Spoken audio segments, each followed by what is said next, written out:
What up? Welcome back, one and all. Happy Monday. Hopefully you had a good weekend filled with Age of Empires 4, filled with Age of Mythology, and hopefully filled with a little bit of personal gaming. Come on, don't just be that guy that stands in the corner watching. Participate! Like a lot you should be doing with the Midweek Musters. If you haven't been signing up, remember, we have got sign-ups open week 4 through to 7 live on Start GG right now. Get in there. I know Crackety will, and I'm sure he's going to turn up this time. He needs to reclaim his lost elo. I don't know. Have the calculations been done yet, Crackety, on how much you lost for that, for the forfeit? Because, of course, Crackety wasn't making another legendary run this week. No. He does not even make the round of 16. Bit Cousin actually got the pass through. I lose elo for forfeit. Apparently, I was checking, and apparently you can check in with Sandwich on this, but I believe that is the way that it works in general. No? Check in with Chum to be sure, but I was curious on this one. Apparently, like, the way that this worked in general the tournaments is that any DQ or whatever counted. So go check with Chum. And you declined? If you declined, you wouldn't have been in there though, right? Go check with Chum. Chum will know more about Start GG's in his analysis. But no, of course, Crackety, the legendary Crackety, was slain by Bit Cousin because he turned up to the wrong party. Big Cousin then ended up getting 2-0'd by Cat. We watched Anatan versus Core on Friday because they worked fast, and even faster in the series. Core with the pre-2-minute GG because he didn't like his spawn and also didn't realize the nature of the stone on the map. Things happen, but a lot of things will be happening today. So we are going to have Dumu versus Lash live in about 3.5 hours. Before then, though, we're going to be opening with Louis MT versus Myriad, the winner of that into Anatan. And then if we've got time before the Dumu Lash series, we'll look to squeeze in probably some Wham Gully Deco. I think will be a solid way to go. And then tomorrow we will be able to catch Cat versus Wham. We should have the B versus Dumu/Lash set at that point, or Voldemar, whoever goes through there. And then, of course, Puppy me and Micah. Rumor has it that might have played in the early hours of the day, so we'll see what we can catch here. But goal should be to catch, I'd say 6 of the 8 round of 16s, and then all the quarterfinals. And then, of course, plans moving forward with semifinals. If the semifinals happen on Wednesday, which sometimes they do, and I have a weird feeling it's going to happen again today for at least one of them, we will look to go live with the semis. I need to confirm that, though, because on this particular week, I do have a tech conference Wednesday, Thursday, and Friday. Usually, it finishes fairly early, so we might be able to squeeze in a semifinals a little bit earlier than the start time of the finals, but we'll see how that goes. If not, actually, no point looking at them after the finals. Have you casted all the rounds of 32? Good lord, no. I think we've done 8 of them, which is actually still... Was it 8 or 9? It was 8 or 9, which is still absolutely absurd, if you think about it, mathematically. There's 16 series there, and we've done over 50% of them. If people schedule their games on Saturday, they haven't been cast so far. Probably like anything that was scheduled on Saturday for the round of 32 is like, unless it is a very unorthodox matchup, I'm like, whoa, it's unlikely to get caught.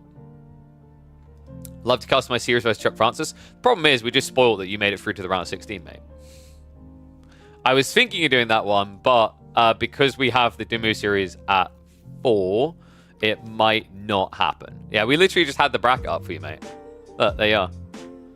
Waiting against Wham. The Wham Daisical. But we're going to open up with Louis MT versus Myriad, because I think this should be quite an interesting series, considering I'd say, like, Myriad is a solid player that I feel like he quite often aims for the mid game. Louis MT is a very solid player that aims for the late game. So we might have an interesting convergence of ideas, a clash of ideologies here. And in terms of map pool, we already know what the maps are going to be. It's Scarguard as an opening always, but then we're going to see some more Frisian Marshes as well as some Highview. We are working on the map pool for next week. That should be confirmed and released. I believe we release them on either Tuesday or Wednesday. So I'll keep you guys updated on that. But for now, let's get ready for a Louis MT. Do they have a remake? What's happened here? 1 second. Let me check the other data. French versus Malians for Skarsgård? I think it's more likely French versus... No, you can't do Zhone. I think Myriad's going to coin flip Zhone to see if Louis goes Delhi, because a lot of people have been going Delhi on this map. And then he's got Malians for Highview, and then Frisian would be either Atri or Mongols. You could arguably do like Atri first and save Mongols for Frisian, right? So let's have a look here. Bloody hell, what are all these... Oh, he's been practicing... Are you kidding me? Alright, we can't actually watch the opening game of their set because both of them have played too many bloody customs. Usually of the 2v2 variety. Bloody 2v2 tournament. I mean, I tell players they should scrim more. Aha, yeah, I see. The data is there on Louis MT's profile. It's just unviewable. I don't know why. So let me check the outcome result there. All right. Game 1 was actually Chinese versus HRE, and it's a win for Louis. Apologies, folks. Not really the way I wanted to begin. But sadly, the limitations of the spectating data in an esports-driven RTS title after 3 years tends to still handcuff us occasionally. So I'll update that. We'll go for game 2, which is going to be Frisian Marshes. That's French versus Mongols, a matchup that I really do think is quite skill-based. I would give a slight edge to Mongols. I think they can control the momentum on the early game, but you can play yourself out of the headlock if you're French. Yeah, very quick game 1, right? Penis on new Lakeside map? I haven't seen it. I don't know what map this is. Yeah, it's a bit of a shame. Like, I legit, I was a little bit gutted there because I saw it in Louis' data. I was like, yes! And then it's grayed out because the spectator system in this game is kind of poo-poo. But, all good. We strive forward into game 2. Let me go ahead and do that. Let me flip the score. Give me a sec, guys. I'm going to turn on the heating. I had it on already, and then I get headaches. I don't know if I'm the only one that gets this. Like when you're talking about like radiators running for a long time, it genuinely gives me headaches. Ugh. And then within 2 minutes to turn it off. Whew.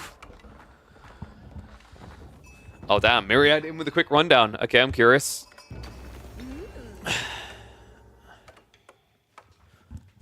All right.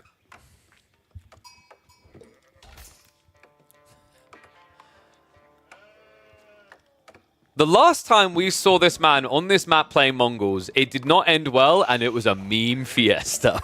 Hopefully, this time he gets to play a bit more of the game. One and all, welcome back to the channel, and welcome back to the Age of Empires for Action. It's the return of Myriad in the red on the Mongols. This time, though, he's not up against Canadian. He's up against a Chineseman playing as the French with a French name. It is Louis MT of Team Elephant in the green. Frisian Marshes is going to be your map of choice. A great map for both of these civs because both of them can lean hard into trade. And a great matchup, actually. One that should be tight, should be close, because my feeling on this matchup is it is close to a 50-50, especially in an environment like Frisian. Frisian might lean 5-10% towards Mongols just because their trade is the best, and also they can rush towards your base with infantry quite sufficiently. But overall, I wouldn't say this is a matchup where you have French in a bind, or vice versa. Apologies, though, we weren't able to catch game 1. Louis MT did actually beat HRE Chinese. I am gutted we did not get to see that. But unfortunately, the limitations of match history kind of screwed us over a bit there.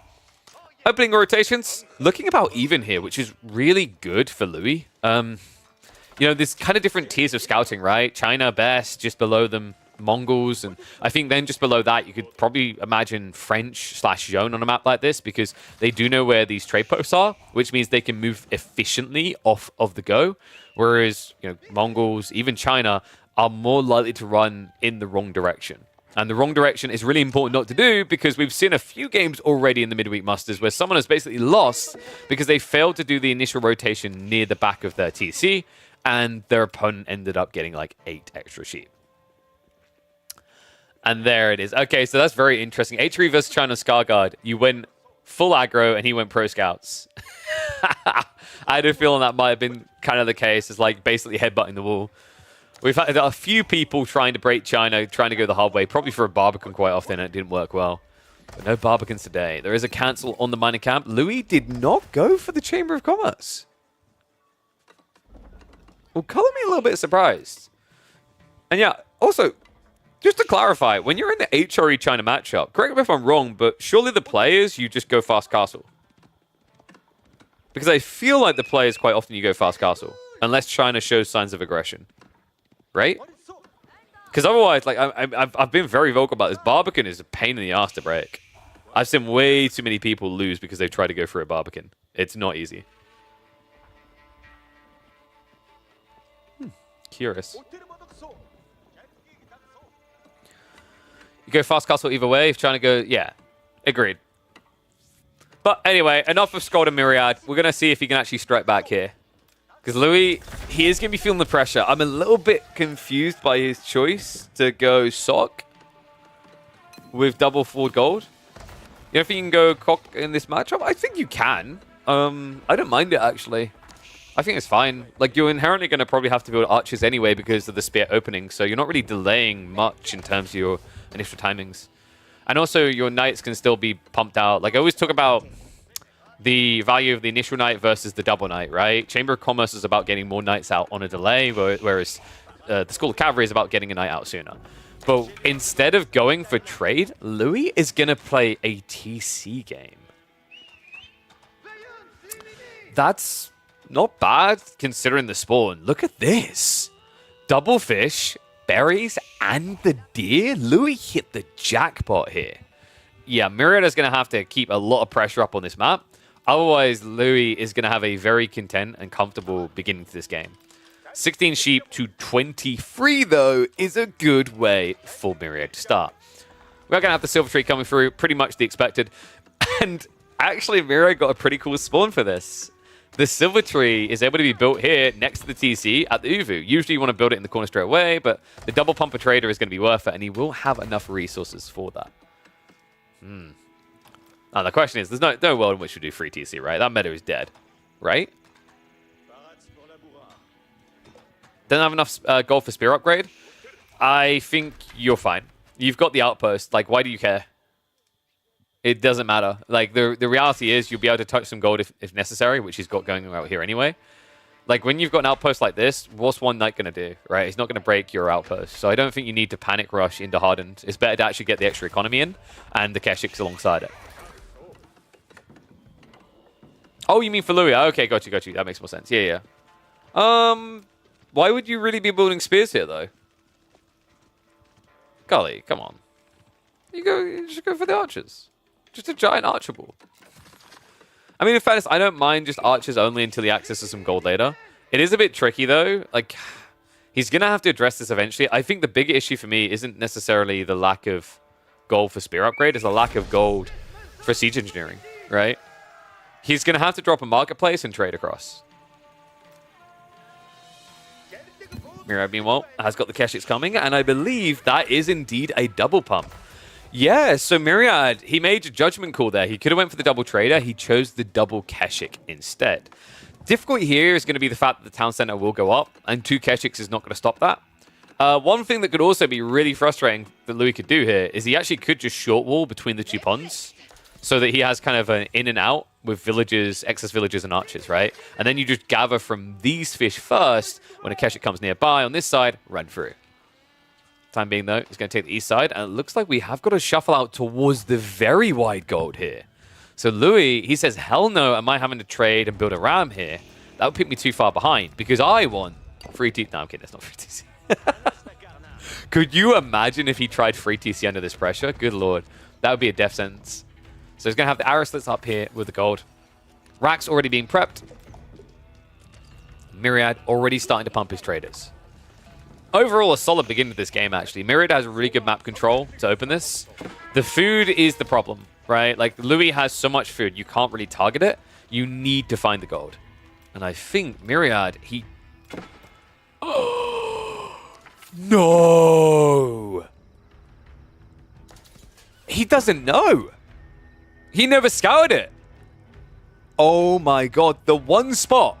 Really, the one spot on the map. I mean, this is a tree line. I don't think he sees it. That is catastrophic. I mean, you've got to be doing the maths in your head, though, right? I mean, Myriad is a very intelligent lad. He can count to 3, 4, right? Like, he sees the gold veins here, here, and here. He knows his side has 4, so he should be looking for that final one. Keshik's going to dive in. You can see the rocks if you look there. I mean, sure, but if you look there, right? Gully, how often do you... Okay, Gully. Buddy, Gully is one of the players in this, by the way. You can actually see the state of things for him. Upcoming, he's got to face off against Wham. And I'll use that as an example. If you're up against Wham, do you have time to like go and... Ooh. No, you're in the grand scheme of things, you're looking at the minimap to kind of guide you. And you're probably like, this doesn't make sense. Where's the other gold? But it seems like that hasn't triggered for Myriad yet, because realistically... If you were worried about gold, you would be going over here to this final spot. He's shuffling more villagers out. Oh my god. The timing on this. The spears and their direction may have just given it away to Myriad, but now there's spears to protect. So more villagers shuffling out. We've got a second outpost up. Myriad has to know, right? Yeah, he reveals it, but now it's too little too late. It's double outposts, only one Varus slits, but good luck with that. And now Myriad going into Magadai. Yeah, tricky, because if he'd been there much sooner, I mean, the outpost might have been going up either way, right? But you at least keep pressure, you force idle time, and that allows you to scale your lead behind this. But now Louis, very content. 11 villagers out on the gold. This means we are finally going to see a Royal Knight with a School of Cavalry build just before the 10-minute mark. So technically it is pre-10. Barely, though. Just 20 seconds away from having to wait past 10 minutes to build a Knight. Doesn't really sound like the French I'm used to. Nice little dive in here, though. Louis was greedy. He brought one extra villager, then he had safety to this gold vein. Every little bit of chip damage counts as well. You know, you got to remember, French, they do scale their Knights, their villagers rather, very quickly. On the flip side, you've got a faction that scales their trade incredibly quickly. So yeah, expect a tight one here. And Magadai here is peculiar. I mean, I think it's just about raiding the eco. You don't really want to be Magadaing into Knights. It's sadness. Unless you have a forward outpost, which he does, right? But it's only on one side. You need a second like around here to get that raid proficiently. So I think maybe this is this his way of dealing with the archers? It's a weird way of dealing with archers, right? Because like Archibald should be able to beat Magadine in equal value numbers. Spears. Having to defend here. A little bit awkward. Doesn't get that final stab out. So overall, I'd actually say that was a decent exchange for Louis, right? He killed a Magadai. He killed 2 Keshiks. He lost, what, 3 Spearmen? That's a jackpot. You can see Myriad just relentless to try and pressure this point. My worry is as time goes on here, what's to really stop Louis from just taking control of the home golds? That's the problem. I think Myriad is probably sensing it. He's going to start to back up here because, like, the reality is every time you headbutt and fail on this double outpost, it makes it easier for Louis to reclaim the safer golds, right? It just requires so much scale to just get rid of this double play. Knights, in the meantime, have been intercepting, so that's slowing Myriad's eco down a little bit, but he's reaching those scale points. Next one now coming up, after it was just taken away from him, he is into the tier 3, so a lot of income now for the Mongols.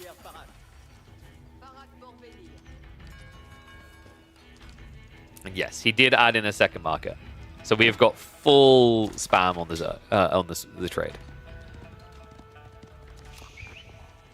Louis has got quite a few knights now. I think Myriad just needs to try and overwhelm these knights, because the problem you have here, right, is like Myriad is trying to stop the goal to stop Louis getting on the map. It's too late. You failed, right? That objective is passed. Your goal now needs to be to protect your trade. And the way you protect your trade as Mongols is you wall... Oh, okay, wait, you can't wall. So the alternative way you protect your trade is you wait for Louis to make these small maneuverings with 2 or 3 knights, and then you show up with 6 Keshiks. Just overwhelm him at every turn here to build a military lead. Because Louis is like obviously catching up very quickly in the knight spam, but he's going very one-dimensional into it. And that might lean him into feeling pressured to do something aggressive with them. That's where Spears, that's where Keshiks could catch him in enemy territory easily. Cash coming in here, Louis. A little bit ambitious, trying to stand his ground there. Makes it work for him though, gets Keshik kill, and more knights are now arriving, so a bad fight for Myriad to hang for. Yeah, the problem that Myriad's having, and this is also why I often talk about Deerstone being better, and this map might be the rare exception, is in this situation, you can't even have like a forward outpost that would give you the yams, so these spears are quick to engage. It wouldn't give you the Deerstone or outpost at home to make sure these spears are quick to arrive from the reproduction line. That's the problem now for Myriad, because what it's turning into more and more is just a big knight blob, and that means that Myriad won't be able to keep pace because he's trying to go hard into spears.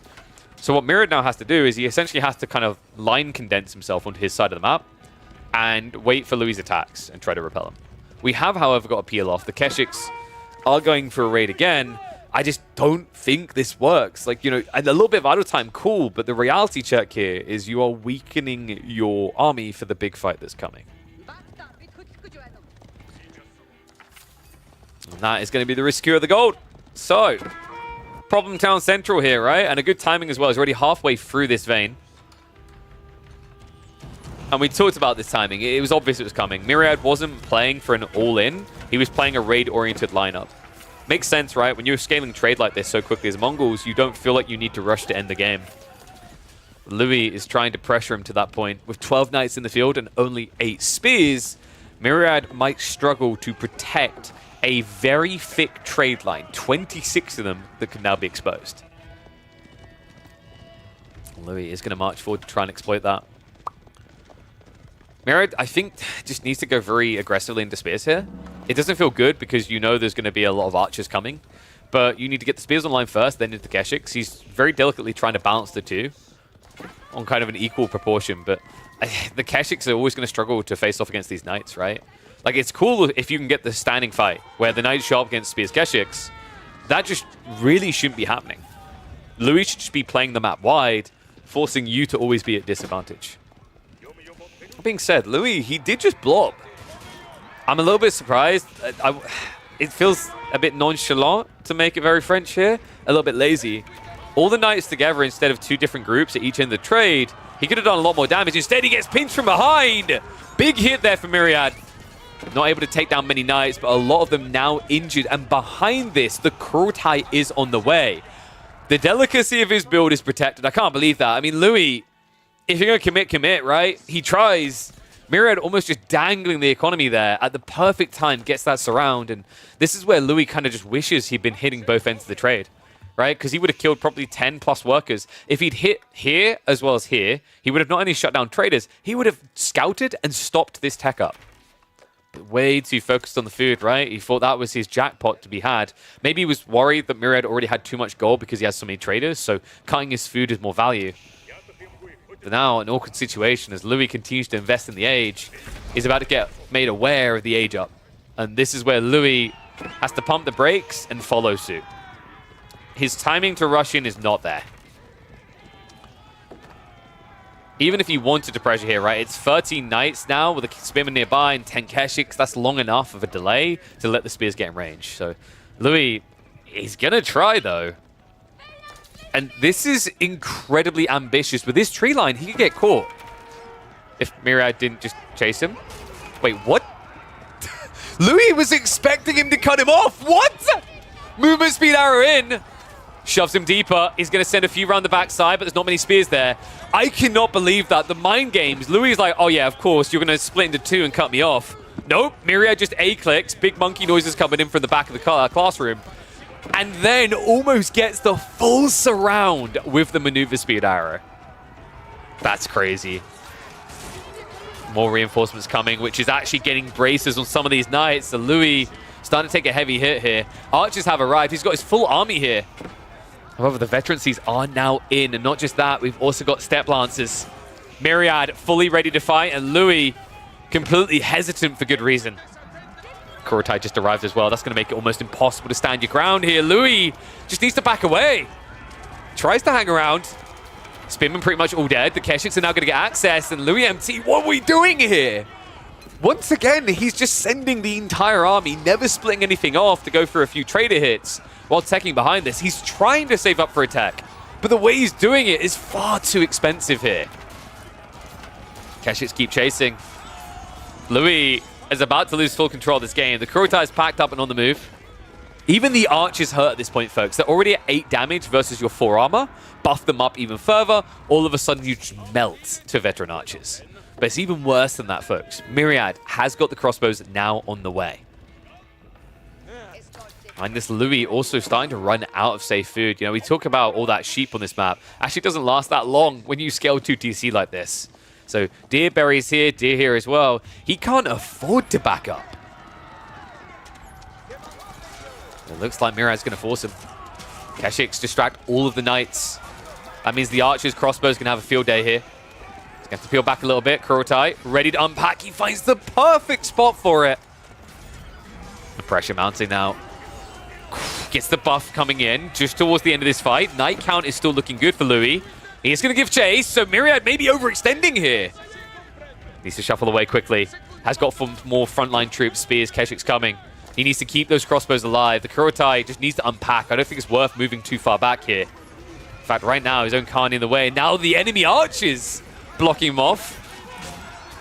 The knight count is getting low here, folks. Like, this is the big thing to keep your eyes on. Like, these are really good fights from Louis, but the reality check here is he just evaporated his army, right? Like, you've went from, what was it, 20 knights down to 8 while constantly pumping about 3 at a time. Royal Institute is now on the way, but you don't have that knight amassment you'd usually see to get Royal Bloodlines with 30+ knights. And Myriad understands at this point, he has to be relentless. He can't give him an opportunity to rescale.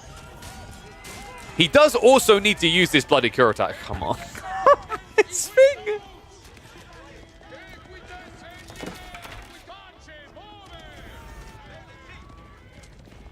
Yeah, kind of wild when you think about it mathematically, right? You think the Keshiks would be favored, but even when they're vetted up, they're still slightly worse than French Knights in Feudal. That's crazy. I mean, the Step Lancer detail makes them a bit better on the attack speed, right? Sure, but the reality is you have to deal with the charge, giving the buff damage. That's why Royal Knights are so scary. That's why most civs just don't bother to contest heavy cav on heavy cav with French anymore. It's just so hard. It's an uphill battle.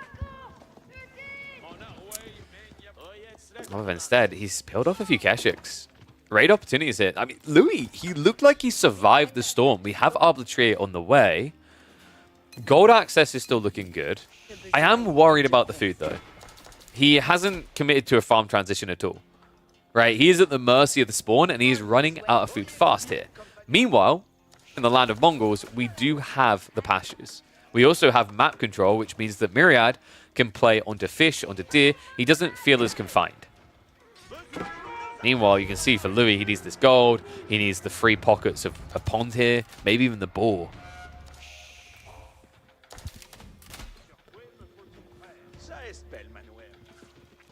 All right, one's if you think Myriad's going to win this. Two's if you think Louis 2-0ing him. Because there is signs of Louis snaking his way back into this after what felt like a drop ball. We aren't at the big boy techs yet, right? No Raw Bloodlines, no crossbow stirrups. I mean, this is the importance. That one Keshik raiding so often there really screwed the pooch for Louis. Because if he was just gathering constantly, he'd already have Raw Bloodlines basically completing in about 10 seconds. He'd have crossbow stirrups following up behind. So that actually really did hurt his timing.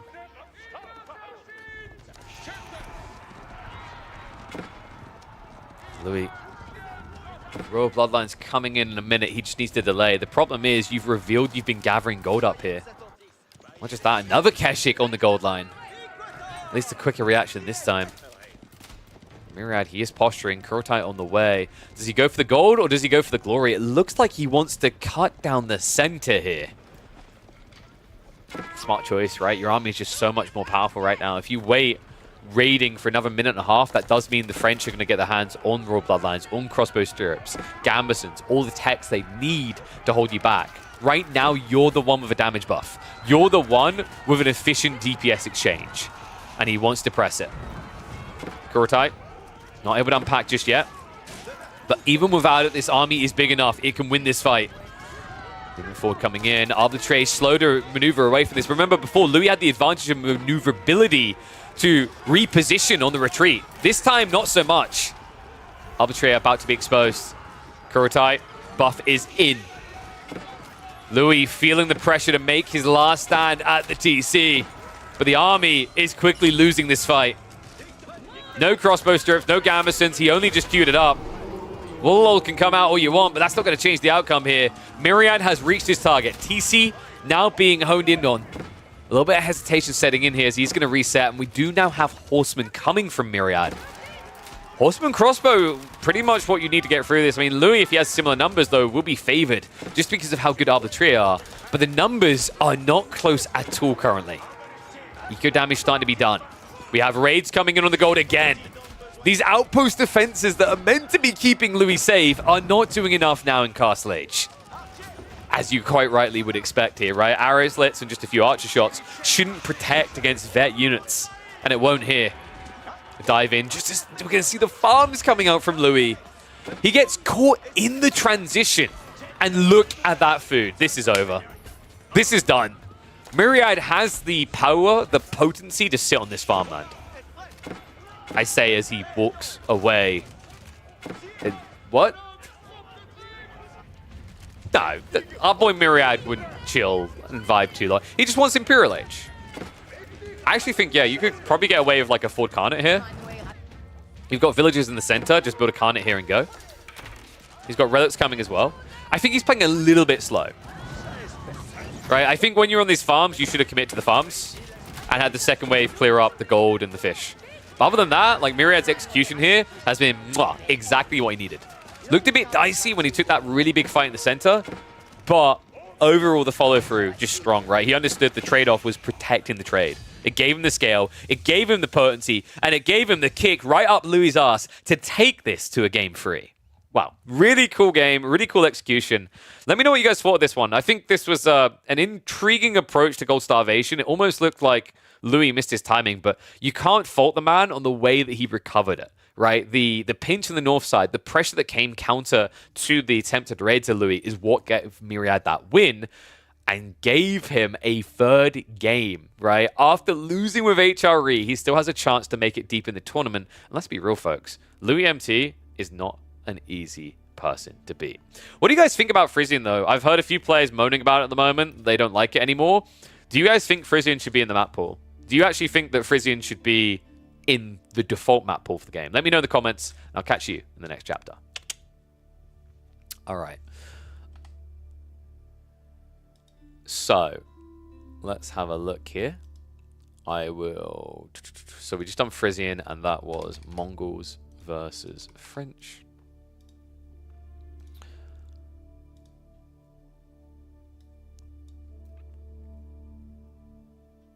I think that one, like, I think from a YouTube perspective, that should be about the gold starve, right?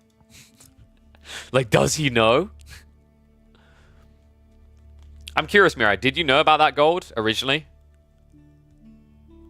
What's the reason that you complain? Because Frisian is like 3 or 4 civs that just are best, right?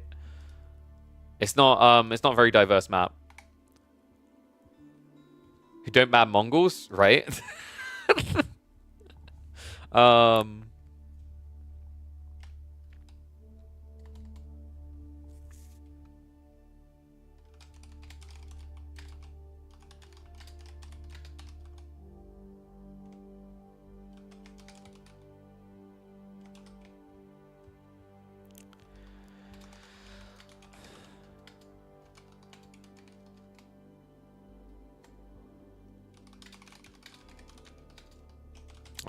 He didn't scout this tiny piece of map.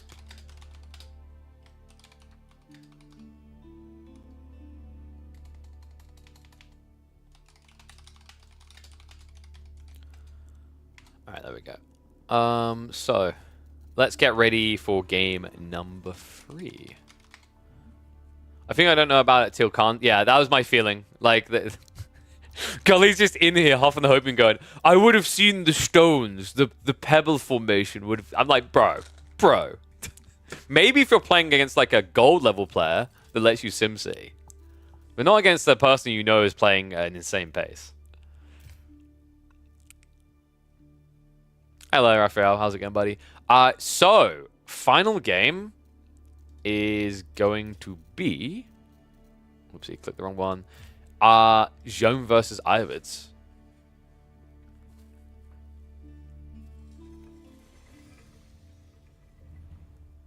Okay, guys, all we can confirm is that Gully plays Age of Empires 4 staring at one location for way too long. Now, players in chat use this weakness, the knowledge of this weakness, however you choose. Clearly, the play is you make 8 TCs against him because he'll only ever be looking at one. Figured him out. Figured him out. All right. let's go ahead and give a win over there. 1-1 scoreline, and let's get ready to decide this.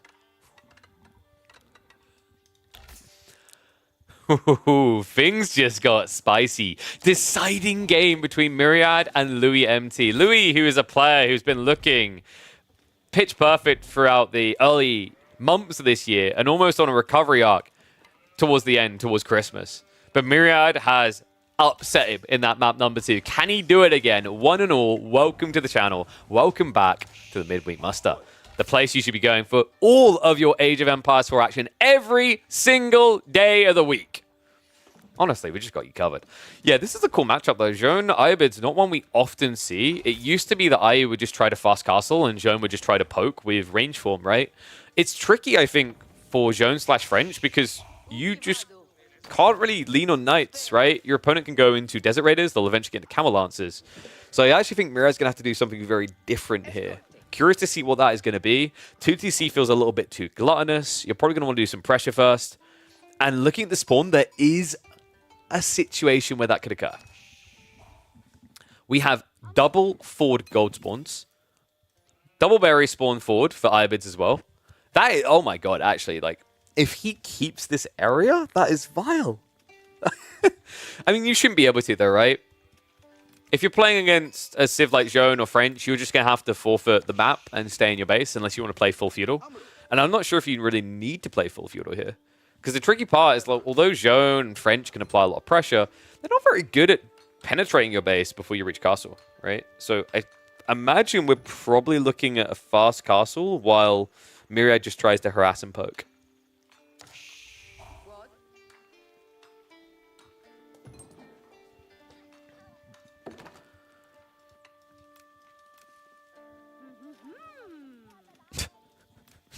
I never get tired of the noise that the Abbasid Iobid villagers make when they complete the House of Wisdom. You know what I'm talking about, guys? They're incredibly thrilled with themselves. Like, I have built this building that we won't have to spend wood to ever repair. So this could be Growth Wing. Louis, this could actually just be growth in advancement, or he could be intending to play the Age. I'm expecting advancement. The reason is that if you play a long Age against Zhone, she can actually just build XP and you kind of give her an out. Reality check, though, is if you just go Desert Raiders, you can just snipe Zhone, right? Without getting touched. But I think, you know, the safer, more successful route is just to fast castle up. In fact, what we can do is hit the 2 times to speed it up a bit.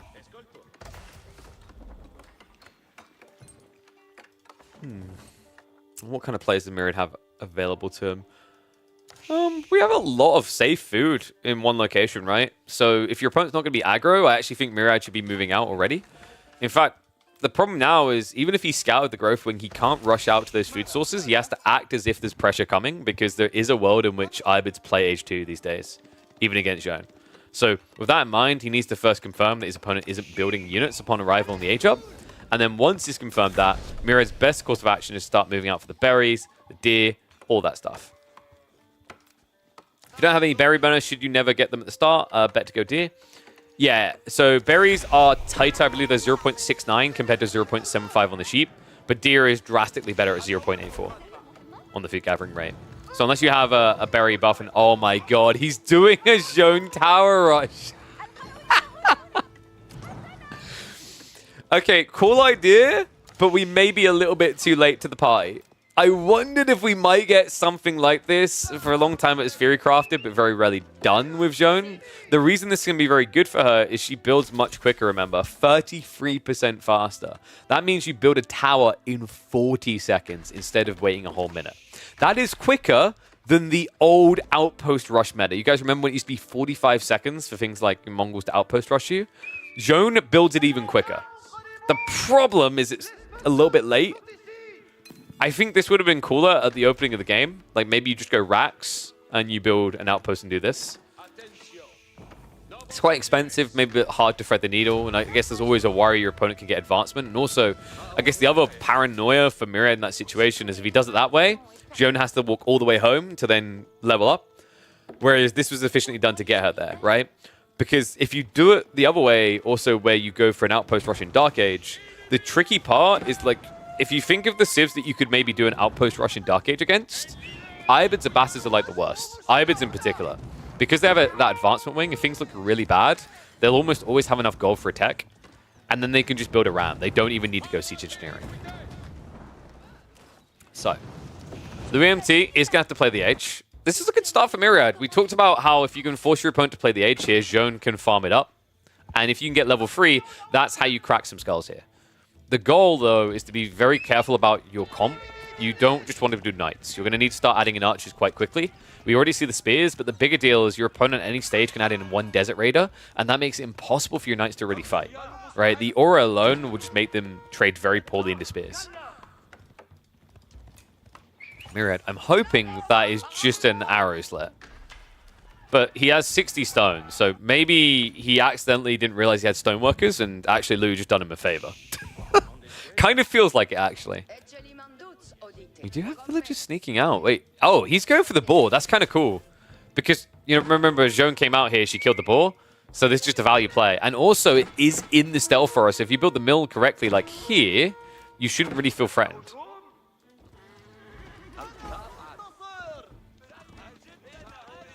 Especially considering Louis has to keep the scout with the horseman, and I think he's going to be focused on trying to raid the base. The cool thing about only bringing 4, I don't know if that was a misclick and he meant to bring 5 for an outpost build, but the cool thought here, I guess, is like if you bring only 4 villagers and your opponent looks at your base, he doesn't go, wait, you should have a lot more villagers, right? At the highest level, players are very good at circling the base and being like, like this villager count doesn't look right. Where is your economy? Especially in the early game when counting is much easier.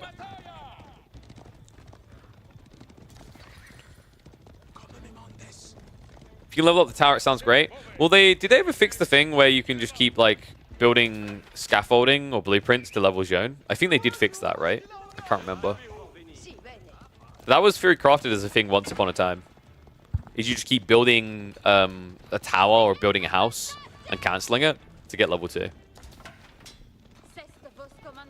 That problem, by the way, is exactly why Zhone doesn't stockpile XP for the next level. Because otherwise, what players would have started doing is they would have just had Zhone build a landmark, then build a house, and reset, reset, reset, reset, and then level 2 and level 3. It would have been incredibly broken. Like, if you just think about it for a second, you realize that actually that would have been the thing that would have truly made Zhone OP.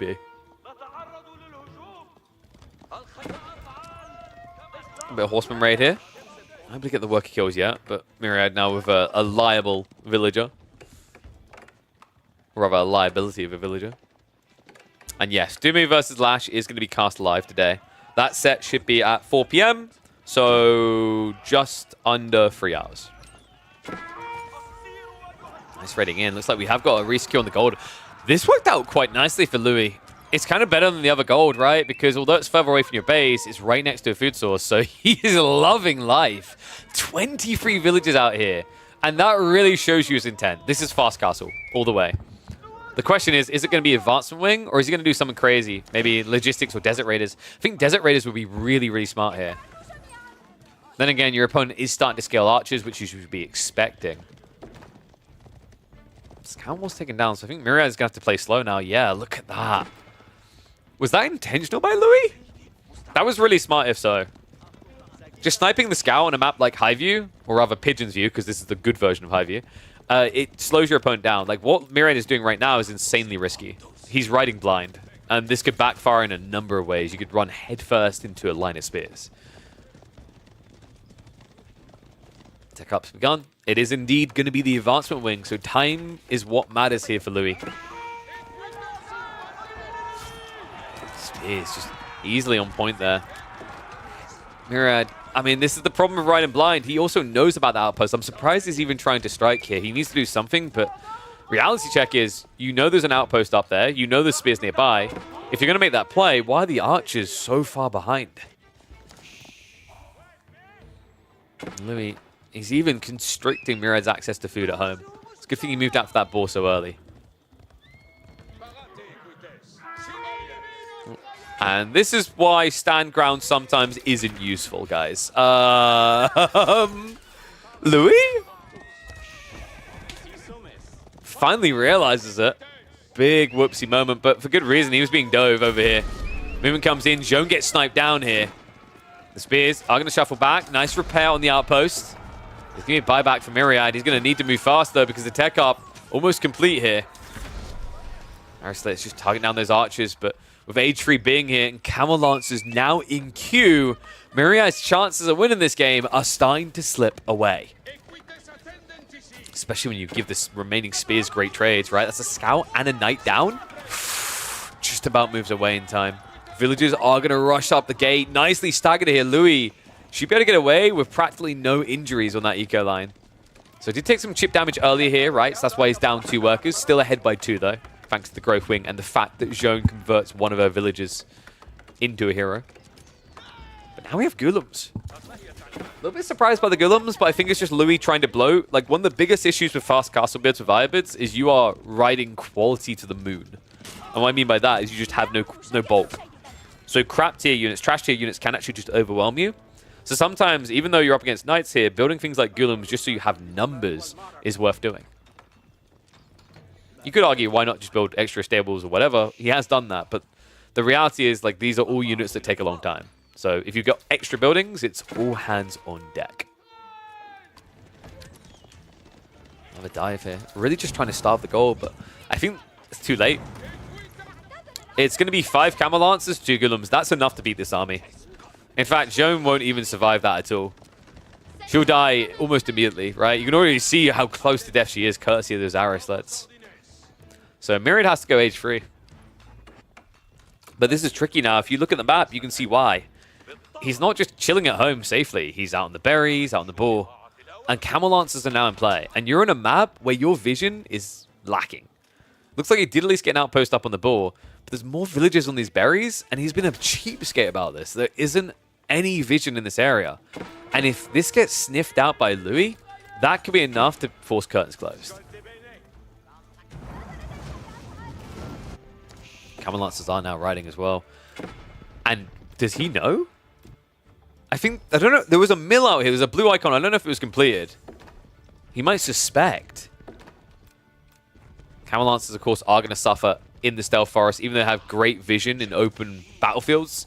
Just like normal units, they will not be able to see ahead of their nose when they're going through the stealth. And as a result, Myriad will dodge death there, but he might be in trouble on the gold line. Louis, a little bit slow on the reaction, is going to move in to snipe a few villagers now.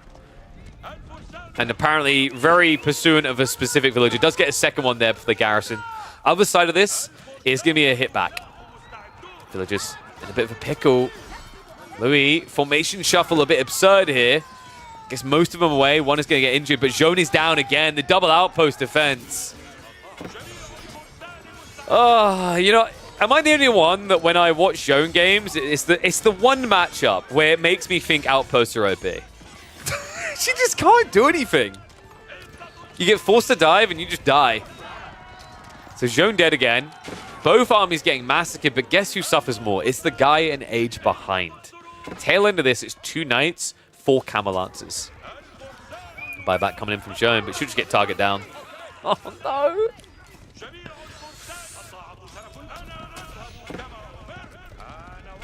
That sword is a bit too heavy to swing against these camels. Charge comes in now on the eco line.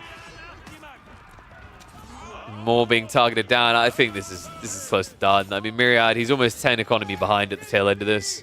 And it's full Camel Lancer pump. Yeah, brutal matchup, man. I don't really know what else Myriad could have done here. Maybe, actually, there is one clear thing, and it's actually just getting a ram. I think his biggest mistake here was the fact that he just kept headbutting this gold instead of just getting siege engineering and sending it. That would have changed everything. He would have had a chance of breaking it and starving gold, because if you look at the spawn, Louis has a terrible gold spawn. He's got gold here, here, and here. So if you're able to patrol between these 2 areas, your opponent can't play the game at all. But that does mean that despite hope for Myriad in this series, especially after that game 2, it looks like Louis is poised to make his way through to the quarterfinals? Yeah, quarterfinals. I don't know, a little bit tricky with Myriad. I mean, I think he'll probably feel like he lost this game in some ways through the way that he executed game 1. Like, we didn't get to see it, but the way he described it, all-inning HR as HRE against China on Skyguard, tricky. We've seen there's just so much resource to work with there, and it definitely hurt him. And what's up, Vossi? Yes, I am indeed an Age of Empires caster. And then in my downtime, I am a filthy degen playing Throne of Liberty a bit too much. And apparently now guild leader. Don't know how that happened.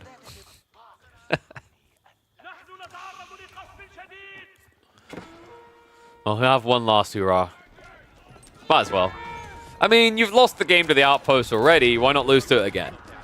Camel Lancers are getting ready to raid in. It's 38 to 54 eco. I'm not even being exaggerative when I say the game is over. I don't think this one will make it up onto the YouTube. It's weird. Like, I don't know. I feel like I want to have... I need to get an editor in place. I feel like I need someone thumbnail... I basically want a full YouTube manager. I think there are games like this where it's great educationally to explain what you need to do different. It's almost like a review, a coaching session sort of thing. Like the drastic issue here in terms of execution was that Myriad went feudal, but he tried to play raid into a focused location. It needed to be more of an all-in. But yeah, at this point, because it's the last game of KPMM3 for him, he's pretty much just playing it out to the end, but we have definitely reached the end now. 31 villagers difference.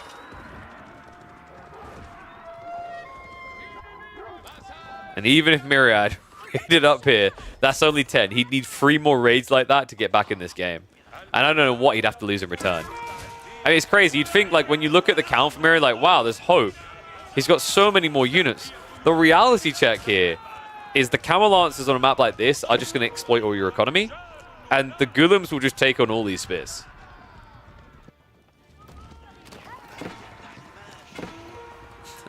More code access. It's so painful when just one camel chases you because it makes it impossible for your raids to work here, right?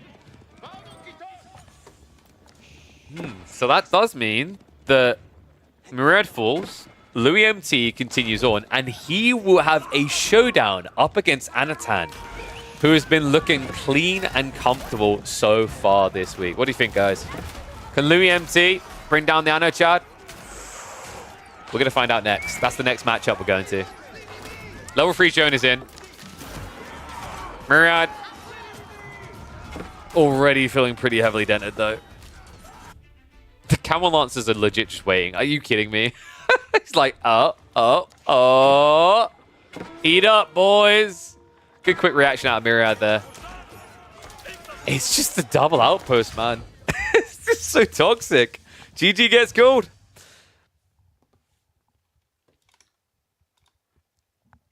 Love that camels and elephants are strong right now. Dude, they're overtuned.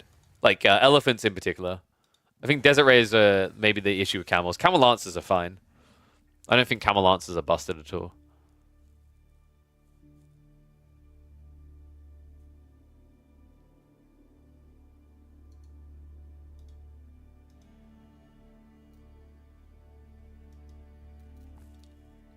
So, let me get this next series ready. So we're going to have Anno versus Louis. And it's going to be Scarguard, Pigeon's View, and Haywire got drafted. Yes! Come on. I need that. Tap that in my veins. So Scarguard. What did I say it was? High View. See, guys? You know, this is exactly what the whole map drafting process is about, the way we rotate each time. This also, to me, is like proof that it works. The fact that we have people actively picking Pigeon's View quite a bit, even though it's not the default map this week, says everything, right? The format is working. Every week isn't necessarily going to deliver the absolute home run map that stays relevant always, but along the way, I guarantee by the end of this process, we'll probably have double the amount of competitive maps for tournaments. A Rampart and Giant? Damn right. Yeah, I figured, Vossi. I mean, it was pretty much clearly going to be you or me. In fairness, I had like 20k tokens saved up that I needed to grind. So it lined up perfectly. I was like, okay. Is Joan Clown a thing? I don't think... I have to double check that. I'm pretty sure she does not get XP while in the RAM. It would be pretty busted. So, let's see. Where are we going here?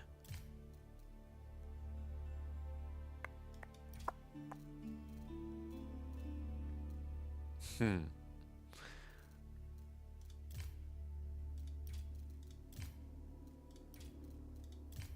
we go. I was confused. I was like, why is B here? So, map 1, Scarguard, is going to be Chinese versus Zhuji. There are maps where I would favor Zhuji, but I don't think this is one of them. I think the spawns on this map kind of suck for Zhuji. I haven't been rating the Zhuji picks really at all. I mean, we've seen what, guys? One Zhuji win? I believe it was B's? But that game was kind of weird. I don't think that was won by the fact that Zhuji felt like a dominant or really good pick, per se. Tricky one. We'll have to see.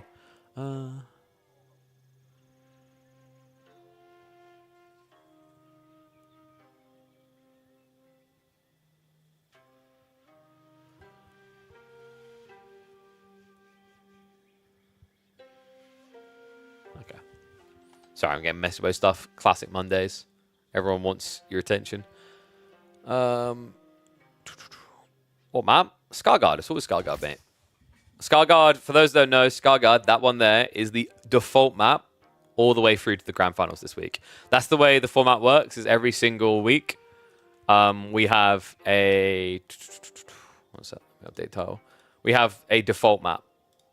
And this week it is Scarguard, which is the latest creation by good old Avali. All right, let's get two.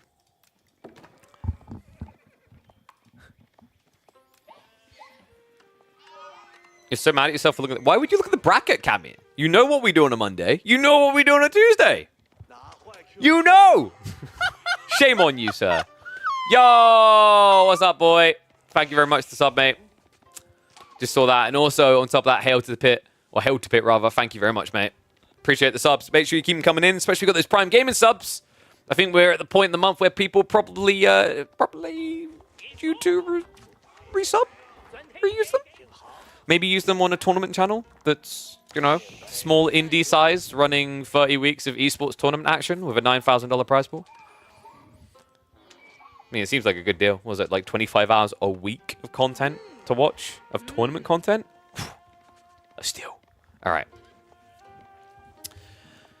I am actually very curious to see how this one's going to play out. Chinese versus Zhuji. Polarizing matchup sometimes. You feel like it's going to go the way as you can do, but on a map like Scarguard, I almost feel like it can go the way agreed. One and all, welcome back to the channel. Welcome back to Age of Empires for Action. I think we could actually just have a Pro Scouts game from Anatand here. Zhuji has been a conundrum for me. I've seen it picked, I think, twice on Scarguard so far. This is the map where the water doesn't matter until later because there's no fish. I think Zhuji kind of sucks on Scarguard. I don't really see the value in them over, for example, China. Like China, because they have the Imperial Academy, they're going to get a lot more taxation going. They're going to be able to easily afford to go to things like Pro Scouts. Then there's the fact that because you go Pro Scouts, you can potentially play into 2TC Song, which is just better for you. Zhuji can try to go 2TC, but they don't have anything that makes it crazy good, right? Like, there are worse Abbasids for that type of build. One of the big value points in Zhuji is meant to be these tempo timings, right? Around, for example, going for Fast Castle to get relics. Good luck with that. There's only 2 on the mainland. Or this rush into Jugenu to break your opponent. Good luck with that. It's a Barbican. And on top of that, to get either of those plays going very sufficiently, making them look really solid, at the core of it, in your early game, there has to be a good meditation garden. And I've been looking on the minimap the whole time we've been talking. The closest I can come up with, I think, is this. That's 25 gold and about 45 wood. What else would you go for? You could do food and gold at home. You could do double stone. So Louis trying for a delayed 2TC then, because I don't really... The only other option here is that Louis is going to build hand cannon slit outposts on all of the deer he gathers from, but that's really inefficient compared to what is very likely going to be Pro Scouts. So yeah, if someone's watching this and you're playing later in the week, just mark my words on this. This is, I actually think Zhuji is a very valuable pick, a very strong pick in the current map pools we've been seeing in tournaments. I just don't think it's a strong pick here.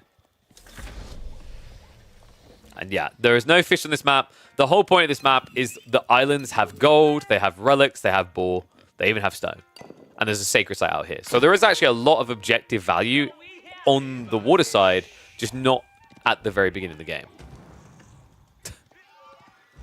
So is Anatan actually doing pro scouts? Because I feel like if he was going to... Well, the wood's being gathered. It has to be a stables, right? Dude, this guy is exactly on it like a car bonnet. Does he... Well, you prep the pro scouts first, right? I don't know. I'm trying to think this from a Chinese perspective because it's not something I've nitpicked before. I think China can actually afford to go the stables first and then pro scouts because of supervision, right? Other civs have to do pro scouts first and then start pumping stables into scouts because the timings just align better. But so far, we're not getting that from Anno. He's got a lot of gold, it has to be. I think he just wanted more... Has he got more tax, man? No, he's still on 1.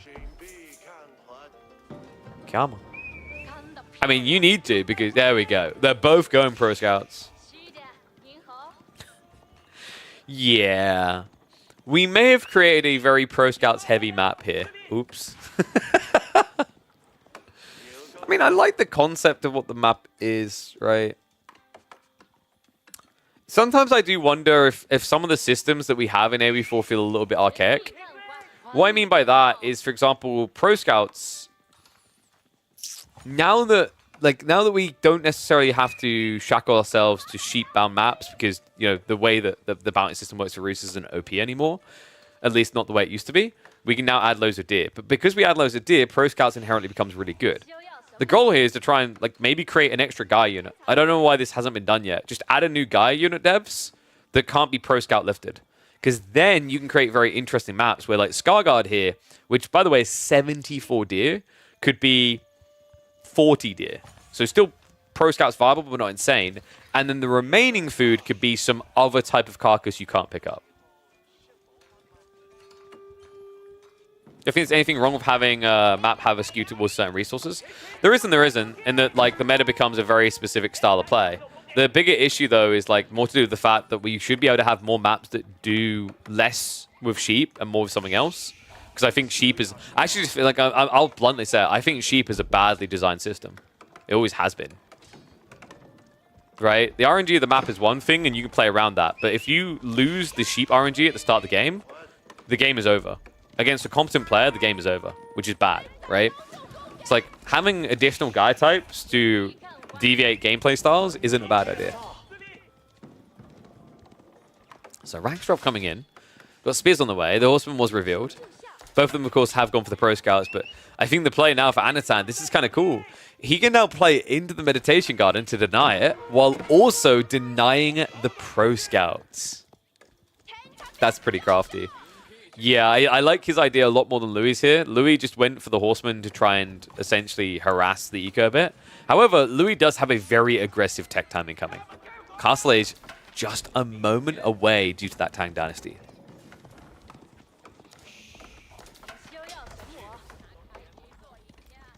He's going to be that Shao Monastery, but this is layer 2 to the cake of what I said kind of sucks about Juju on this map. Like, you look and you go, oh, wow, Shao Monastery, that's great. Is it, though? Because now you also, at a point where you have less than 30 eco, need to build a dock to get relics. That's additional resource cost to access resources, right? This map only offers 2 relics on the central, on the mainland, right? You do have 2 sacred sites, so that is an option, I guess. And in fairness, right now, Anatan has bulked a lot of spears, which will suck against Shallow Monks. I'm wondering, does he just cancel the queue now and go age free himself? I mean, it wouldn't take him too long. He's got quite a lot of people working on food. Other kind of crazy thing is, like, the catch-up point is really nice for China. Sure, Juji, they got a discount, right? 15% on their age up. It kind of doesn't matter for China because they generate so much tax. So in a way, it's almost like if you could choose between having an Imperial Academy and taxation here or having Tang Dynasty, you'd choose the Imperial Academy. It makes up the difference. Remember, this gives double the amount of tax in these buildings and gives you a way of building your taxmen without having to sacrifice villager production.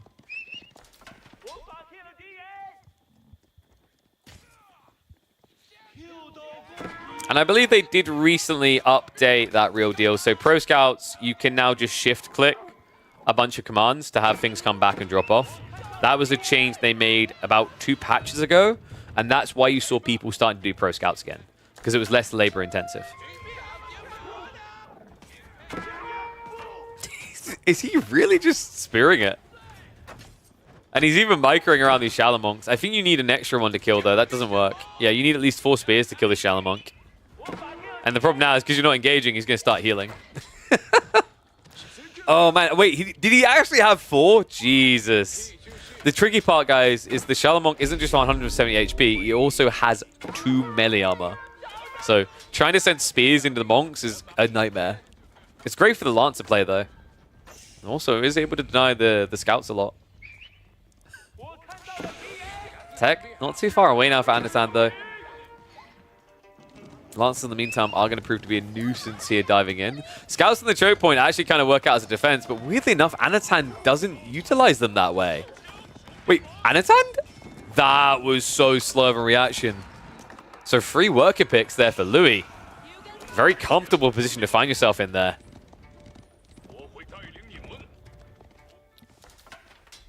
No, Crackety, you're saying it wrong.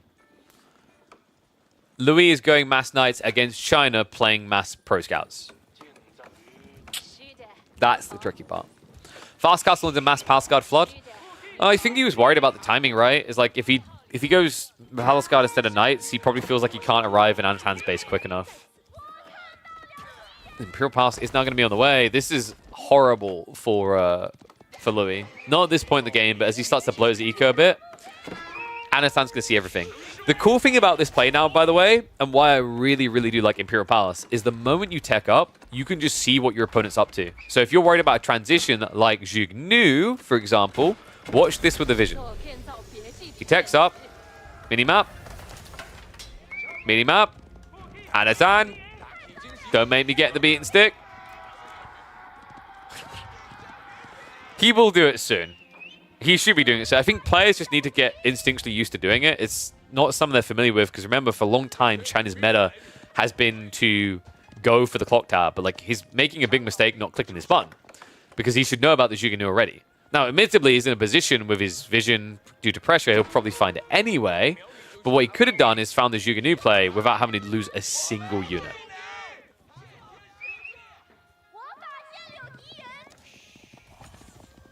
I know, he's still just yoinking away a lot of the deer. I wish there was a slight deer at this point, because it basically is a deer race between the two. Alright guys, it's fine. Anatan is like, if I don't use it by the end of the game, I get a free scout at the beginning of the next one. Veterancy for Spears is in, and the Lancer play is a big wow wow. Zhuge Nu have been revealed though. So, okay, I'm going to go off the vision. I don't think Anatan's going to press the pretty button. Monks are on the move here though, Louis. Trying to pick up all the relics on the island. Now, we said that this will delay his timing on getting his reward, right? He had to build the dock, the transport ship. It takes much longer to come back. It's extra micro to focus on in a game where your attention is going to be drawn to several different locations. You can see that Anatan has been intentionally playing wide on this map. And now we have Palace Guard coming from both, but Anatan already with a clear and emphatic edge in the count. 10 Palace Guard before Louis even has 1 out. This is a problem. On top of that, you're seeing Louis now going into crossbows, but Ano just has a blob of spears and PG. Louis' issue here is he just doesn't have a front line. Like, if you look at his military count, 5 of it is actually, no, that's not true. He's got the Shallow Monks, right? Less than half of it is a front line. Anatan already has a huge military number advantage. It means he's going to be able to flood. And that's really important. Like, Louis, the only way he'll be able to hold this is if he does so in the choke points of his base. He's got a few choke points to work with here, but the tricky part is his economy is exposed every turn. Eddie Garden could very easily get burned at this stage, folks. Crossbows, a little bit too ambitious.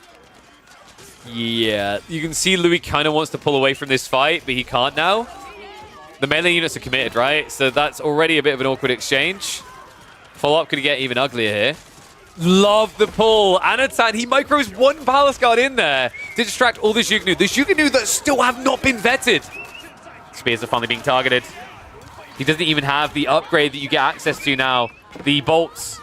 He hasn't got the bolt magazines for the +3 damage against the spears, so not even wiping those out quickly. Anatan close to the economy, and it looks like it's going to be able to break in. There's decent amount of power scar left here. Idolico now as he hits east and west to show that China is best. Yuji now with the counter raid. Louis just trying to balance out any losses he takes here. But that's the last of the cavalry down. And now he's on his last stand, on his last leg in game number 1. Villagers getting idled out again. I think this one's over. Louis. Oh.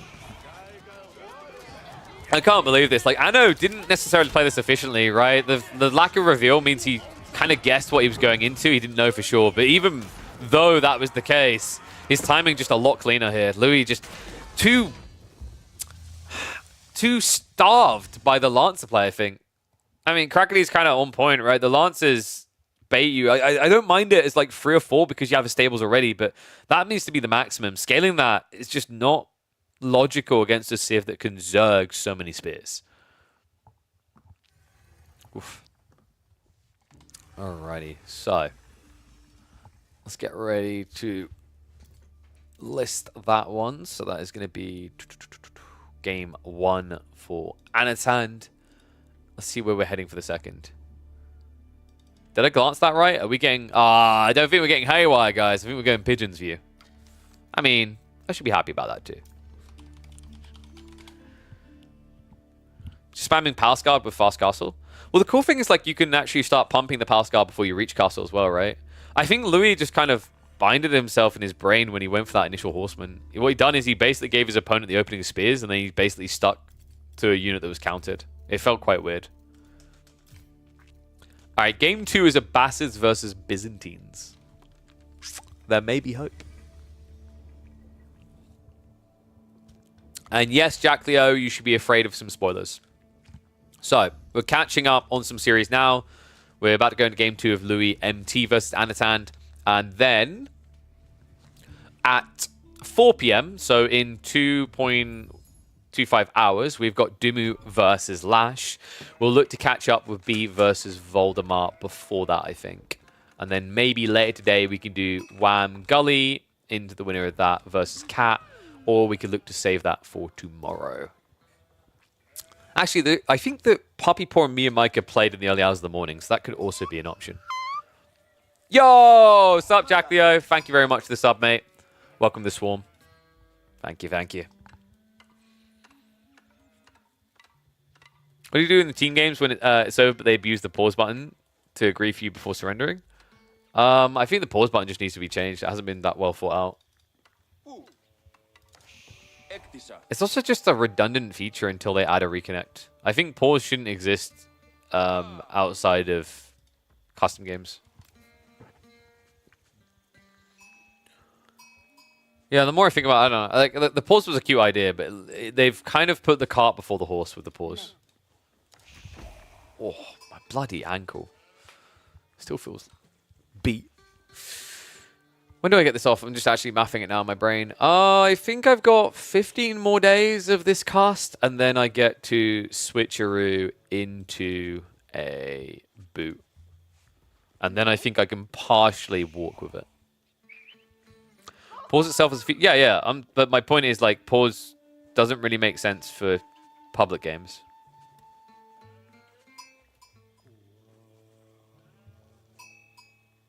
I don't know, Crackety. I think the angles of abuse for it probably currently outweigh the alternative. It's almost like you need a report for pause abuse, and then people who are reported for it have their pause temporarily disabled. That would work, I think.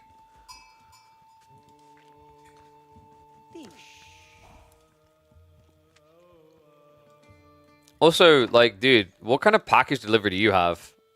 Mine just always leave it behind my bins. I had a delivery of RAM the other week, and the delivery guy just dropped it through the letterbox. I'm like, bro, it's like 250 quid RAM.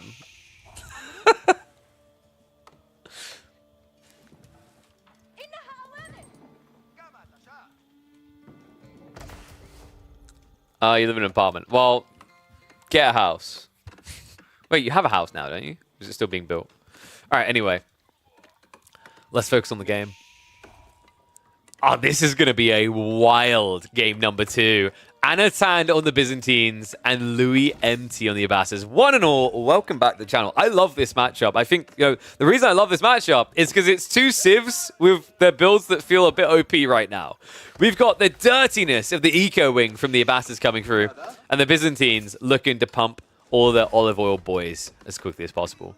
Yeah, this could be a fun one. I think, this is what you want to see in a second or third game of a series, right? Like opening one, maybe a little bit of an outdraft, but second game in, just both swinging strong.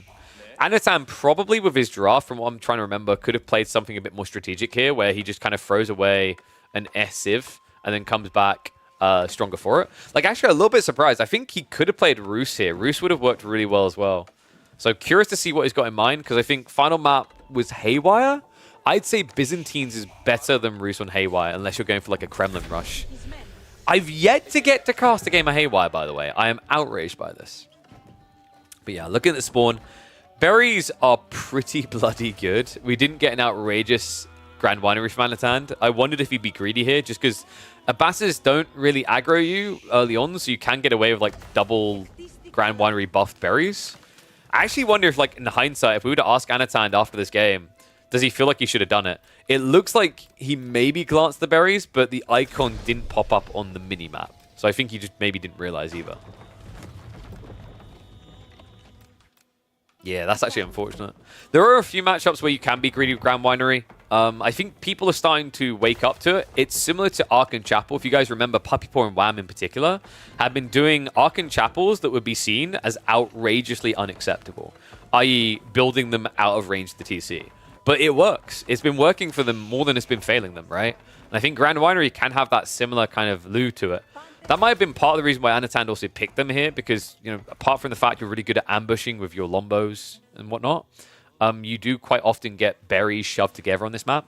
Like you can see here, they're not too far apart in general. And usually if there's not berries there, there's something like deer instead. So, 2 or 3 TC, Louis? Has to be 3, right? This feels like it could still be free when I see someone drop the TC on the tree line, because he hasn't really secured any food with this so far. Now you can argue you don't necessarily need the food because you've got plenty of sheep, because oh my god, I know that he goes berries first, but it's 18 sheep to 3 remaining. So yeah, remember, like, you don't necessarily need to rush food with your second TC because everything's so cheap for you, right? Like your villages only cost 32 food. I think he's going to make a choice based on Anatan's opening. If he sees that Anno is all-inning him, then he will likely just hunker down on 2. But if he realizes that Anatan's being a little bit more greedy, you might see him just start to slowly scale Camel Archers while going 3 TC.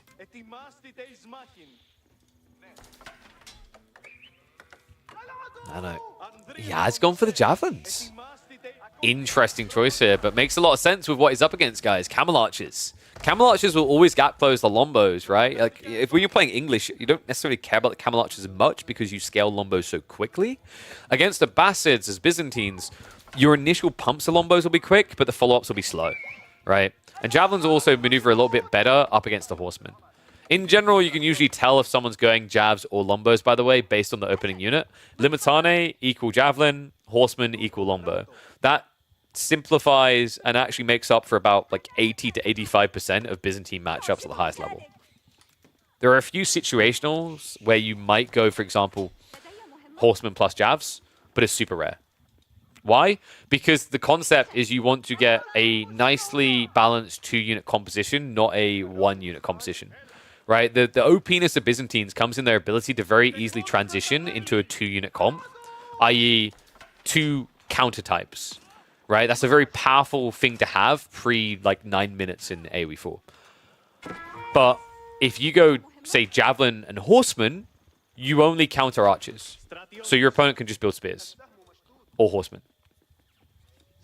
And the reason that's bad for you is you've allowed them to now get away with using less production bonus, right? Like, in the early game in particular, it's very big when you force someone to commit an extra 150 wood and 30 seconds to building a new unit type. And then that's before they even start building the units. Is Anno a top 5 player right now? I'd say so. I think Anatan is on the verge, right? I mean, you got like what? Marine Lord, Beastie, Puppy Paw, Wham, Anasand.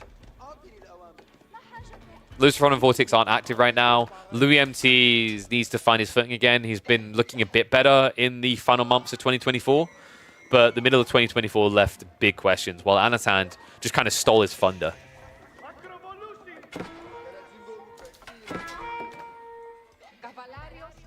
So only 2 TC. I do like that Louis is at least going Blacksmiths very quickly here, but it's tricky, man. You're going Archers.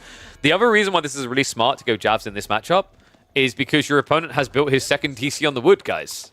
I mentioned he has a lot of food, but the reality check is if he tries to spam Horseman for too long, he's going to lose, right? The thing he's secured with this tree line is Archers. So if you just scale into Javs, I think maybe even you could go for like a 1-1-1 build here where you add in a few Horsemen. Because right now you're like overburdened with Limitane, right? So you kind of need to rebalance your eco. Instead, though, Anatan says, why would I rebalance my eco? Why would I play H2 any longer than is necessary? He's saving up for Castle. It's absurd when you look at how many units he has while going Castle. I mean, in fairness, his opponent went 2 TC, right? But the fact that like Louis cannot fight out into him right now is very apparent. And Louis, he might be suspecting Castle if he doesn't see more Limitane arriving. Because if you see more Javelins arrive, it gives away nothing. It's obvious that your opponent is going to get Javelins without sacrificing a tech timing, right? Because they get Olive Oil. Nice scouting. Unfortunately, that one Archer not able to do any damage.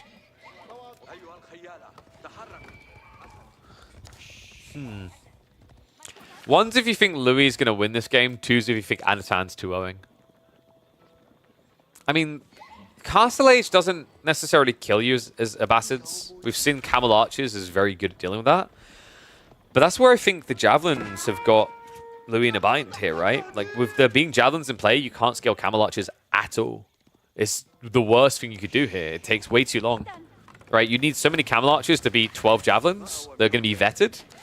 And yeah, okay, he's building them, but I don't think he's feeling good about it.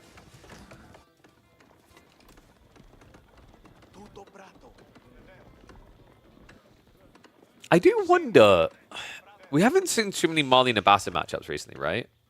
I feel like Marlians would just try to hunker down and tech, but I feel like in that matchup, if you play Javelins, you can just completely ruin Abbasids now. Because Abbasid builds are all about like Horseman Camel Archers, right? So if you just go Jav plus Donzos, I mean, you don't have maneuverability, but you can actually kind of suffocate the map. I think the thing that scares people against doing that against the Abbasids is this. With the Fertile Crescent, it's too good. It makes farms cheap, it makes the TCs cheap, you already have cheap villages. You know, most civs in this position would struggle to make a farm transition happen while still looking alive. Meanwhile, Louis, he's 12 villages ahead. His army isn't that much smaller. Sure, he's an age behind. But he doesn't look like he's going to GG out in 5 minutes.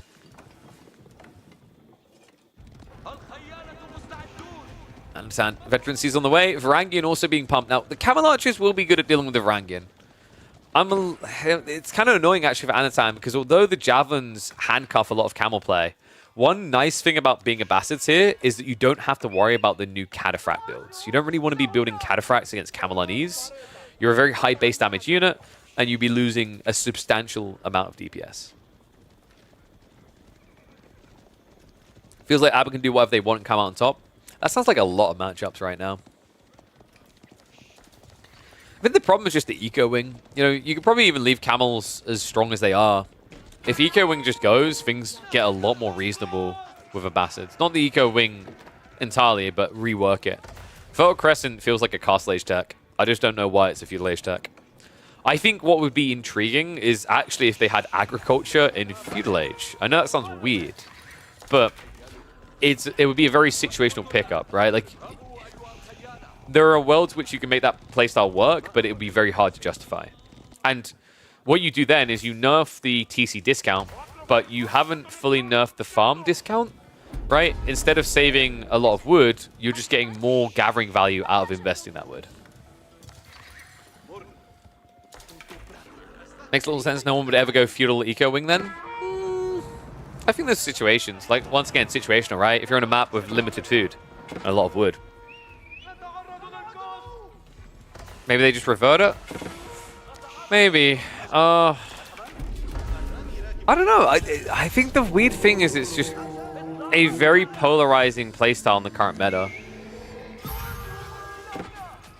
Because part of the reason it feels OP is the current meta we're in, guys. The meta we're in is like Eco Wing, the TC Boom. There's not many civs that can just freely TC Boom now.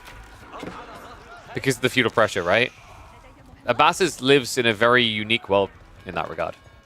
Anyway, tech up's coming through. Anatan, Rangin on the way. Camel Rider's coming. He actually has teardrop shields also coming. The raids are looking good, though. I mean, Louis, he's done a good job of peeling the map. He's starting to block the berries. He's forcing his opponent into his own corner. The big boy army is the problem here, though. The 18 javelins are really just completely unanswered. And now they're going to start taking targets. We'll dive in. Bit of a misclick there. Anatan. Wait. Anatan. All right, we're finally hitting villagers again. Needs to hit more, though. Horsemen now coming. Limitane, they're vetted up. This is a bad fight for Louis. And the javelins, we talked about this. The perfect counter to the camel archers.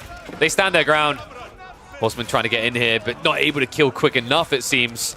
Yeah, for good reason. It takes too many hits. It takes an extra hit than it used to, right? They do 18 damage. These units have 80 health instead of the 70.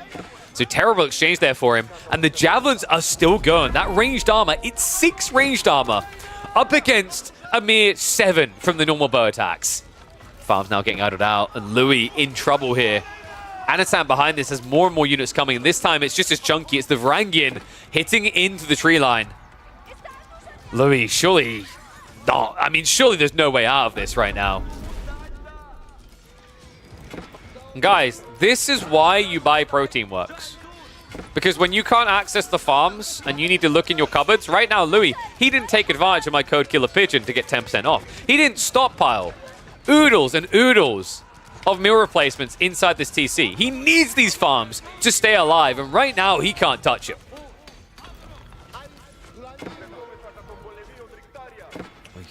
Counter raid coming in, but I mean, it's archers, feudal archers into Varangian camels. So his raid force is dead. Louis has practically nothing left. His economy lead still exists because welcome to Bastard Land. But Anatan could just keep trickling troops, and behind this, we have him going for those relics.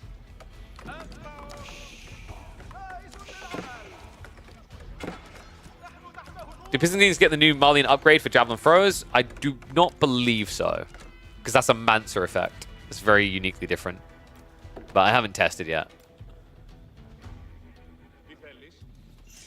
So, Louis with the reset. Now has to reinvest in the age. Camel Archers and Horsemen being rebuilt. Anatan did lose all the Javelins. So that is kind of a big deal. Because now Louis can start to bloat Camel Archers. That's why this game hasn't been called yet. Is Anatan done great damage, but it came at great cost. Javelins is the thing that you cannot just insta-replace here.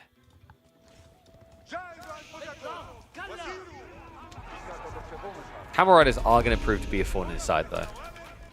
Because remember, Camel Riders are just as good of a counter as the Javelins are.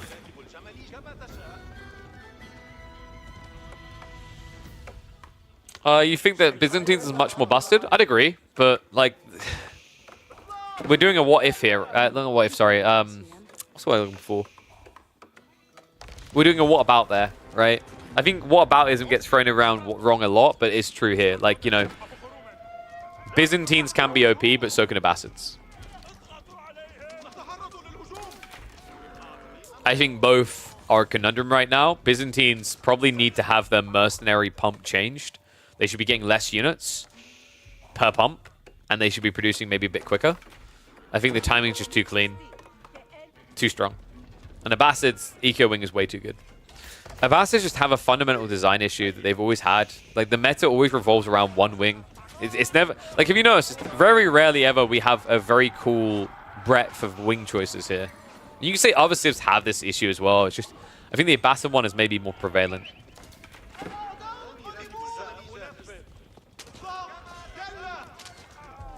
Louis, he's got quite the force together again here. 7 Camel Archers. He does need to trigger the tech up, though. And he's going to be the military wing. Okay, so has to survive this next wave. Anatan behind this has got 2 more relics on the way home. It's looking like a 5-relic game for the Byzantines. And not only that, he actually went for a second TC.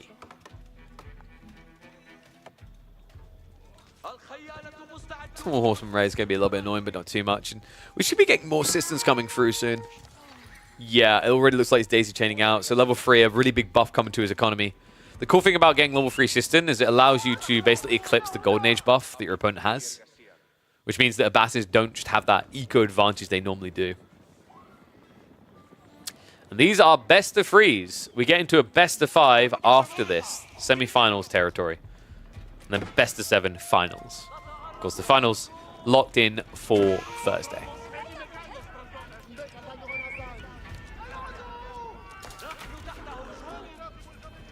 Varangian. Blobbing up, but he needs more jabs, right? Like you can see, this is why there's hesitation for Anatan to go in. The triple outpost defense is actually proving quite frustrating to deal with here. Yeah, free TC behind this. Anatan just looking to blow over time. Dive comes in. The tricky part of what he's doing here, the Olive Grove count is really bad. So you've gone free TC, you're throwing away all your Varangian. How are you remassing afterwards?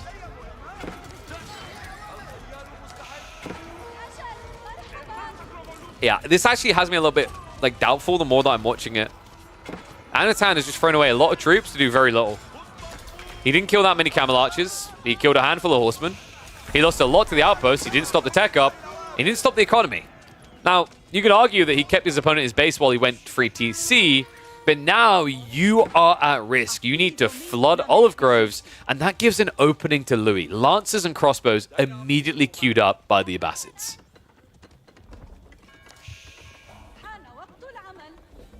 Watched a lot of BC's Civ tier lists, but you never see him give a tier across to like a whole Civ. I mean, that's why you save it. Don't do it for a while, then it's the new content. I don't know. I think Abbasids are strong. I don't know if they're the strongest. I like, anytime someone says Abbasid OP, I'm like, really? HRE? Byzantines? This is obnoxious. It's stupid, right? The polarizing thing about it is it's strong in a meta where it contradicts the meta. That's what really makes it absurd when you think about it. The way they TC boom, like no other Civ can. No other raid attempt. Hey, look. You thought camels are OP? Meet Mangonel Towers. The irony, Anatan's like, oh, okay, no. So you think you're the only one who gets to just play static emplacements? My turn.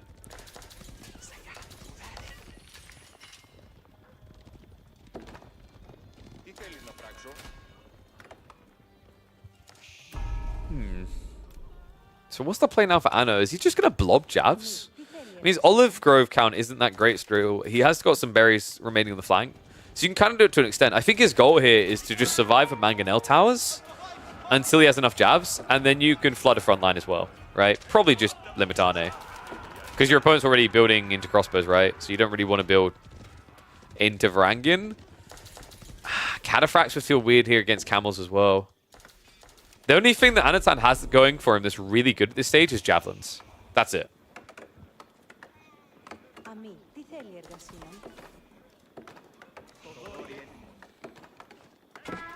Exactly. And yeah, if Beastie's the only one who thinks that Abba is super busted, it's not a full consensus.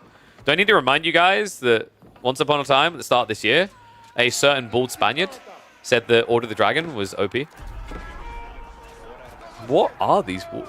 Oh my god, dude, these are Louis walls. These are Louis walls. I see him try these so often.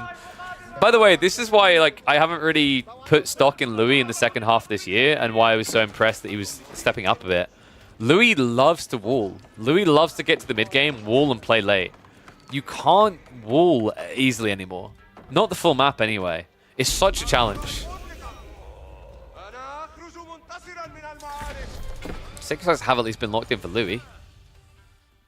Anno does need to take a bit of a breather here, right? He's got to allow the fact that there's Sacred Sites there, just kind of nod, but don't acknowledge too much. You are not ready yet. You need to get all your systems up. You need to get additional Olive Groves going. So for the next few minutes, Louis has an attack point, and he's looking to push it. But that is a wild way to push it. Composite bows into javelins. In theory, not bad because of how quickly you attack, but you are still building more units that get countered by the one thing that Anatan is successfully massing rapidly. We also have Varangian coming alongside this. Smart choice. Rangian really good against Ghoulems because they have 1 more melee armor. Yes, they have 15 less health than men at arms, but this is a matchup where like that less health actually is like not a downside, as they're able to kind of exchange a little bit better against the Ghoulems. Walls now going up. Looks like Louis says, "Screw you! I am getting these walls." It's so hard to do. And I feel like we chose the perfect time to start showing off Pigeon's View with Season 9. Because Season 9 brought the wall changes, right? And the wall changes in conjunction with this better version of High View was a perfect storm.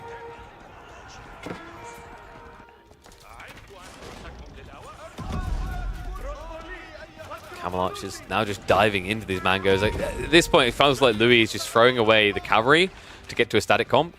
This game is going to turn into just a straight line towards each other's bases. And right now, that straight line goes straight in the way of the mangonels. Ghoulems, they're like, we need to torch this. No, no, no, no, no. Look at me. You're fighting me right now. Camel's coming through. Javelin line following this up as well. Louis, this does not work. It's just so hard to break in this location. The DPS, this outpost, doing so much work. And the repair crew coming in to ensure that it never falls. Even the retreat hurts you here. This one tower. The one tower to rule them all. Louis in retreat now, back to his side of the map. And a huge swing in terms of military. Sacred sites are still capped for the time being. We do have a keep drop coming on the east side. The west side, however, not well protected. Not even a sprue emplacement here. So a decap would still be quite easy for Anatan. For now, he keeps on pushing. Javs need to deal with that backline. We start to target. Rangian able to hold, and Ghoulem count is going down quickly here. Louis needs to start remassing fast. The crossbow count doesn't look good for him, courtesy of the fact that his opponent has 31 javelins. Oh my god. Now, for anyone who wants to be like, oh my god, Anatan, this is so dirty. How dare you build mangonels? Louis started this, okay? Reminder, it was the Abbasid player that built an entire line of outposts to keep his opponent out. This is karma. And now we have arrived once again at that line of outposts. Anatan needs to be a little bit careful. Mangonel. However, Mangonel are out of position here. The Rangian could be targeting down the villagers. Instead, they just keep going for that Mangonel. What? We finally switched his target just a little bit too late there. When it was standing still, that probably would have netted him about 4 worker kills. Then he would have had enough damage to kill the Mango. Instead, looks like he's going to just berserk and walk off here. Behind this, Anatan has got the decap coming in, so it looks like it is going to be quick enough here. Sprune emplacement just came through. Come on. He's going to be denied right at the end. Yep. No decap. He pauses the timer, but we are still counting down. 7 minutes away.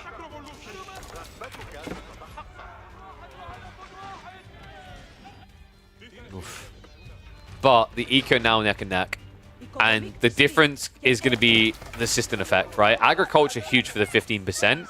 But the System, now up to 4 levels, right? That is mitigating half of the agriculture, right? On farms alone. Because remember, Golden Age is there for 15% with Abba. So you have 22%, 7% difference. We're probably getting the level 5 System soon.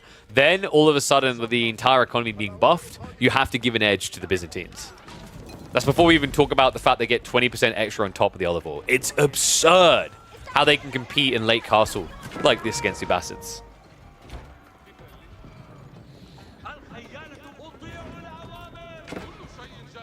Time being, Louis is at least going to try to keep control. I just don't know if you can hold it if Anatan just runs over to the sacred site here. Bit of a tricky situation. The walls are at least proving to be a little bit annoying. Louis is going to force a commitment down the center, courtesy of the Treb, trying to take out that one outpost. That outpost is the bane of his existence. I respect the fact that he's giving it the attention it is due. But I don't think he's there yet. I think he needed to wait. He needed to get a better army first. Wrap around the backside. The Ghoulam line is just not holding up against this. And it's archers behind this. Archers that just cannot exchange well into Varangian. Once again, Louis steps up. Once again, he gets pushed back. And this time, the outpost wasn't even needed.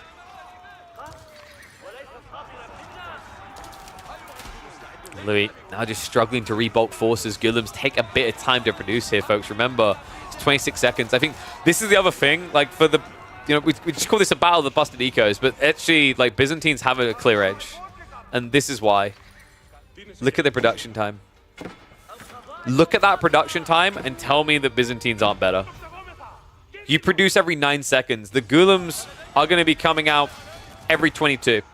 Right? And he has Golden Age free, by the way. Golden Age free, and it still takes him over double the time to pump his version of a Varangian. Now, Gulems are better, sure, but not double the production speed better. Or production weight, shall we say. And I think the weight of this game has become a bit too heavy for Louis. The flood is real. And there's no Noah's Ark here for him to take refuge on. Villagers on the front side getting culled. Gold access still there for Louis, but control slipping away fast. 4 minutes from a Sacred Site victory. At this point, really, all that needs to happen is Anatan needs to retarget into them, and we do have Kairos Siphons on the way to make that easier. Yeah, and losing villagers sometimes as a Vassus is good. This is not that situation, right? It's not like, hey, free pop, I can build more military. He's 122 right now. Small Horseman Raid coming on the back. And we'll just shuffle off the farms temporarily. This is a much bigger find. That is 32 villages. That is basically a quarter of the economy of Louis. Running for their lives. West side, big force on the garrison. We're back to outpost defense land for Louis. He does have only 3.5 minutes to go. The big deal being the fact he does have that double keep, but Trebs, Kairos Cypher's now arriving. A Mangonel emplacement is coming in 10 seconds. The villagers just got baited into their own death. He goes into the choke point, but he shouldn't be coming out. The repair crew are going to be there. There's the Kusplosh. The Mango went a bit hard on the first shot. The follow-up is good. And Louis' attempt to deny the trebuchet is going to fail. Yeah, this is over. He's lost control completely. There's still enough troops flooding into his base. We've got Anatan right in his opponent's base now, taking his berries with Mangonel emplacements. Oh my god. Villagers desperately just trying to keep the hopes alive, but Louis, I think 2.5 minutes is 2.5 minutes too long here. In fact, he's at risk of losing both castles simultaneously. Kairos Siphons in on the east. He still hasn't mopped up everything in his base either. Just a trickle of troops still idling out the farms. And that means that Anatan, folks, is going to get the 2-0 victory here, meaning he will be first through to the semifinals, where he will have a showdown against either Cat, Gully, or Wham. All that to come, so make sure you're tuning into these. Make sure you're tuning into these every week. These have been delivering so well through, and we're only 3 weeks into a 30-week format. What's going to happen next? Who do you think is going to be taking the title this week? Let me know in the comments, and I'll catch you all in the next chapter. Oy, oy, oy. He was floating gold? Yeah, because he had his economy out there. He was just, like, hoovering it up. Time for a new GPU? What's wrong? What do you mean it's time for a new GPU? Was the game lagging? What? Rogan?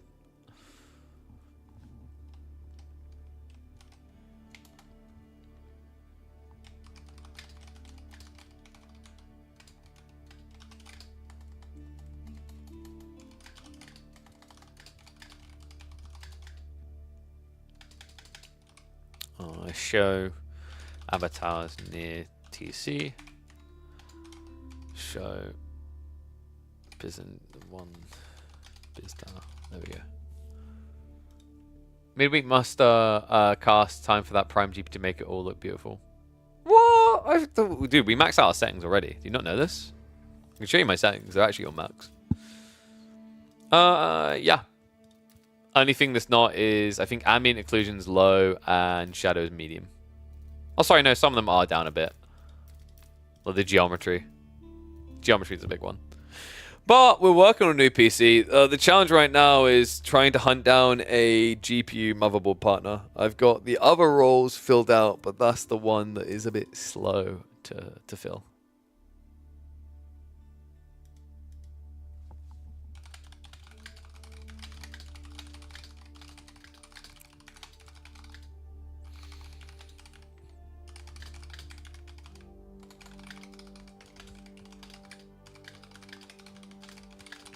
Sorry, just double checking. How are we looking?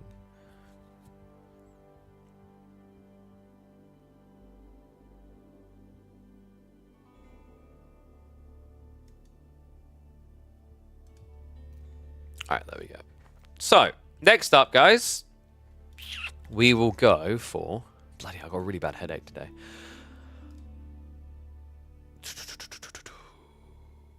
We've got how long? About 2 hours? We could do Puppy Paw versus Miyamika. I'm actually very curious about that one. Miyamika is a very talented player. So I think that could be a quite close series. So, give me a sec, guys.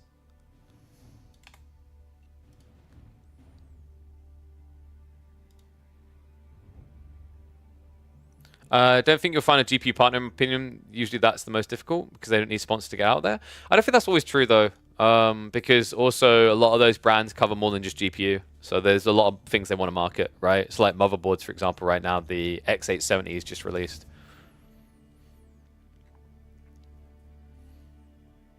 Also, GPUs partner not just around their own cards, they partner around game releases is another thing.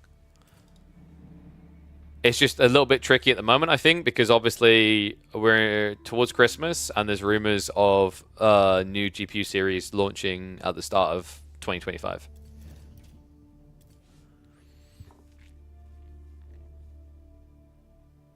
And yeah, like, basically, this new PC will improve the look of the stream, but there will always be limitations based on Twitch's compression and bitrate limitations. Those don't know, Twitch basically, and let me just get the draft for this next one.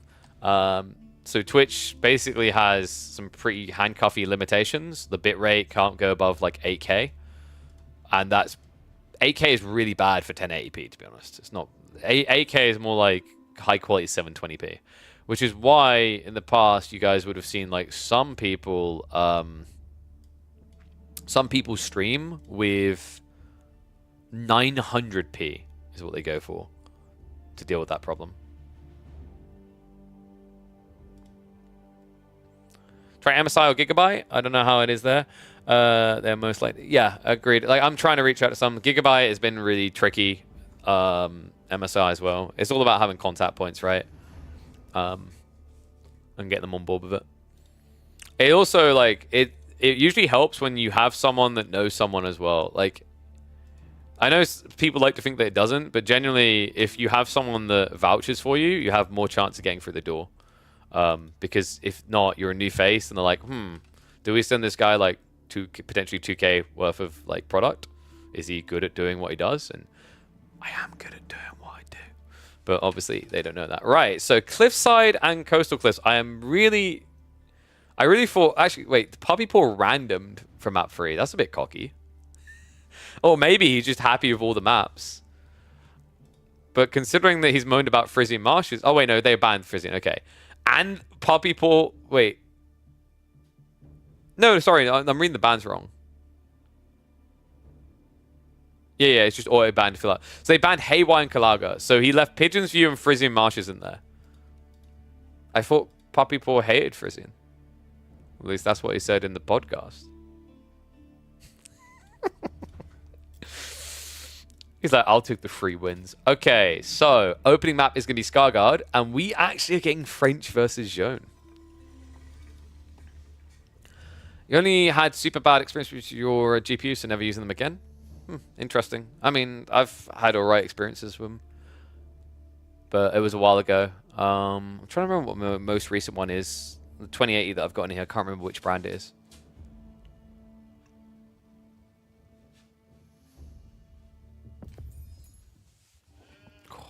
Bloody head.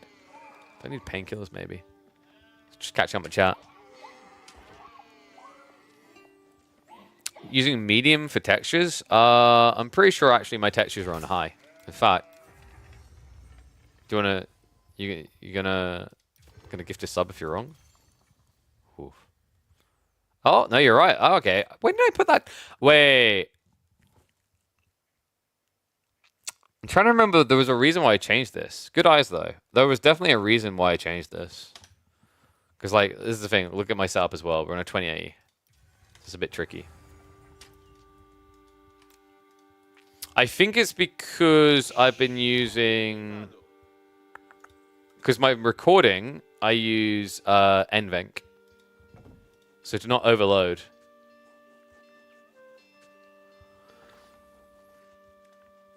I'm pretty sure they don't actually allow top streamers to go 1440p. Not that I've noticed. It doesn't matter how big you are. There's just there's hard limitations. It's the way they've coded their platform. By the way, for those looking to compete, the new map pool has just been announced. You can get higher bitrate. Interesting. When did you last check on that? I don't know if that's still the case.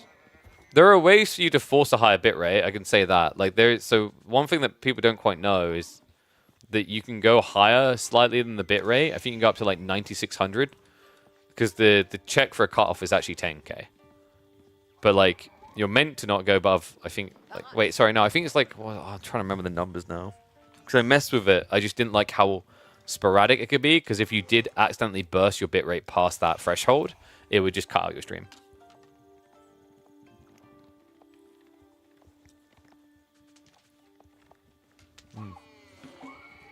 This is the thing, like Twitch would be in trouble if YouTube got it together on like the way that it integrates live streams fully, and had a bit more focus on the community building, which I think is really all that I hear people say about the quality of stream and everything looking better right on those platforms. Because the reason is because you can push a higher bitrate. What's the best GPU below $1,000? I'm trying to remember the conversion, because I think you can get this point, someone can correct me if I'm wrong, it might be slightly over. But I'm pretty sure you can get either a 4080 or an XTX 7900 at that price point, about $1,000. And it's quite interesting at the moment, because AMD has been investing heavily into partnering with devs. So for example, guys, you can get pretty much the same performance on XTX or 4080 on the newest Call of Duty, from my understanding. It might have been slightly better actually for XTX, for the XTX. Yeah. Jesus Christ, why have I got such a bad headache? Oh, that hurts. All right, let's focus on the game. I mean, this should be pretty cut and dry. This is a pretty hard matchup for Zhone.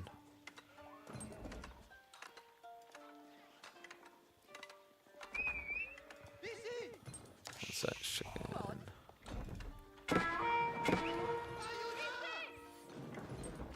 All right, let's hop into another series on another day. What and all, welcome back to the channel. It's midweek muster time. Puppy Paw und Francais going up against Vua Ao Lang. Mio Micah, the highest ranking player of Vietnam, playing as Jun Dark. Map is going to be Scarguard. Expect a lot of Pro Scout shenanigans. It's funny, we just had Chinese versus Yuji, and I think this matchup can have a similar approach. Double Pro Scout seems very feasible here. However, maybe not when Puppy Paw does this. He was trying to shove the deer in, it got lamed, and now he's moved his villagers out. That's really crafty. So while you can go Pro Scouts, guys, one cool thing with the French is they spend so little to build mills that you can also just ripple out onto the map.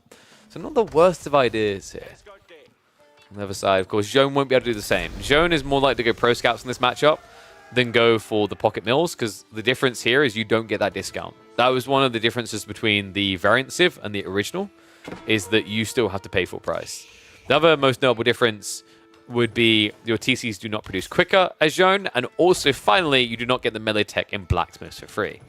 So add those details together and what you have is a scaling point for French. The longer the game goes on a stalemate, the better it gets for them. So the pressure really is on the Zhone player to try and make things happen.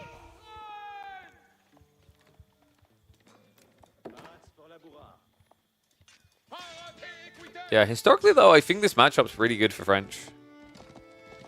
To me, when I look at this matchup, Zhone has to outplay in the first 2 fights, or you're just behind. Really, really far behind. It's that brutal. Because we talked about the creeping eco. The other issue is Zhone becomes more of a liability the longer it goes on. And what I mean by that is, you know, the longer the game goes on, the more knights there are, the more opportunity that Zhone just immediately gets wiped by heavy cav. Well, looks like we have got range Zhone. Great choice made by Miyamika. I've seen a few games where people go melee. That only makes sense if you force your opponent into spears, and a French player should never really be going spears first, as they should always have advantage. The reason why you go range Zhone is when your opponent tries to run away, you can just reach in and snipe a unit here or there, right? That's the value.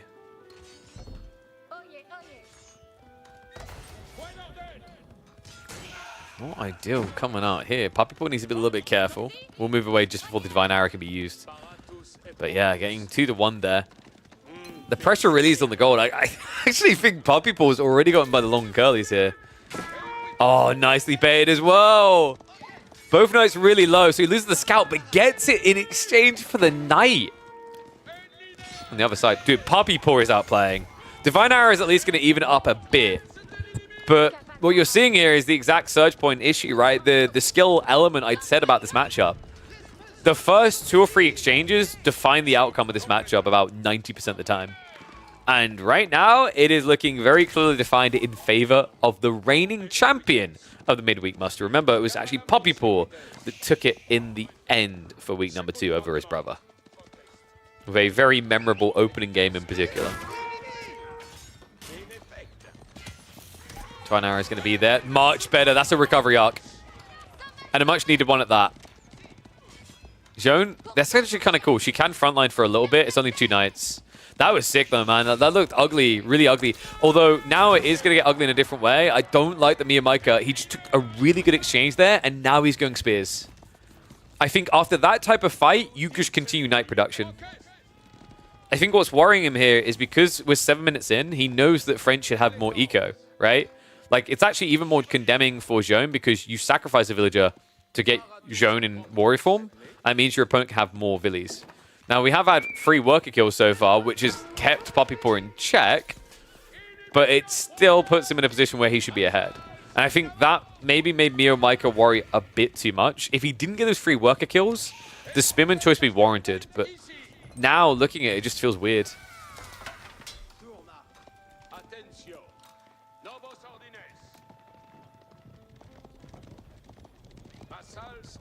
And where did he hit those villagers? Was it on the backside?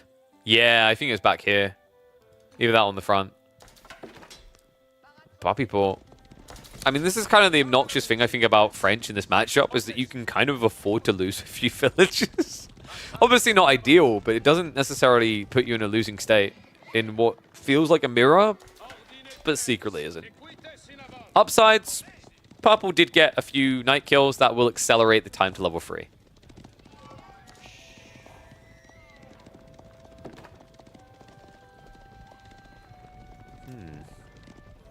Puppy looks like he's going to have to pull back to defend here. There might be hope for Miyamika. Charge comes in, no reaction. Puppy Paw! What? Oh my god, he had no vision there. He never rebuilt the scout. Huge swing here. Miyamika now ahead. And he's going to start to farm this up. Knights and spears in the mix. Puppy Paw, you notice he's just targeting down all the injured ones with the smites. Divine Arrows have ran out though. Miyamika, did he overextend? That's the big question, because he was so focused on the fight, he wasn't reproducing. Down to just 2 knights. Meanwhile, Puppy Paw somehow still with 7. Incredible swing here. That was crazy. Miyamika are ahead now by 4, but he needs a little bit of time to realize it. Zhone is going to be chased down and killed off. He's also now playing out onto pocket economies, which is something Puppy Paw can exploit. Oh my god. Spears trickling out. I mean, you know, yeah, the counter to knights, but not when you have small quantity. Needs to be a little bit careful here. Notice that Puppy Paw, as soon as a knight gets down to half HP, you have to move away. Otherwise, it's 24 XP for Zhone.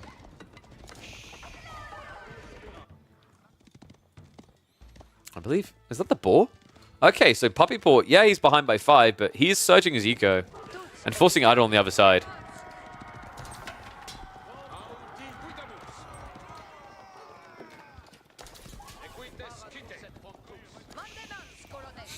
I guess the nice thing about having so many deer is if you get raided here, you just shuffle back and forth.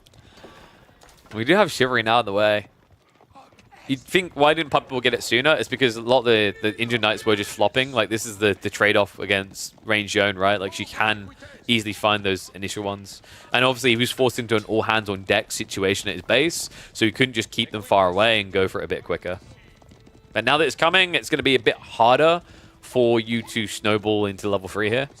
Now you have to kind of aim for a big fight if you're Miyamika.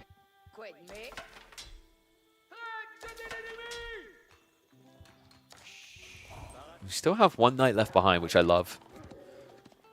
I don't think you want to spring too quickly here. Your goal should be to kind of posture on the front side before going.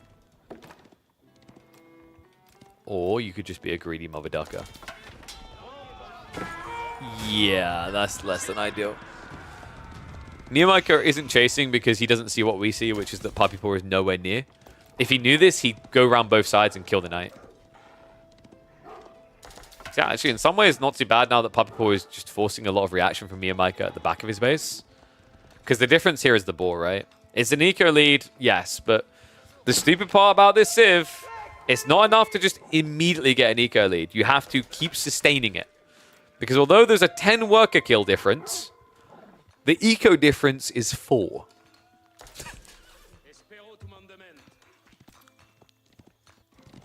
Also, is it me or did Miyamika just give up on night production? I guess he kind of has to eventually, right? Because of that scaling eco we talked about. I don't know if we were at that point, though. He does such a good job scalping. I think he was far enough ahead on worker kills that he could have just remained night producing.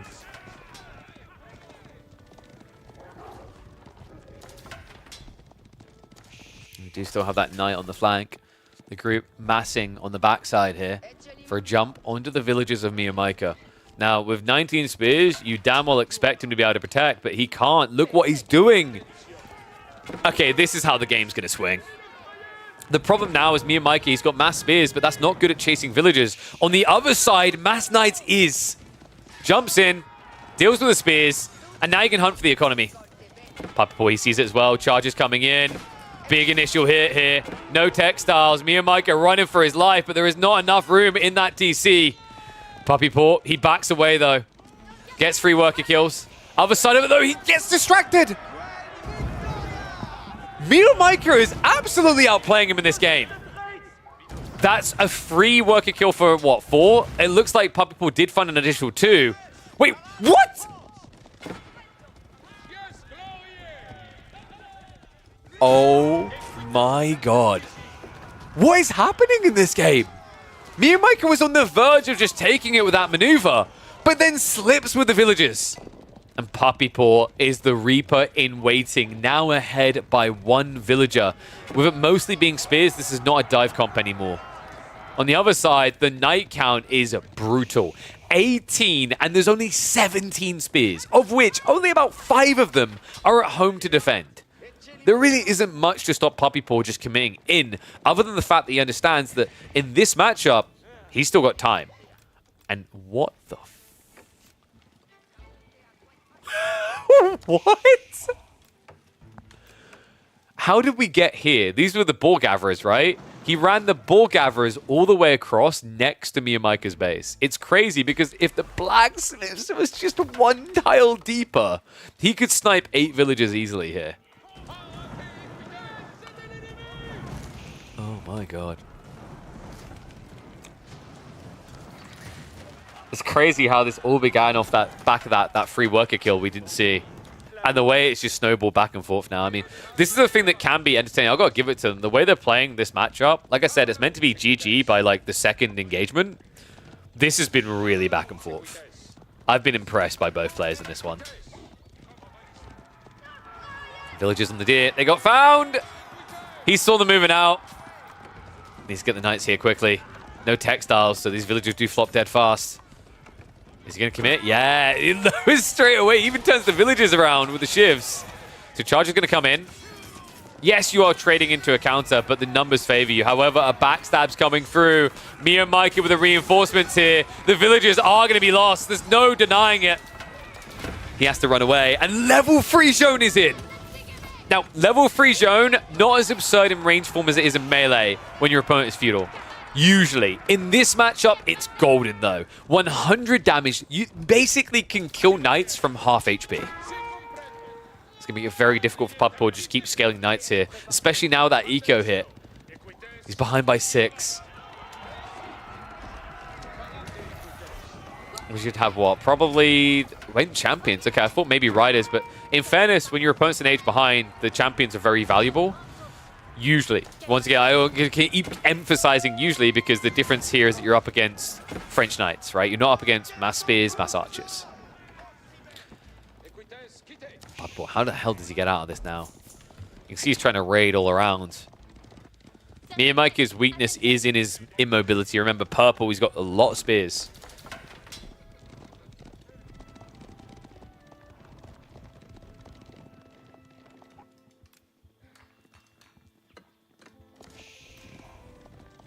Wait, was this the one that... No, Jack Leo. When they were doing the podcast, Puppy Paw was playing against Julie Beck. I would have laughed my ass off if he'd lost that series because he was doing that, though.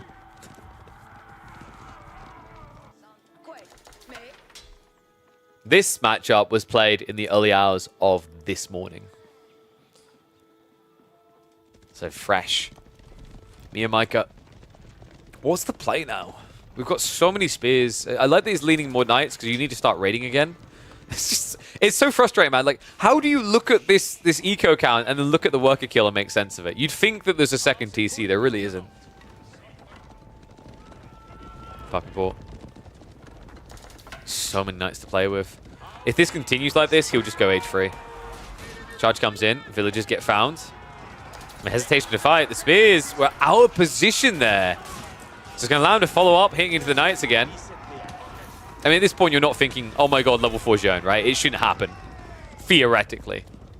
Because, for example, even if you lost your whole army, let's say you have 20 knights here, that's 24 XP each, so that ends up being 480 XP. That's only a third of what you need to get level 4. It's like, realistically, this is the stage of the game where you don't panic that Zone is just going to get level 4. You are going to be more willing to fight.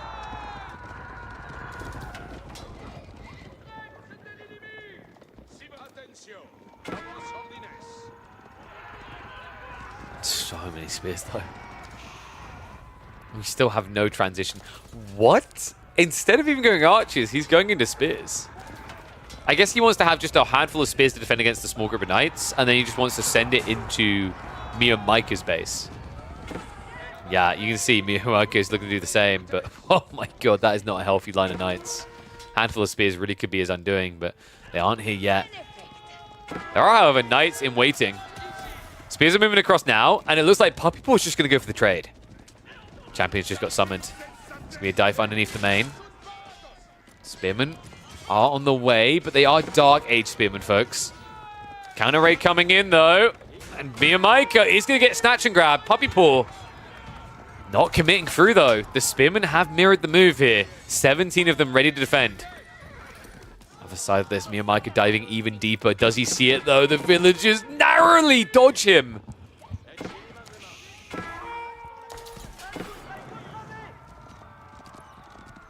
Are you allowed to avoid the ability cooldown JD like that? It's part of the game. It's in the game, is what I'll say about that. Are you talking about, like, essentially it's kind of a mini animation cancel? It is what it is. And what it is a loss for the reigning champion. Miyamika, it took a slog to get here. An absolute bloodbath to open this series. But he leads in the first. What a crazy game. Let me know what you guys thought about this. I mean, brackets as they stand, obviously we've still got potentially 2 more games to come, and you can see what the draft's going to be. But that was fantastic to open this series. Let me know, would you have done what Miyamika done there? When he got that initial knight lead, initial eco lead, brother, would you have switched into spears as well, or would you have went the full distance on blast knight v knight? Do you think you would have won with that, or was Miyamika the smarter cookie here? Let me know in the comments, and I'll catch you in the next one. Oh, man. What a cool game. So that's only game 1, by the way. Next up is Coastal. Will there be a semi-final today? Not necessarily. There's no guarantee. But if we don't cast the semi-final today, we'll cast it tomorrow. So pretty much, no matter how you look at it, you should be tuning in here Monday, Tuesday, Thursday, and Friday to get your esports action. So, let me quickly... I think that one might be uploadable. I don't know, that one was really cool, but it didn't have like this big flashy, oh my god, thumbnail moment, you know what I mean? It's quite weird.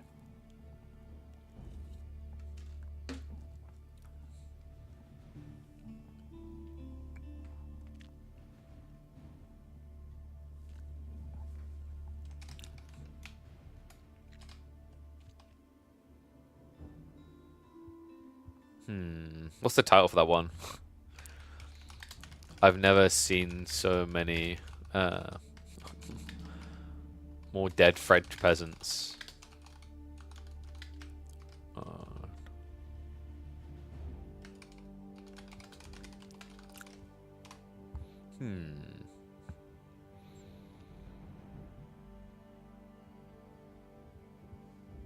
Being a French villager has never been more dangerous. I don't know. We'll see. Maybe. So, map 2 is actually going to be Chinese versus Delhi. Ooh, on coastal cliffs. That's actually a really hard matchup for Delhi. So, yeah, good start to this series for me and Micah, but I don't know how you navigate this one. It's always been a tricky one. Even more so on a map like this, there's 2 sacred sites. The sacred site tends to have boar and deer nearby. Like, it's just an easy play for people to get Barbican drop. So we're probably likely going to go to a map number 3 here. In which case, you've got Cliffside with HRE against what? Oh my god, dude. We might be about to see a reverse sweep. Because this map is not going to be easy for him. I feel like your best chance of winning this series is here, and I don't mean that in a like it's overwhelmingly good for you way. I just mean it's overwhelmingly bad, but it's even more overwhelmingly bad next. By the way, guys, do you want some big hype news about next week's midweek muster? Do they know? Should I tell you? Oh. Someone sub and I'll tell you. Ugh.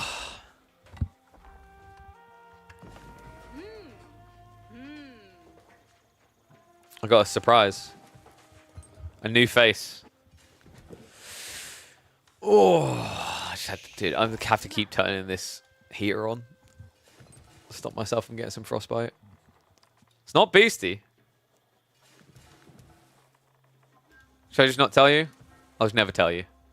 I'll keep it a secret. You can't know. Nice try, Ains.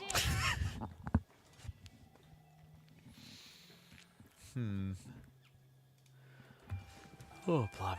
So I reckon if this does end up being a quick resolution of a series, we might have time for... Maybe we might have time for B versus Voldemar. Which would be perfect because then the winner of that would face off against the winner of Dimmu versus Lash, which we will be catching live in about an hour and 15 minutes.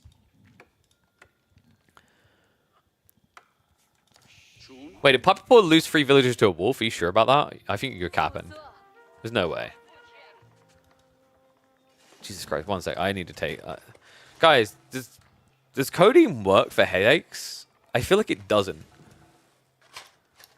Is it an opioid?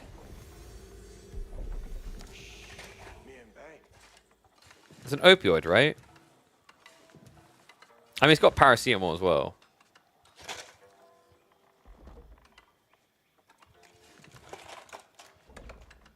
Oh, damn. All right. Well, apologies, guys. I missed that. I mean, I have these opioids for... I have codeine, basically, for my ankle. So it's like a double whammy. It could fix both.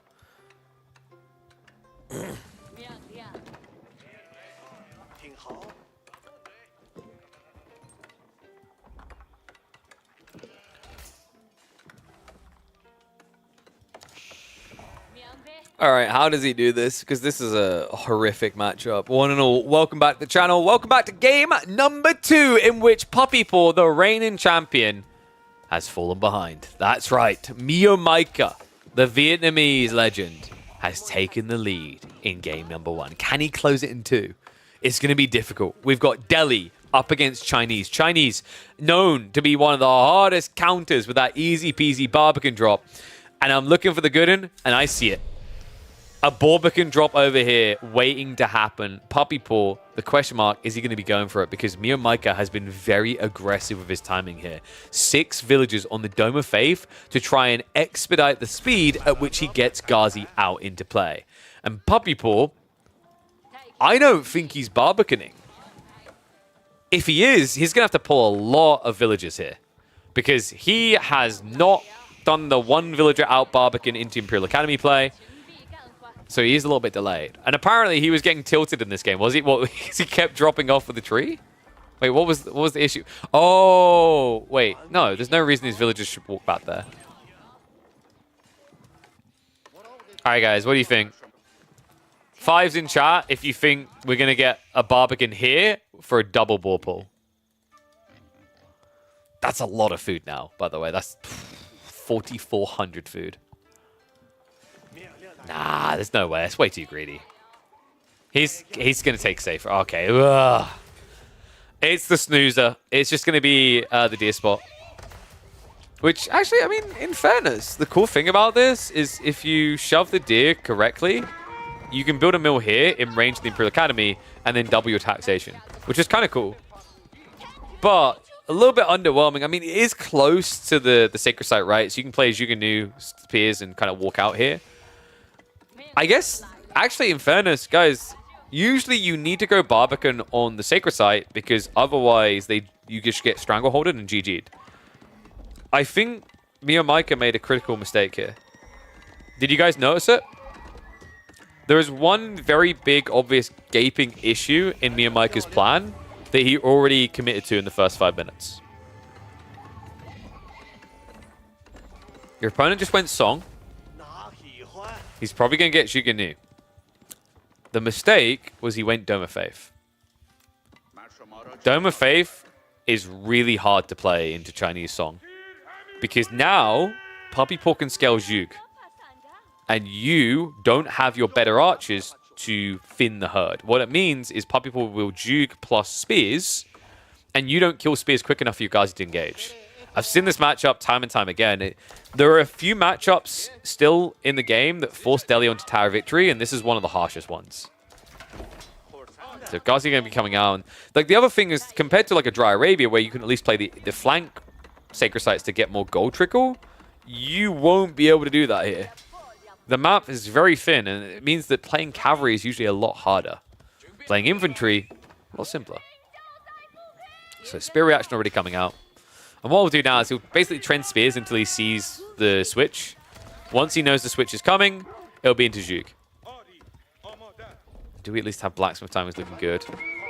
We have Bloomery as a priority. Undermesh really needs to be an immediate follow-up here. In the meantime, Puppy Paw, he's gone for survival technique, so he's amplifying. Did he put it in range? Puppy Paw. Mate. And what is up? I am poisoned. I guess the ground was poisoned here, so why you didn't want to put it in. I appreciate the Prime sub. Remember, guys, if you got Prime subs, drop them. Drop them in the chat. It helps immensely. Helps us keep growing. I can't believe that. The best part is the hindsight to put the archery range in range. So here we go. Zhuge Nu coming. In fairness, deer don't generate insane amounts of tax, right? Because you get tax on drop-off and they have to gather so much. But still, it's double. You'd be getting double the taxation from that. So yeah, not ideal. So Spear's able to buff this away. He just got confirmation that archers are in. That means the Zhuge Nu pump can begin. He can even bring one of the taxmen over to supervise for that. He definitely has enough of them, actually. Yeah, 3 in total, but the way he split his resource between berries and deer means he doesn't want to waste time, or rather waste resources. So instead, we'll probably see his next Imperial official soon, because the other issue is he just doesn't have a taxman gathering right now, right? So spamming out a double archery range is a little bit expensive, and that's why you're now seeing him take gaps. The cool thing about Barbican, remember a while ago, for some reason they buffed it, it now is a tax drop-off point. That's what's really cool about this configuration. With and would have been cooler if he had put the mill in range, is he could have just tax dropped off into here very efficiently.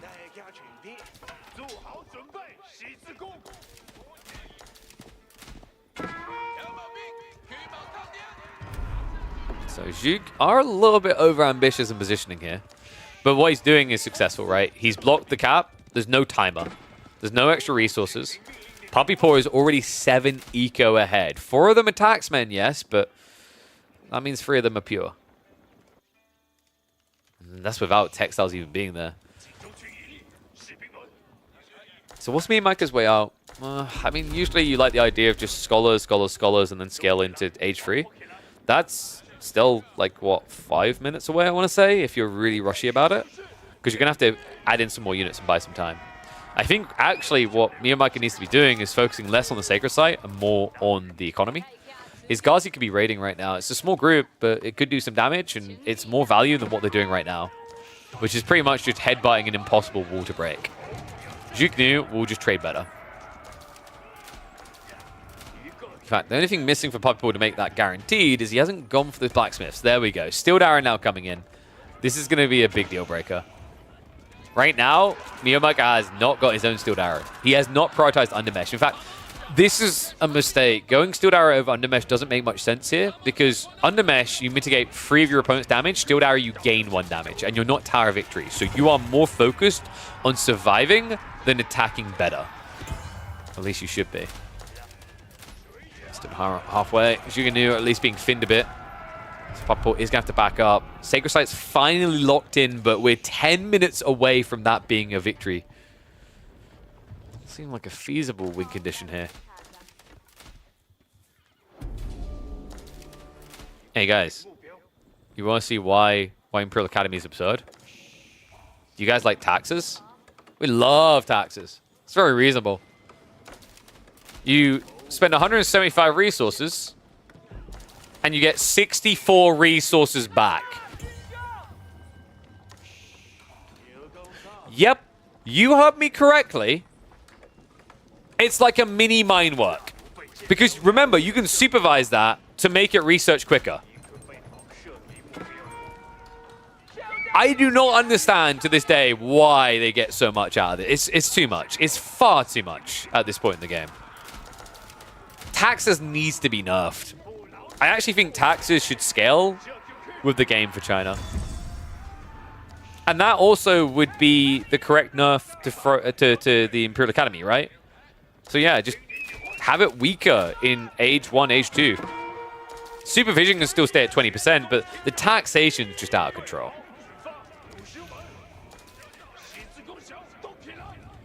Good God.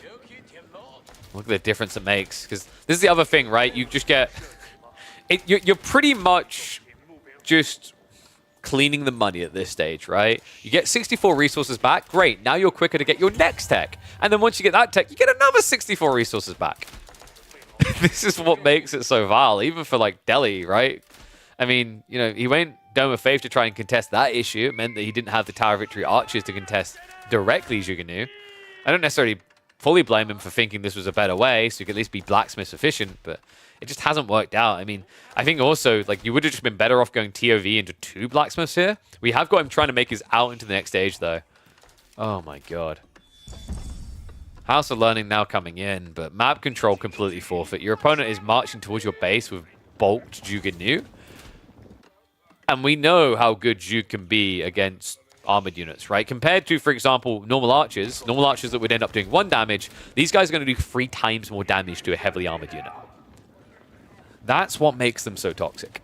And you can't go lancers, right? So you're going to have to go the slow-moving men-at-arms. Immediately queues up 7. Has got the double scholar garrison here, so we'll be able to get the initial wave. Puppy Paw now has an opportunity to do some irreparable damage to the Delhi economy. He marches in. Army reveals.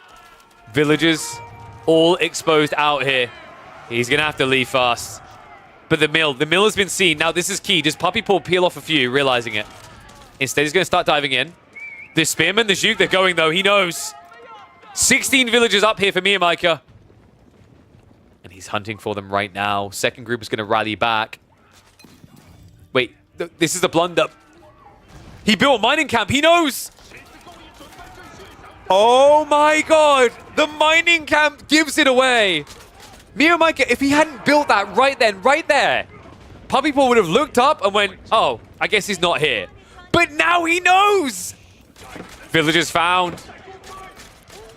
And there's no escaping this. The Zhuge are being backstabbed by the men-at-arms, but they'll take the trade. Spearmen peel off to deal with it. Zhuge going to start a step away to try and snipe down the MAA. And the second wave now coming in on the south side. Woodline to be added up. And Miyamika now 20 eco behind. Men-at-arms. I mean, they've done a good job of trading as well as they could, but they're dead already. The Zhuge can now just clean up the vet archers here. South side, he finds even more. This is going to be a swift wave off for game number 2. Oh my god. Puppy Paw, a tough one, man, but he almost looked like he made it work for just a second there. But that... Oh, sorry, Miyamika made it look like it worked for just a second there, but that mining camp, man, that Milton mining camp gave it all away. I mean, maybe he would have checked either way, right? But that's an immediate tap out. Wow. Does not even hang around. We are going to a third game. Let me know what you guys think of this one. You know, is taxation way too good for a start? Can we agree on that? I think taxation's way too strong in the early game. The Imperial Academy makes it far too good. But also, another question for you guys. What did you think about Miyamika's play in that moment? Would he have been able to come back if he hadn't dropped that mining camp?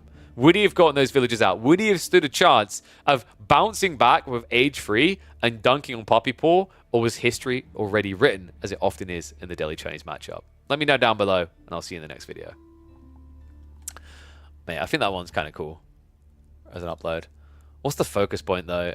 Dude, I want to moan about taxes, but I think the bigger thing should be around the mining camp.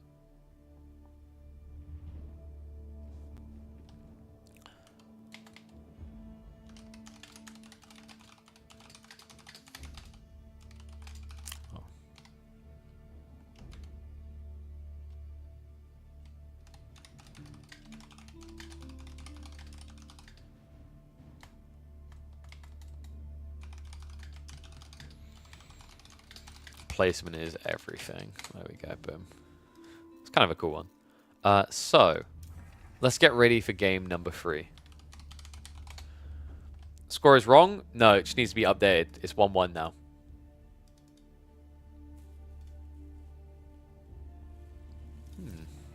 So, I reckon we've got H3 Japanese. Ooh, wait, do we though? Miyamika, Zhuge, like, Zhuji is a comfort pick for him. And he likes them on Cliffside. But, like, can you beat? Okay, no, okay, yeah, he went Japanese. I think you have a better chance with Japanese than Juji here against HRE. It's bad either way, but, like, you have a better chance. It's just tough that it's Cliffside, right? If it was a longer map, it would be better for Japan. Then again, I think, like, you know, if you try to fast castle, HRE would have had options. They can either try to all-in restrict you, or they can fast castle themselves. They fast castle quicker. And yes, Miyamika won with Jeanne d'Arc. Really, really impressive game. I didn't catch it because I was busy getting distracted by a big-ass headache. But apparently, Miyamika, like, the 3 initial worker kills was the Wolf. The Wolf got 3 worker kills on Puppy Paw. But then there was a lot more worker kills as the game went on. All right. Should we get ready?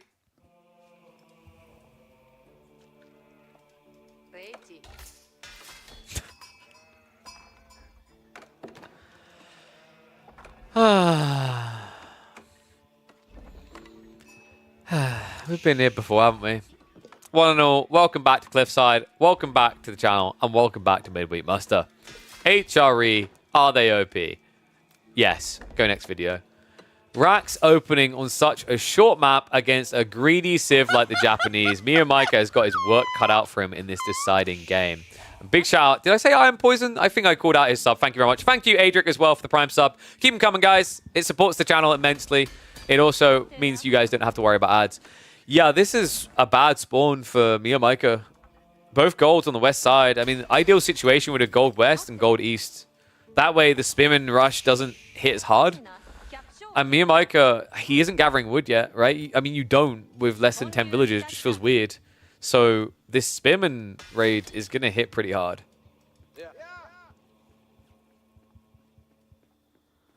How does one go from software dev to esports caster? Would love to exit the coding life. Very unexpectedly. So actually, while I was a software developer, I was also a streamer full-time hours, essentially. So I was working 9 to 5, getting home, and then streaming from about 6:30/7 to about 4 or 5 a.m. for a year and a half. And then I got out of that healthy cycle by starting to do some casts instead. And I basically was able to fall into it as a career. It was never really intended. I discovered it and realized I loved it. It actually made me realize why I went into development in the original point, right? Like I wanted to create things to entertain people. And I realized there that I wanted to be an entertainer. So that was a big driving point for me. I wouldn't recommend in 2024 betting the house on trying to be an esports caster. There's actually way too many casters now. There's way too many. You can literally see it if you look at let's talk about Deadlock, right? Because Deadlock, the amount of casters who treat that like that was going to be their big break, and now it's just like in limbo for at least a year, they're stuck again. So COVID had the unfortunate knock-on effect of building a lot of games up very large, but then the after effect was that these games had too many casters and the esports scenes were too blurred. So I would say definitely explore careers in esports. There's definitely a lot of use for people with software dev skills. There's a lot of roles. You could even do creative things on production side. I wouldn't say try to be a caster. Really wouldn't say try to be a caster or a host, because there's just too many. Dude, I'm struggling to find where I go right now. I've struggled to get back into Dota for a long time. I love Counter-Strike, but getting into that is like an uphill battle. Age of Empires 4 is small, very small. I can't make a living off of like AoE 4 on its own. Call of Duty is like there's not enough extra events going on.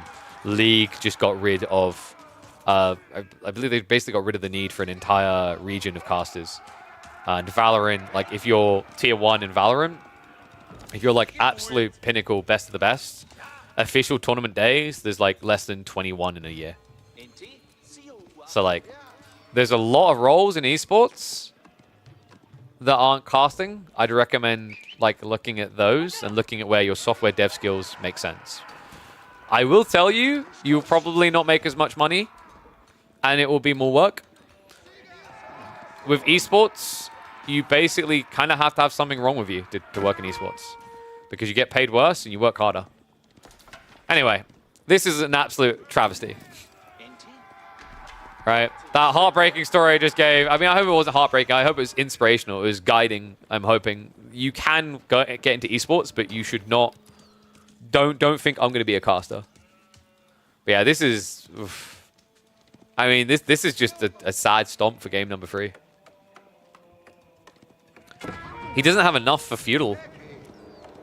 Like, there's literally nothing you can do here. Well, actually, no, that's not true. He can just go stone. And I actually think, like, that has to be the play here. You can't rush out to the gold. It's just too expensive against spears. He did at least get an outpost up on his own gold. It's just irrelevant. So, yeah, smart read. Mia Micah. I want to say he's not dead yet, but oh my god, he looks dead. Cool. Why didn't you try that in your Coastal Cliffs game? Sorry, that was mean. Just run all the way out. Get that stone. So yeah, remember, when you play in Japan, you get 20% of the stone you gather as gold. So he will be able to now, like, get up. I mean, in some ways, I want to say you just keep going until you got Daimyo at this point. You're so far behind. Yeah, just, like, do one more grab. Build your tech, but like, get one more grab for Daimyo. Your only way out of this is, like, basically building an Uma Bannerman and raiding. But then, guys, here's the problem with building an Uma Bannerman. You need gold. Oh, no.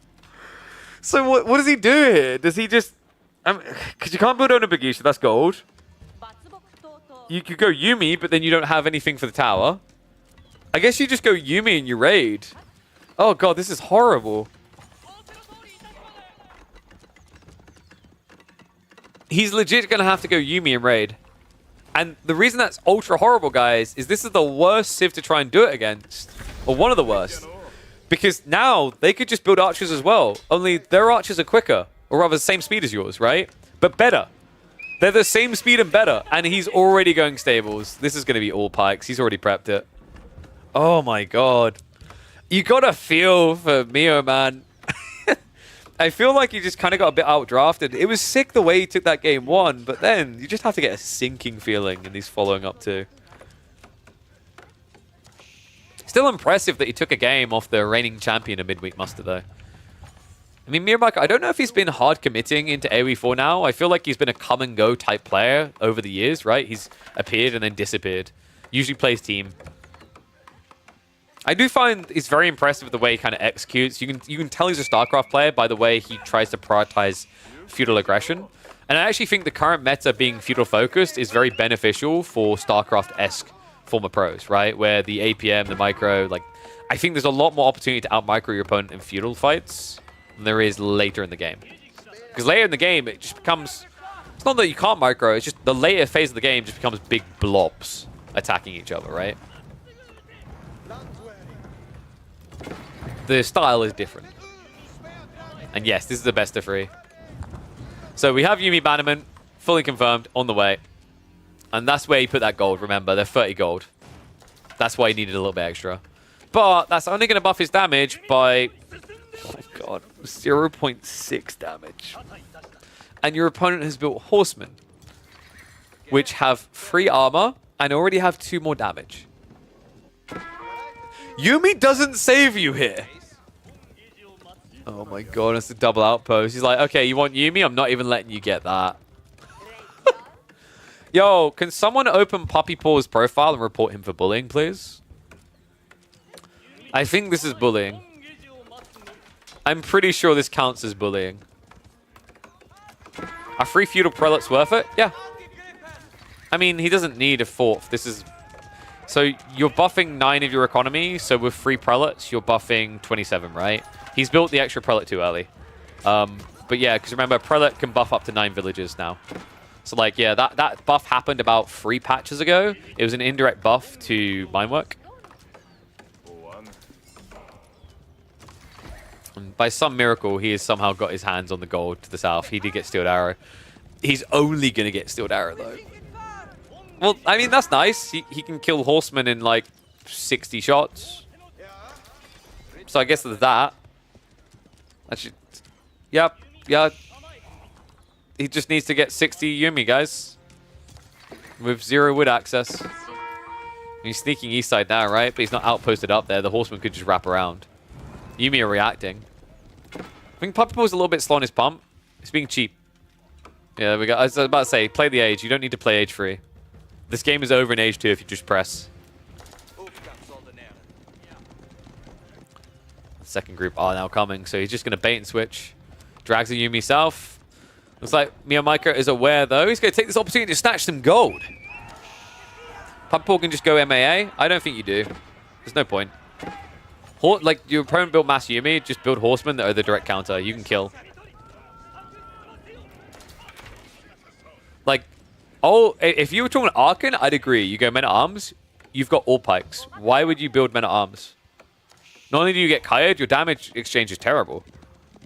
You do 10 damage with a Men-at-Arms. Your Horseman does 12, right? So, like, you can get maximum 11 damage with Men-at-Arms, or you can get 12 with a faster unit. It's a no-brainer, right?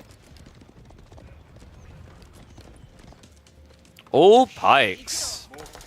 What a tech. Mass Yuumi. What a trash. Now, if Miyamika ever finds his way into Castle Age, he'll be OP. That's a very big if, though.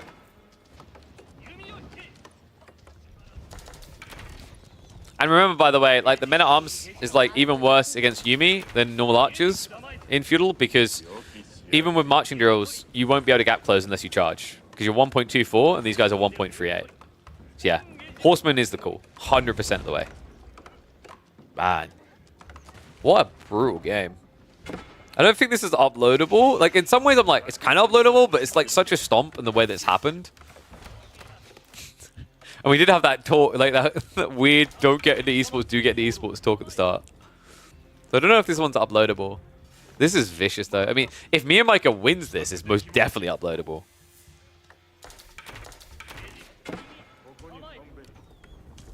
You talked through the action? Not really. We had the action on screen. I'm gonna teach you something about casting Gully. You don't have to like commentate every single thing that happens to an extreme.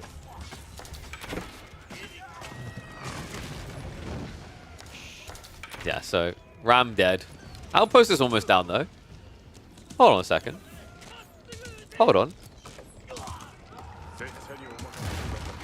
Is there hope? No. Oh. Yeah, I just don't think it's an uploadable game anyway. It's a bit of a weird one, right? It's cool to see mine work look so dominant. Or maybe it's cool's the wrong word. But yeah. Upload for the job advisors. I need to do more talking head stuff. I really need a YouTube manager for editing and whatever. That would be sick, because then we can just actually have like talking head conversations regularly.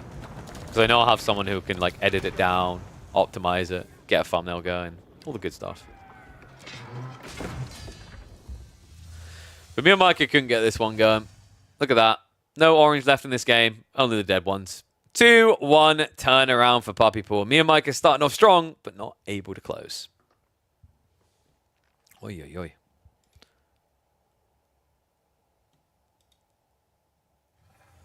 Mine work didn't win that game. I think mine work works quite well, though. I disagree. I think when you see your opponent can only go Yumi, mine work is 100% the call. But sorry, did I get a response to the original comment when I was saying about it?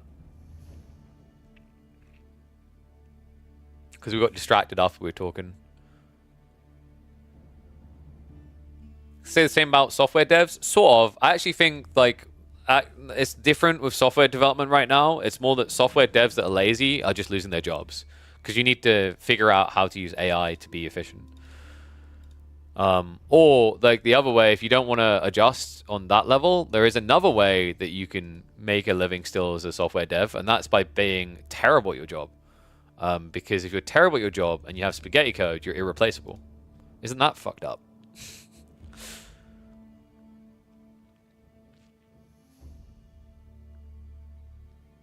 That's true. You guys should buy Protein Works. Oh, that's actually really fair point. My contact at Protein Works told me now is the time to buy. It started. They have got sales going on now through until Black Friday. They've just started to initiate the sales. You guys will want to check on them daily. The blackout sale has begun. So each day is going to be different deals. I think today they've got bigger discounts on the diet meal replacement extremes and a few other diet type meal ones. So worth checking in on that. I highly recommend the banana flavor one. The banana smooth sundae is incredible. Here you go, guys. I'm looking at it right now. The banana smooth sundae is absolutely incredible. I think it's actually my favorite by far. Highly rate banana smooth sundae. Was really impressed by the strawberry ones as well. They're awesome. And vanilla creme. I need to get the vanilla creme next. I've got the breakfast one of that, and I quite like it. So yeah, check them out. It also supports me while getting you guys something. So if you make a purchase there, it tracks against how I'm performing, and if we perform well, then they want to come back and sponsor again and again. We're now up to like I think 5 or 6 months working with them, and obviously the amount that we sell also influences how much they come back for each month. So exclamation mark Protein Works, take advantage of that. I've already said that like some of the money that I get through that sponsorship goes into production, prize pooling, those type of things to make more things happen. And yes, Adric, wait, so I keep saying Adric, it's Adiric, right? Adiric, they do ship to the US. Fatplop, I don't know if you chat right now, we'll give you the most detailed breakdown on that. It is a case of scaling costs, so it's delivery cost I think is $30 if you're under $50, then it goes down to $20. If you go over $150, it's down to $10. Europeans have it a little bit better. If they spend, I think it's about 70 euros, then you get free delivery. Demi versus Lash is in 40 minutes, so we might have time. I don't know if it'll be full of a series, but we have got time to check in on some other games. Is it time to look at Wham versus Gully? Might be. Fuck. I need to turn that heater off again. I'm getting a headache again. Oh.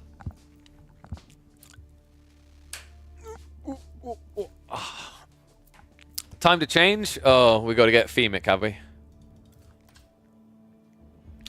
What's wrong? Why do you hate my background so much? My beautiful background. Jesus, my head is really not there today. It's really distracting. Yeah, I think Dimmy's playing offline, no stream, because they were told they had to play their games because it's round of 16. Like, you have to have your round of 16 done by Monday. It's just not reasonable to take longer. Wait, where is my background? Oh, that's why. It's because I put the camera tab. I set up folders rather. So let's go with the Midweek Muster. You have painkillers? Well, I've got codeine. And I was saying, I don't know if that helps with headaches or not, though. So yeah, I have codeine. But I don't... I mean, these are paracetamol and codeine. Because basically I have those for my ankle. Because in case you guys didn't realize, that's why I'm hobbling around. I have a broken ankle.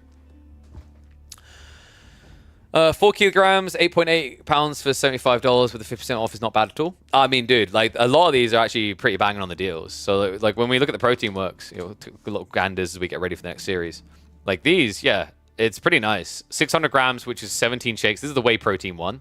I was talking about like the whey protein is pretty good as well. I've had actually with the protein, I really was impressed by the clear protein.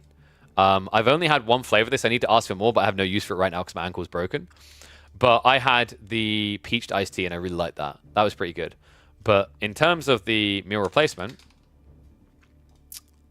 in here, I think it works out to be like £1 a meal or something. Like 8 meals, yeah, £1.62. That's for the bestseller premium ones. You can get like the other flavors a little bit cheaper usually. And also if you buy more, it's slightly cheaper. As you can see, it scales down. But the cool thing about this always, guys, is that you can go ahead and use the code KillerPigeon to get 10% off. Pog! So then it's even cheaper. So that works out to be about £1.40-ish per mil. These are really handy, by the way. I use these all the time when I'm casting throughout the day so that I don't have to go on snap breaks. I do know that these are also still on sale, by the way. They do run out soon, though, if the ones that I have are still up. Is that they've got... I always go to the wrong place here. So you want the protein snacks. The Loaded Legends. Okay, yeah, I think they must have sold out them. So they basically had these on offer. They usually put these on offer down to like an extra 33% off when they're close to the expiration date. The vegan bars do have it as well, but they run out in about a week and a half. These are really good, though. I was really surprised. I have these ones, the triple chocolate brownie. They're actually dope. Yeah, but highly recommend the cookies and cream. My favorite, without a doubt, is... I think I got down here. Oh, I don't know. I can't be asked to just fudge around in there, which is why I pulled out a chocolate fudge instead. No, my favorite one is, of these ones, of the Loaded Legends, is the caramel one. Highly recommend the salted caramel. The salted caramels are dope. Man, I was like, oh, I'm a bit hungry today. And I remember I like sunk my teeth into it. I was in heaven. But let's see if we can do Wham versus Gully.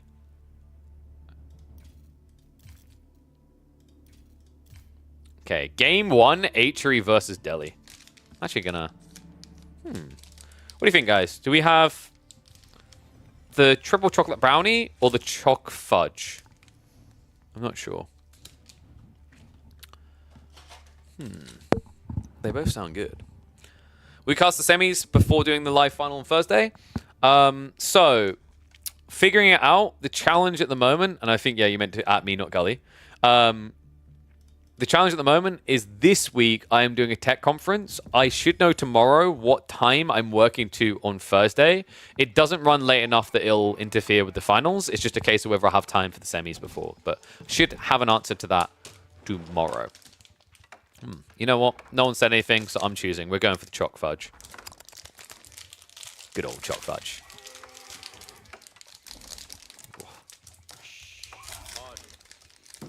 Anyone else tried the loaded legends yet, by the way? The protein bars. What do you think?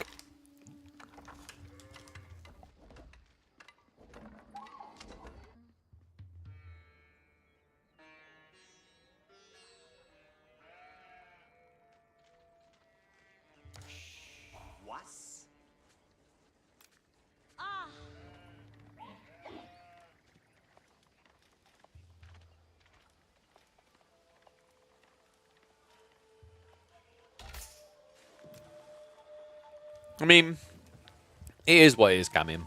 I get it, but at the same time, it's just people like the idea of sales. It's a proven strategy that works, right?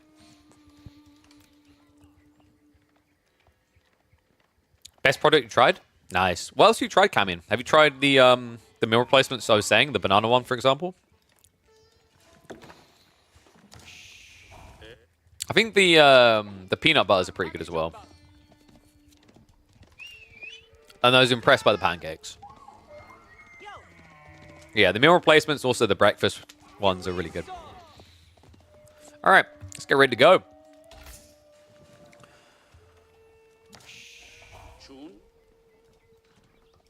Can he slay the Canadian? Can he do it? Can he take down one of our reigning champions? Let's find out. Let me reset that score because I just realized we do not have any points scored yet. It's opening map, Scarguard. Welcome back to the channel, 1-0. Wow.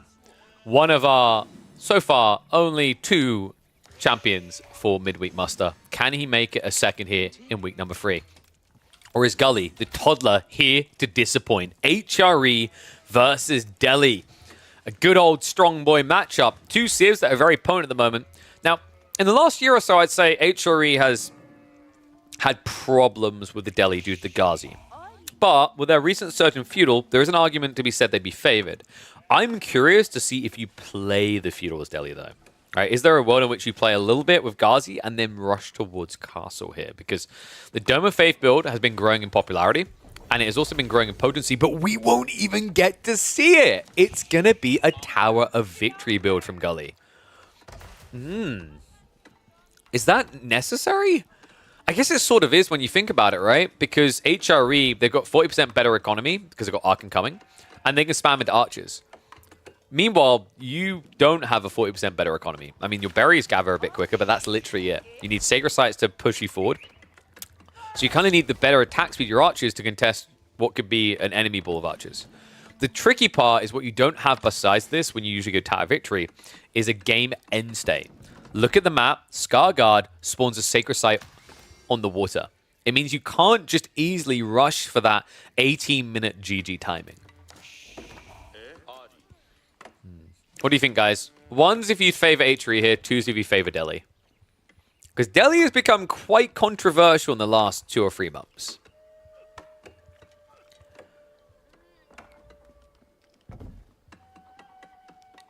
Oh, yeah, Camion. Yeah, Super Meals, I don't know if you tried the chicken one. I think the chicken one's the one that I thought was decent. Speaking of gummies, by the way, multivitamin gummies from Protein Works, highly recommend. I've been chewing these each day. They're really, really good. Like, I legit think when we need to start giving, if we need to start giving, like, multivitamins to Freya or whatever, these are the play. So, TOV versus Arkin. I feel like this should favor HRE. I'm seeing, what, a nice balance of 1s and 2s here, so people believing. And, wait, what was that? The only good unit Delhi can make against HRE's Ghazi and they don't get the attack speed? Pretty much, but, like, I guess the issue is HRE could just flood spears, right? It's really scary to try and just commit Ghazi into mass spears. And we're already seeing the spears coming. Both of them are going to have to play Pocket Eco eventually. Like, the one tricky part about Wham's choice to Arkin here, and this is why I actually think mine works probably better on this map. Your only choice now is gather wood and build farms. Remember, you start with 2,400 food underneath your TC. By the time you build your Arkin, you probably exhausted several hundred, so you're down to, like, what, about 1,600 maybe? And that's it. So, I gotta say, this, maybe you could blame it on the spawn, because if you had this one, you could have went Arkin over here, but a little bit tricky to actually find value out of this Arkin, unless you want to go hard into archers, or we just see him maybe fast castle up. I mean, this is very ambitious walling from Wham. Much harder to do these days, right? Like, remember, it takes 8 seconds per tile now. The Ghazi are already coming. So you have to what? Split up the spears, one to each villager. Steady sends them both with one villager's south side. Kind of makes sense. There's a more open ground. And if you think about it, like this is a bit gambly what Wham's doing on the east side, but it actually does make sense. The reason you wall this side without protection is why would Gully go here? Look at where the resources are on the map. Look at where Wham's leaning. Gully should be going west.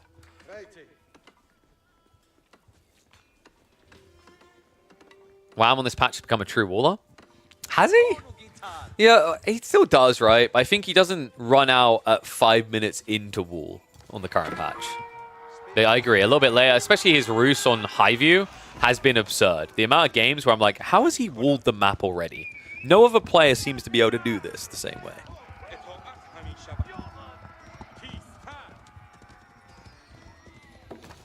So we have got pro scouts on the way. Yeah, so that's another weakness of going TOV over Dome of Fae. If you're timing into pro scouts, it's going to be a lot worse. So what you're going to see is actually Gully's going to have to go out into pocket resources before he's ready, realistically. I mean, maybe minute 50 seconds, Berry's about to exhaust, and then he's got what? 4 sheep, 2 deer left over.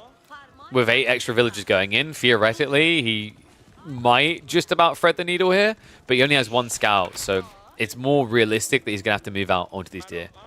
I have been on record already saying I think Delhi is overrated on this map, and I stand by that. I think people just saw the 2 sacred sites, they saw that it was made by Avali, they got flashbacks of Coastal Cliffs, and they just led themselves to believe it was a good map for Delhi. Can be an alright map, I just think like things like French are better, right? The concept of why Delhi are good here is because your opponent should be playing a lot of pocket resources, and also because you can go pro scouts. I think I'd put Delhi at like high B, maybe A tier on this map. They're not S tier though. S tier is probably like Roost, French, I think China as well. Actually, China's probably more A. And no, there's no fish on this map. That's the beautiful design of it. Very unique map. So Wham's walls are almost complete. Just needs to do this east side. Looks like the harassment did come in time. He has at least made it much harder to maneuver for Gully here. Gully already going to the archers, but forfeits the position here. Too many spears. I mean, this is the potency of this combo, right? The speed these spears and horsemen move with. And, you know, kind of crazy. You look at this comp, you go, this should have been mine work. All pikes would have been insane here. Doesn't matter. Still gets the damage he needs. Archer count down to just 4. Ghazi luckily able to run quick enough away from the spears. Gully pushed back in his base. He needs to start getting out because the food is not going to last very long. And if that runs out, good luck scaling Ghazi.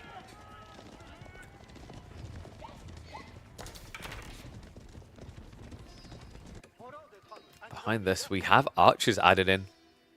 Smart transition. Still double stable, so he's leaning hard into cavalry. Because right now, he has map control, his opponent doesn't, right? Gully now reacting going into his own spears, but in theory, the more you can get into just infantry, the better it is for Delhi, right? Because if you're in archers, you're in spears, you're getting your attack speed buffer. If you're in horsemen, no, it just doesn't exist. Problem here is you don't have sacred sites yet. Wham is still buffing, what, 8 of his eco? Yeah, actually, at this stage, I think Wham could probably justify going into a prelate. I'm kind of surprised he hasn't. His eco is nowhere near as good as it should be, which is giving Delhi a bit of a hit back opportunity here, especially with this now coming. Pro scouts. Possible that some pros simply don't use mine work because they don't want to adapt. Sort of. It's also just like mine work is less safe, right? When you go Arkin, you feel like you have a safety net. If something goes wrong, oh, I still have Arkin. If you go mine work and the plan doesn't play out, you're like, oh, well, now I'm stuck, right? And with spears being downgraded in the late game, I think players are also a little bit scared of that. I mean, I don't think they should be, considering all pikes works for horsemen as well. In general, though, it's also almost muscle memory to just do Arkin. Muscle memory is probably the wrong word. It's just habit, right? Players do Arkin all the time, so they continue to do Arkin instead of doing mine work when they should. Great raid here by Wham. Jumps in, finds himself a few villager picks. Other side of this, Gully is busy walling in the sacred sites, but I don't know if that was worth it to fall 4 villagers behind. Yeah, a bit of a stinger there. And now, this is where... Gully. Oh, man. So many players, this. Oh, I lost villages. I'll get textiles now. Right? When you see Mass Horsemen coming, use map control, and you move out for this type of play, you kind of just want to have had textiles ahead of time. I think Gully may be a little bit too complacent there. That's the type of wall-up that is really going to matter here. Especially considering in a net equal game when it comes to eco, you're kind of ahead, right? As Delhi, once that 6-6 locked in, because the Archon was not being utilized, but now it changes. Wham back to having half his economy underneath this, buffed by 40%.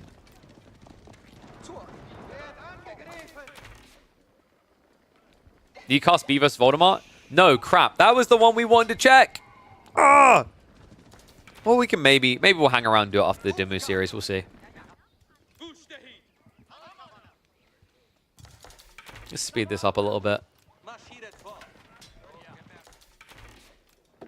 So, what concerns me a little is that Gully hasn't really raided with the Ghazi still. Not truly. The walls make it hard, right? But this is the difference between the two that you're seeing. Wham is actively trying to find eco kills. Gully is trying to find sacred sites. This is way too, like, Delhi-brained, right? You need to get kills. You're behind already. This is not going to change by you capturing one sacred site. Not against Archon. And remember, Wham looks on par with Delhi's military count right now because he's adding farms in slowly. Things will get better and better in the coming minutes as Wham fills out this Archon. Flash coming in. About an equal exchange there. Actually, I'd say that slightly favored Wham considering the Ghazi dropping like that. And Gully, we're finally seeing him move out to sacred sites, but this feels like it took a long time. 12.5 minutes into the game. Just to start getting your gold trickle. And you might still not get it. Wham! Spidey instincts are tingling. From the vicinity. Gets a side stab in here. He's going to force the brace out the spears, but nice peel back. Does reveal those spin into the archers. And now he's going to commit. Starting to reach into that back line a little bit. The spears are holding strong for Gully, but the line is spinning fast here. Horseman count still at 13. The Ghazi count non-existent. Only 4 for Gully. He's going to lose because of the cavalry difference here. Archers trading out the backside is the best thing that Gully can hope for here. But there's no denying it, right? Like, once these Ghazi are gone, your archers are going to get mopped up. Gully already in retreat, trying to take what he can on the exit. He did take a good fight when you look at it from a military exchange value. And actually, weirdly enough, what? Wham! Was that just slightly mismicroed with the Ghazi positioning? I feel like he could have ran by with the Horseman, but didn't. It's crazy, actually, because you should be able to chase down very easily with your archers in that situation. But credit to him, man. Tower victory. Proving worthwhile for Gully. Keeps him alive in this game. Sacred Site has now been locked in. Has not been walled in, though. Wham. Still no more farms.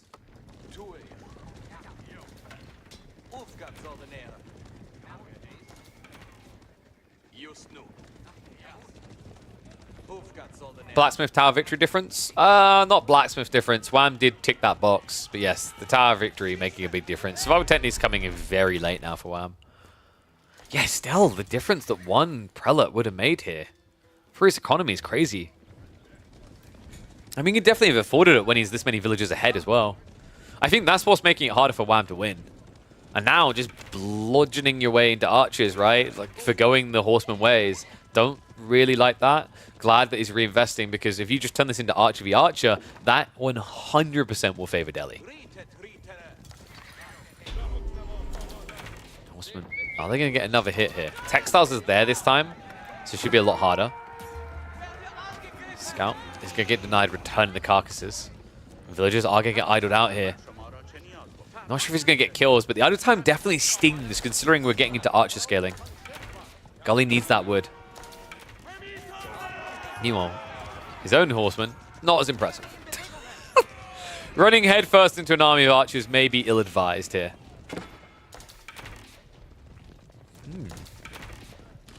One's if you think Wham's going to win this game, two's if you think Gully's going to take it. This one's still pretty tight. I'm impressed. Gully's doing a good job of navigating a difficult Civ right now. The problem is he just doesn't have that ticking time bomb. Sacred Site got capped, but This is a difference between this map and Coastal. This map begins playing like Coastal, but one thing that changes, Sacred Sites. You can't start that ticking time bomb. If that pressure was there, you could force mistakes out of Wham, but he's calm and content as long as he's exchanging relatively evenly. Spears baited in, and that's a lot of Horsemen this time.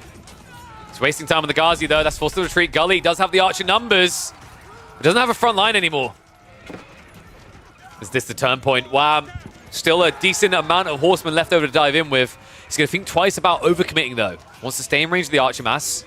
He does get the decap and marches away.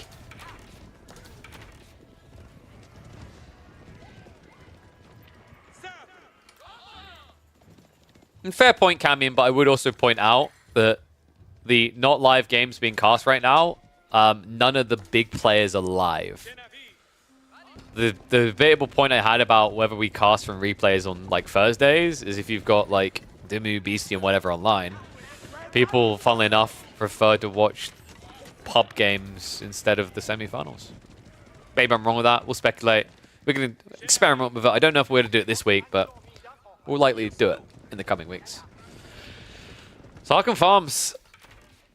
I mean, another 2. This is a very, very slow process by Wham, but he's up to something else. Castle Age looking like it's on the menu. Delhi Archers are favored because they're attack speed buffer. So if you have equal numbers, it's like Delhi have 20% more. This is greedy from Wham, though. This tech up could kill him. If Gully senses it, he reads it for what it is. And yet, Wham is long distance chopping because he was trying to stay in range of the Arkham, but I think he slipped up here. That lumber camp is not optimally placed, so he's not even getting the 40% buff to offset the walking distance. However, we've got Burgrave. What? I mean, it sounds crazy, but there's a lot of food on the map, and he still has a decent amount. No, okay, there we go. I was trying to justify it, but it's like, you need the extra deer for it to be justified. Regnitz makes a lot more sense. And he does have a relic close by that he could easily snatch. So the issue for me from Gully is like he's done really well up to this point, but I think he's too defensive. He's taken multiple wins, and then he's just kind of stood there with it afterwards.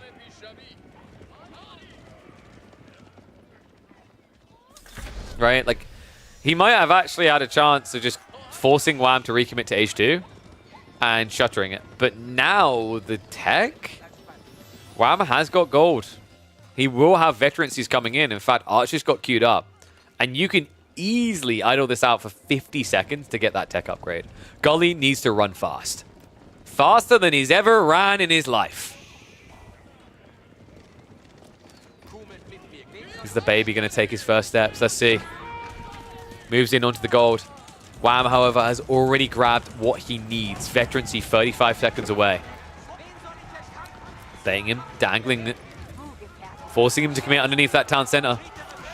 Marketplace built. He's going to have to exchange across some food for the gold. He needs to actually get the undermesh too. That's the big deal breaker here. Veterancy, just 20 seconds away. Gully, a bit of an overcommitment though. He felt this necessity to go, but he cannot go underneath a town center like this. Wham, able to shove him away, and now the buy across. Knights have been queued up. Gully, he has bought the time to save up for Castle himself though. House of Learning on the way with 3 scholars. Are you sure about that one? I'm waiting for a similar cancel and rebuild like we saw from Wham, because I feel like the play here is compounder defenders. Probably feels like if he keep drops the Sacred Sites, his base gets rushed, right? But House of Learning, I don't know really what's meant to give you here. You're not going to build Men-at-Arms, right? Atri are better at doing that. Lancers, your opponent's already ahead on Knights. You can't go that either. So I don't really see a militaristical value. Maybe Mahoots to get into the Elephants makes a little bit of sense over time. But I don't think Gully's got time in this game. Archer's moving in now. Pressure on the forward farms. So tech up complete, and look at how long Veterans is going to take. 2.5 minutes. No relic play either. That's being snatched away from you. Wham grabbing the second here, and likely going to be setting up a dock afterwards. And the dive comes in. Lancer on Lancer. These archers just take way too long to clear a single knight, though. Even with Tower Victory, it doesn't matter. You have to hit these guys 230 times to get 1 kill. It's far too many. It's like, what, 5, 6 rounds of attacks with this many archers. Knights go down. Vet archers are going to mop up. Gully now idle on the gold. He has no easy access to get into mass lancers. More knights are coming in from Wham. And I think that is going to be curtains closed on game number 1 between the toddler and the Canadian. Shame on Wham to beat up a kid.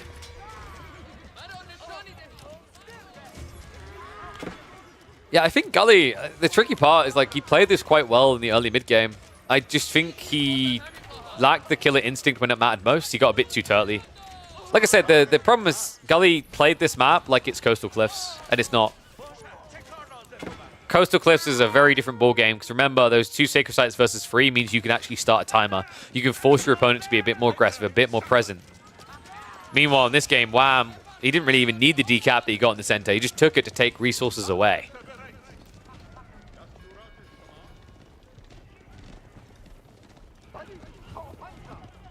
Gully. We won't call the GG yet, but I'm not really sure what you're meant to do at this stage. Like, you haven't even queued up the Spears upgrade. That would have at least given a semblance of hope if he'd actually been getting veterancy for Spears. He never queued it. Because now you have mass knights coming and no answer. And remember, guys, that's free tech, right? But he was so distracted by these attacks, he didn't even queue up these things.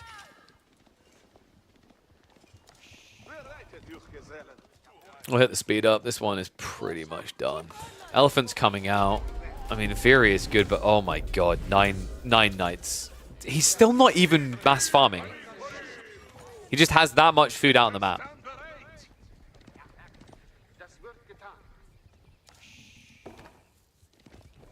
And the 20 eco lead. I mean, you're starting to wish you had compound defenders. Then again, I've talked about this before. When you're under like 60 eco, if you have to pull resources to gather stone instead for keep drops, you feel like you've already lost the game. It's so horrible. You just don't have enough eco to then flood units.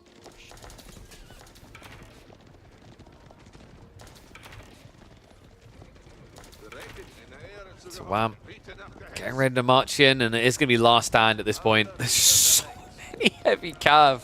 18 in total. 12 on the first wave. Gully once again trying to use those forward farms. He has got a single war elephant. Gonna need Indiana Jones level of adventures to find his way out of this situation. So here's gonna be the dive. A few crossbows also in there. Gonna charge in. Gully needs to hold in the choke point. Headbutt so loud it crushes a man's skull and scares them away. But he baited him out of the choke. That's an overstep there. Wham. Getting a bit too far forward. War Elephant is being ignored until last. Everything else is just being brought down. 1 or 2 knights to chase after the villagers as well. More idle time being achieved.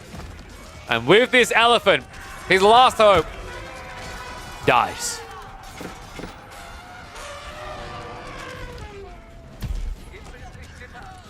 Sleep well, sweet prince. Sleep well.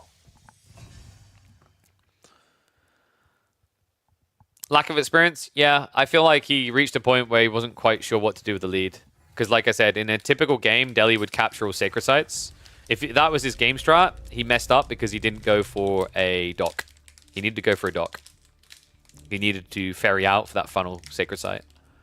Which also then forces Wham to react there, which he doesn't want to do yet.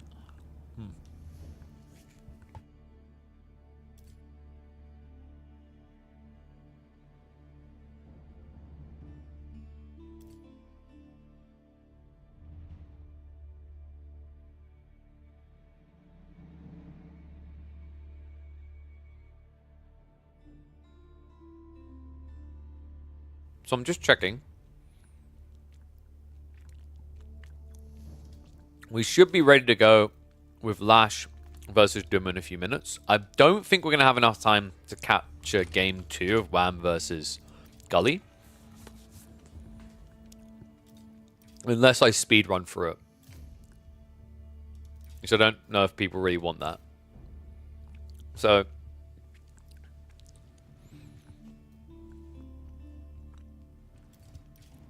but we've got 10 minutes to burn. Do we just 2x, 3x, whatever x it's going to require the game? It's Malians versus Mongols on Coastal Cliffs.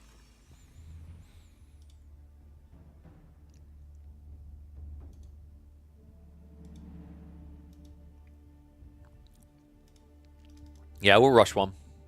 We're going to chill cast this one, guys. As I'm going to eat as well. Oh, no. I dropped a bit of it and I can't find it. Oh, no, my food. Where'd the food go? Huh? Well, that is going to attract rats. My high-quality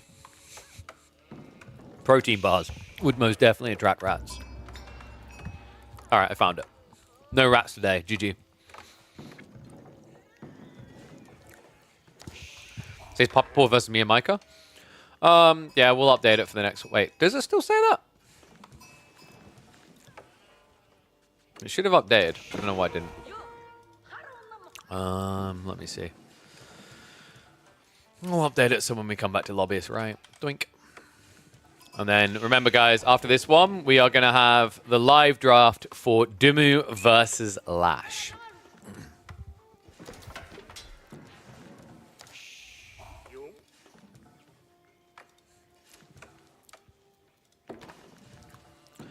You guys still enjoy playing AoE4 so much map hackers that I had to delete the game? Map hackers have been getting banned in mass, dude. That's why there was some negative reviews. Because they didn't like the fact they got banned, finally.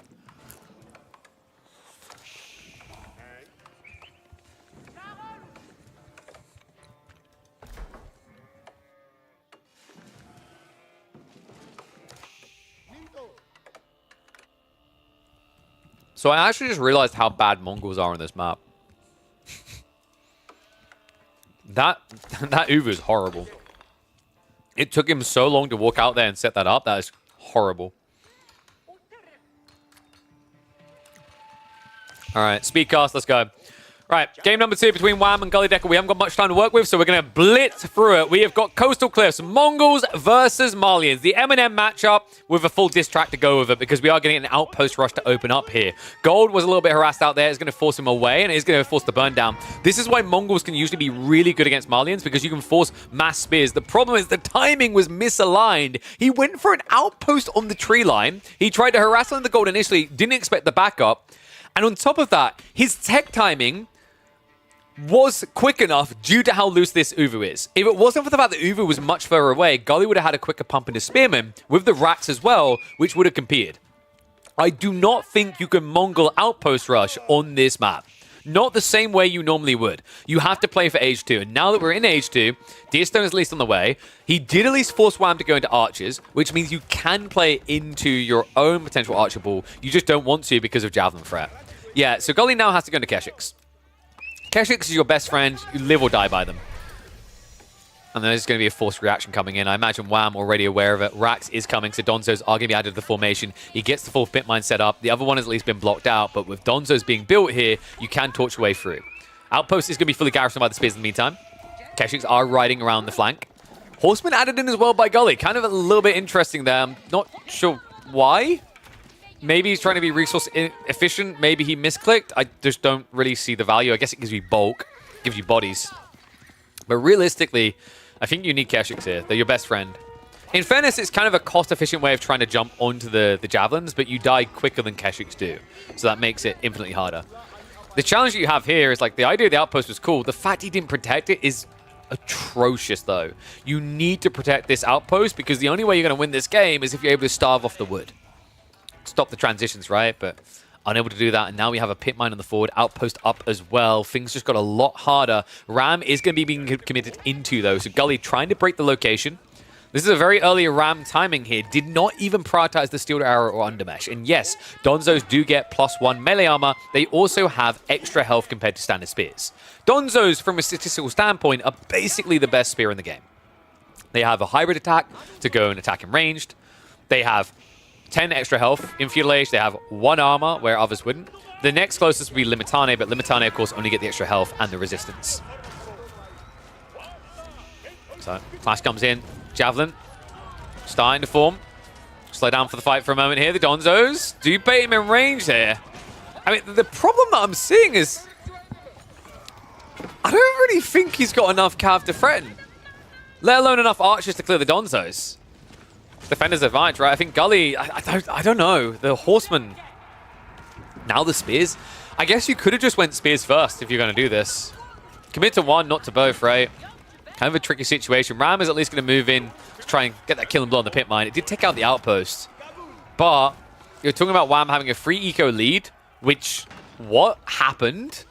Right? There has been skip production here, clearly by Gully. On top of that, he already has 3 ranches full and double pit mine. This is pretty bad for Gully. Looks like Cav are going to get cleaned up. So Javelin just don't even care anymore. I mean, the pit mine is dead. Yay! Woo! But for what? It costs Gully like all of his pressure, right? 2 times again, speed us up a bit more. The problem now is when Gully tries to go again, Wham could easily just be up to 6 ranches full, and he'll still have a big enough army to defend. Like, what Gully's trying to do here is one of the hardest things against Malians. All-ending them in feudal, because all you're doing is enabling them to build spears and javelins and have an army upon arriving in castle. And they won't come out. Like, this is the obnoxiousness of their resource gain, right? With the pit mines, the Mansa, the ranches, it's all infinite resources safely in their base or near enough.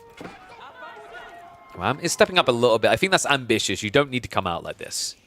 This is the one way things can backfire. They might be about to. Javelins, slightly overcommitted. Donzos get baited into position here. The archers are going to target onto them. The Javelins are trading out against it. Misclick, misclick! Gully wastes a lot of time on that Javelin instead of the Donzos. However, the Spears will win out here. Wham! Why even walk out like this? It's so greedy. An unforced error there. I mean, he was in a great position. If he just stood his ground and went for castle, it's pretty much curtains closed. Now, Gully gets an opportunity to strike back. He's going to extend, though. Second wave arrives. Javelins have dealt with pretty much all the archers, and this is where you just want Donzo, Donzo, Donzo, Donzo.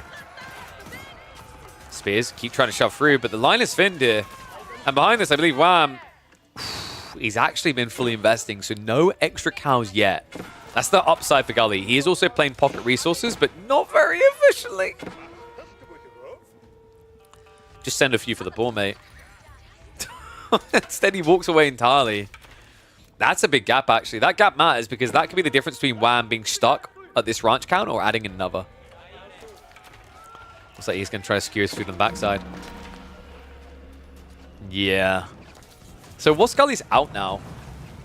I'm racking my brain on this one. How does he solve the problem? Because the other issue is he's spending way too much time walking around resource to resource.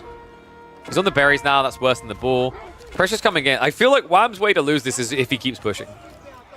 It's so unnecessary what he's doing, but I think he's just trying to starve Gully because he knows that Gully Deco has to play pocket resources, right? So he's trying to play towards the boar, towards the deer, towards the berries. Reality check is he could just go castle, though. And we are close to it now, folks. It is going to be 5 ranches full, halfway in terms of resource needed. An army looking good enough to defend. Scout Sofa still being annoying on the backside, did force outpost commitments. Flash comes in again. Attack speed arrow does get activated, but the javelin count is looking damn strong here. And there's a lack of horsemen to contest the javs. Archers are at least going to be able to take down the Donzos. Wham, a slight overextension again. But this back and forth affair is really only benefiting one player, and that, of course, is going to be Wham, who's getting ever so close to being ready to go through Lani. Final ranch being prepped here. The cow pump should be coming through soon. He's already pretty much where he needs to be, right? In about 25 seconds, he will be heading into castle.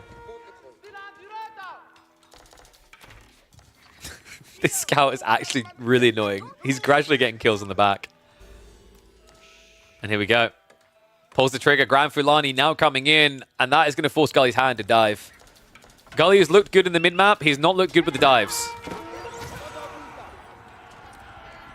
To really sports analogy it, if we're going to go with the mid. In the mid, he's looked like Steven Gerrard.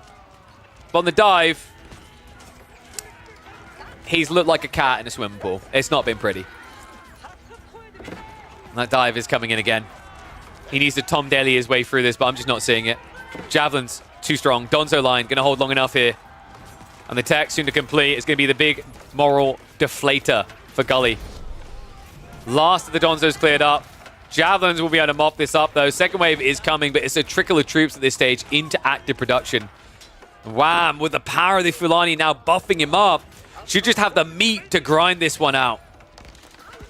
Unless, Gully, hold on a second.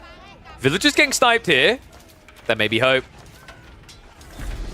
Let's not lie to ourselves. It's all over. GG gets scored. Gully, he put up a good fight in that game one, but no match for the Malians here on Coastal Cliffs. A 2-0 for Wham, who is looking to make back-to-back runs into the grand finals. The question now is whether he can beat Cat and then beat Anatan together. We'll find out. All right. There we go, guys. So that was a quick one. Let's eat a bar, and let's get ready for the live draft of Dumu versus Lash.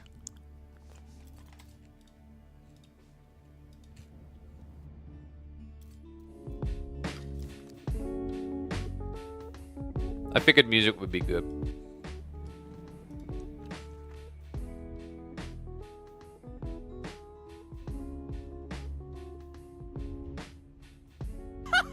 And we already have the draft. Yo, what's up, Camium? Thank you very much for the sub, mate. Thank you, thank you. Pigeon's View, Coastal Cliffs, and of course, Skargar by default.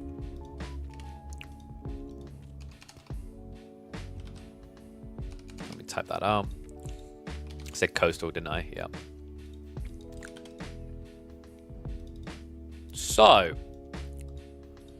let me update title.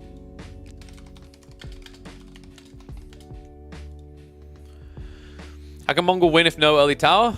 I think you can just mass spears and bomb him. It's probably a better shot. I think the issue is like it's not that Mongols can't tower rush, it's the map.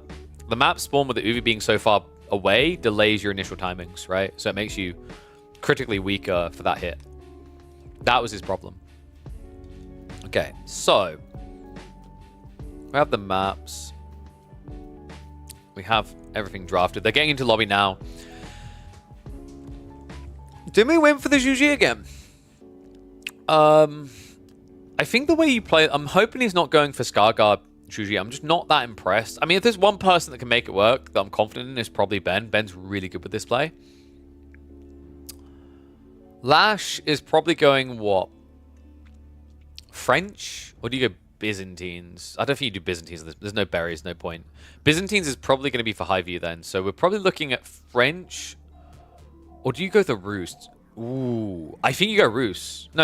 I'm talking myself. We've seen a lot of Roost actually on the Coastal Cliffs. So you're probably looking at French for Skargard, Byzantines for high view, and then he's going to have the Roost for Coastal Cliffs. Meanwhile, for Dimmu, I think HRE works really well here. I think Delhi's a bit of a bait. You want to save Delhi for Coastal. You could run HRE, Zhuji, or Malians. We've seen all of them on high view. I think realistically, you're probably looking at if your opponent's going to go Roos, you could probably play Malians. I think that is still a matchup that Malians can win. It's looked a bit tricky when we've seen it, but it was because the Canadians kept being the ones on Roos against Malians there. So you're probably looking at Roos Malian for high view. Roos versus Delhi will be a very intriguing one for Coastal. And then opening, I'm expecting Skargard to be HRE versus French. Which, if you raid right, like French can potentially win that actually. Because HRE don't really like going pro scouts. I don't know, I think HRE with this map pull, I would personally say high view feels like the best, but then I just don't necessarily, I guess it has to be Malians, so I think you interchange there. Malians would be very interesting on Skargard. We've seen them once or twice. They're really efficient because they don't have to come out. They just camp, right? Which is very powerful. Yeah, I almost feel like even though it's Ben on the Zhuji, I kind of want to see him just like dodge using Zhuji here. Maybe in his mind, like having it keeps his opponent honest, if that makes sense, right? Like the fact that he actually has this potential pick has Lash double, triple thinking himself, which can be valuable itself. That's very interesting. I am curious, actually, as to what they're going to be doing for that opening one. Let's find out, though. It's time to hop into game. If I got a mod, can we do predictions, please? Wow, they actually flipped it. Yeah, I'm surprised Lash wants to throw out the Roost here. I just think they're so good on Highview, but we mentioned, like, where else would you play Byzantines, right? So I thought Byzantines would be mapped to, and I think I said he'd be doing Roost for Coastal. That means it's probably going to be Iobid's Coastal. Changes quite a lot about this. But let's get ready to go.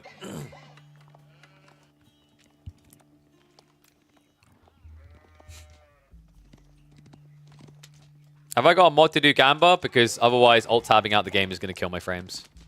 So either I've got to have a mod doing it, or there'll be no Gamba for game 1.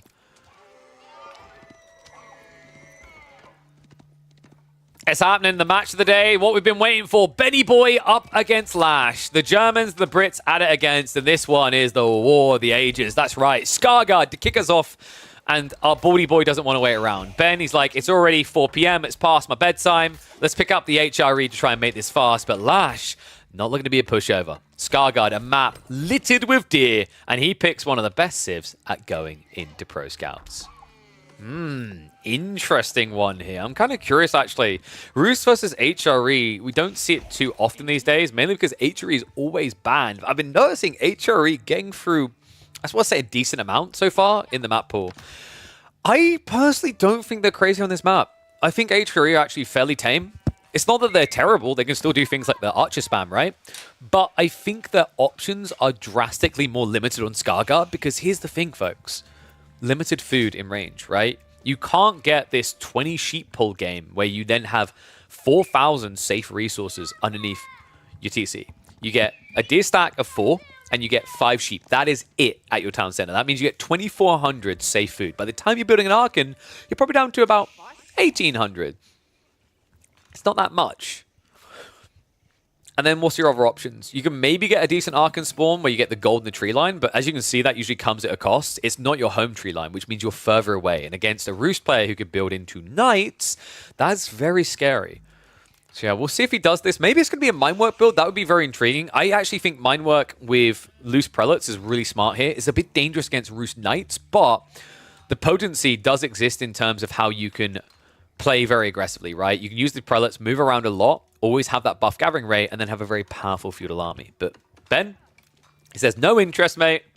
We're going to keep it standard here. Archon Chapel on the way.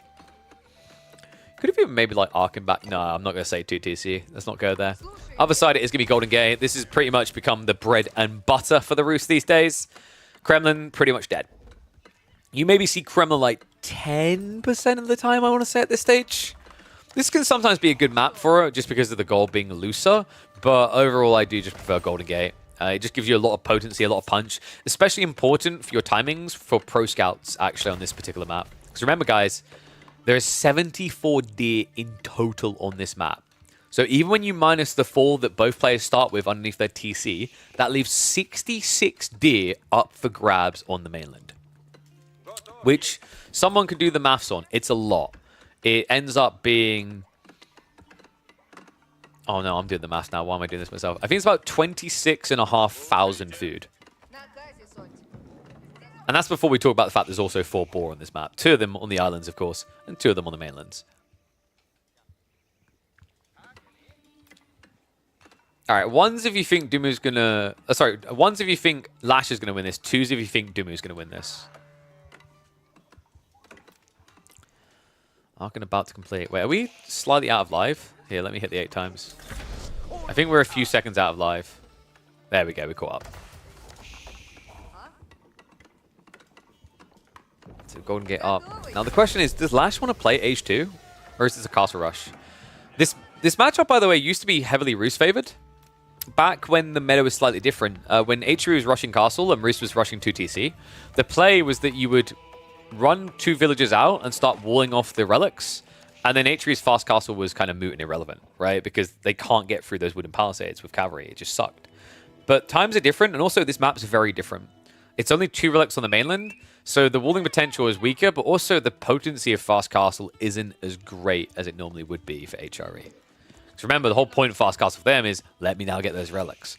Fast Castle for Roos is a bit different. The value in that for them is the high trade house is insane, but also, so are horse archers. Stable's going to be coming, so it looks like Lash is going to be present in the age. This could just be for the scout pumps, but if it was, I mean, he could just wait for pro scouts. It's a bit of time saved, right? Like, actually, I don't think there's practically none. By the time he completes the stables, he's about 15 seconds out. So this had better be about knights. It could just be he's looking for very aggressive scouts on the production route, right? So, like, doubling his potential. It just feels a bit weird to me. I don't think you need to rush that many scouts. The problem, though, is your knight play is so late that if the goal here was to rush your opponent, the window is closed. Tech up about to begin, and Dumu, I wonder, is there a world in which we see Burgrave and then he plays out into pocket resources? I'm expecting Regnets, just something safe from Ben. Doesn't need to rock the boat too much, right? Rack's already been prepped, so Lash seems to be a bit paranoid about it as well.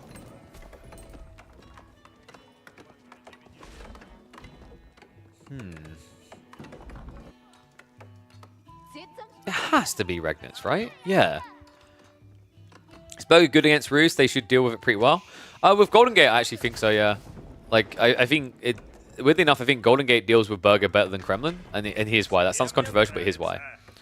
You can afford to buy multiple Wooden Fortress upgrades to make them mini Kremlins, right? A Kremlin is a Kremlin. If it's in the wrong position, Burgrave will kill you. Kremlins have that limitation. Golden Gate plus Wooden Fortress doesn't. You can just build like 3 Wooden Fortresses and then buy the stone to get loads of castle turrets. At that point, men-at-arms aren't going to dive you, right? Yeah, so age up on the way and archer range being dropped. So Dumu, he's going to be playing very defensively.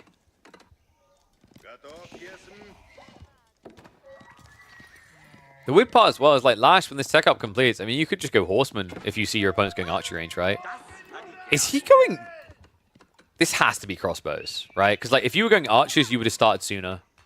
Yeah, it would have delayed your tech timing, but you would have presence.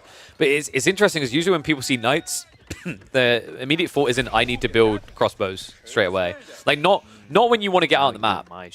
And what is up, Iron Smithy? There's a name I haven't seen in a while. Hopefully you had a good stream, mate. Thank you for the raid. But yeah, so like basically when you want to play into crossbows, it means you're playing in your base, right? But he went Regnets. He can't play in his base. He has to go for relics, which is why Spearmen usually makes more sense because they can escort you out and secure it. Same with Knights. So yeah, with that crossbow detail in mind, it does mean that Dumu can't really run out. He's going to try to gamble on picking relics, but as we see with the scouts pro-scouting everywhere, look at the vision. There's no easy move to make. Oh, man. He's like, uh-oh, I need to get out of here. Sorry, I'm late to my dentist appointment. Don't worry, buddy. We're going to knock some teeth out of you anyway. Crossbows are now on the way, but if you're trickling crossbows, Knights can kill. A little bit tricky when you're Feudal Knights, though. Ooh, Lash. That's a miscommitment.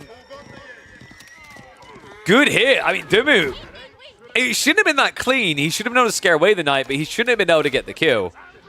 You know, you don't stare a gift horse in the mouth, especially when you can now tow it all the way back home and eat it. I'm kidding. That should be a thing, though.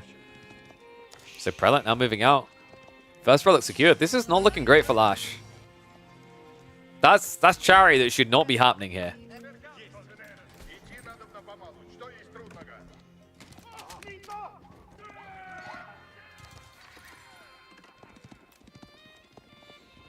I mean, you know. I am all forgiving, don't get me wrong, guys. I mean, we have multiple charity streams a year, but I think when Lash went live, that was the type of donation he was looking to do today. Because these are best of threes, and giving the first game like this is an overwhelming advantage. We already talked about how nuanced the draft is. It's not completely apparent what your opponent's going to do in map 2, map 3, right? Like, they have got very clear flexibility. They've got good options. So this first game actually matters for both players a lot. Warlord comes in. That's going to be a converted spear. He turns to the dark side, and funnily enough, Horsemen are now here, so Lash, he's got plenty of food to work with. Dimu, maybe he should have been going for those spears after all. He had one for a second, but it was on loan from the roofs. Crossbows. Villagers are going to have to help protect them. Does at least bank the relic. So that's 2 relics so far, right? Did he drop one out here? Yeah, he dropped one on the outpost because he's playing under pocket resources. And we have got the prelate spam now to buff the outer eco. The reason why he went Archon then is because he thinks the game's go long enough that he'll have mass farms eventually. And we're already seeing them coming in from Ben. Lash, I mean, things looking a bit shaky, but it's not overwhelmingly against him just yet. Yes, his opponent's up in castle, but he feels a bit economically weak. And so far, his composition has been questionable. Dimu doesn't need knights. He probably just needs spears or men-at-arms. I actually think men-at-arms makes more sense. You pay a little bit more, but they're not going to die really to anything here. You've got crossbows already. Your opponent can't go in to knights at that point. Men-at-arms can deal with the horsemen quite well. Wow, double stables. I guess he is going knights. Can we make up our mind? Rax is coming.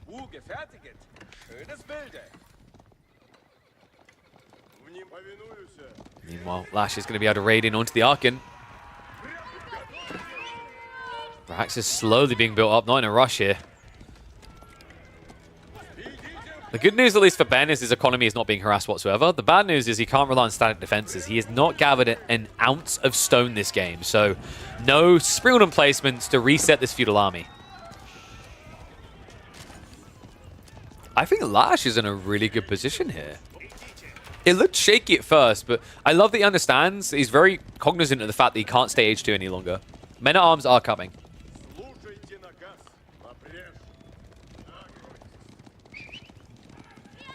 Lash, he will get a good high trade house. He could be ambitious, maybe come out here. That would get you probably about like 180 gold. Meantime, those go keep diving horsemen. Island the farms, murdering the new villagers mercilessly. That is a 4-worker lead. Nothing to turn your nose up at when you consider at this stage in the game, that's 10% of a player's economy.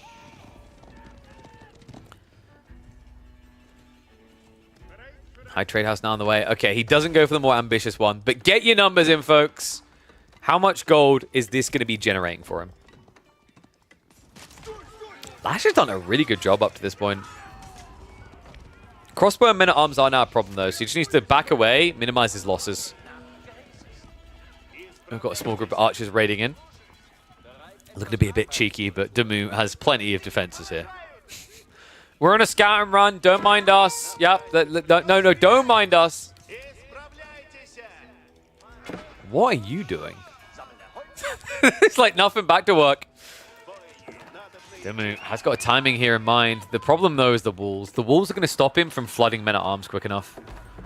If they go up, it looks like the west side hasn't been covered just yet. So what does Damu now do? I imagine he's just going to go Imperial. I mean, why not, right? Your opponent got Castle. Woo! Yeah! Round of applause for Lash. What does Castle give him? It gives him a high trade house. The relic's not accessible. I mean, that is the next play for Damu. I'm a bit surprised he hadn't snuck out for it with one villager, but the horsemen are probably keeping him honest and at home. The best case for Damu is to now just go for a dock and then play out onto these relics. While doing so, he would be able to apply the pressure. Men-at-arms now moving in. He already has crossbows, which means you can't just come in and cheese repair this with villagers. Lash has got the horseman being upgraded behind this. Ambitious to upgrade the horseman, but yeah, on a map with so much deer, you can kind of justify it. Difficult if you run into the men-at-arms, but perfect counter to the crossbows. Great way of still raiding onto the villagers. The amount of mills we're getting in this game. How's Damu's army bigger? Flood. His eco is strong, and also he teched first, right? He's got double Regnit's Relic. His opponent had to tech up. So that was the difference. High trade house, 138 gold. So a little bit underwhelming. Not really that insane number you're looking for. Still almost 2 relics. It's kind of crazy that I say 138 gold. And I'm like, oh, that's a bit underwhelming. That tells you how overtuned High Trade House is. And he doesn't have tier 3 bounty yet, so it will get better. So we'll go up to like, what, about 154.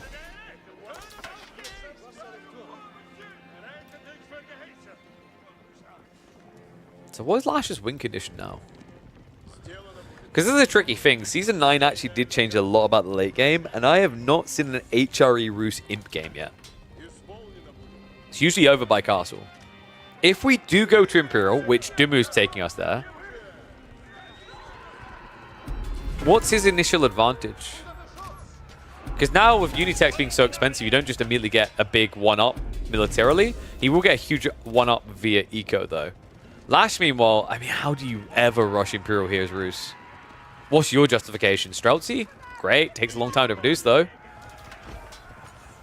Knights? Well, yeah, but all those upgrades, again. And you don't really have much secure gold. You've got the 4K back here, which is down to 1K. And then it's mid-map resources. Yeah, I think Lash is in a very hard position here. And he's now playing into boat. What? Wait, hold on. Maybe this is okay. Because remember, guys, Lash can convert into transport ships. So not the end of the world from that perspective. It is a bit weird to see him just not go transport first. Because that's cheaper. You've just spent on a more expensive unit to potentially convert it and still have to pay 25 wood more. And look at the difference in cost, right? A transport ship would cost you 100 wood. These cost you 230 and 340. So this is a very inefficient play by Lash. I'm a little bit confused by it. Doc now coming. I mean, sure, you can argue you had the soul read here, but still, transport also would have came out quicker, right? 25 or 20. I think it's going to be quick enough to block this, though.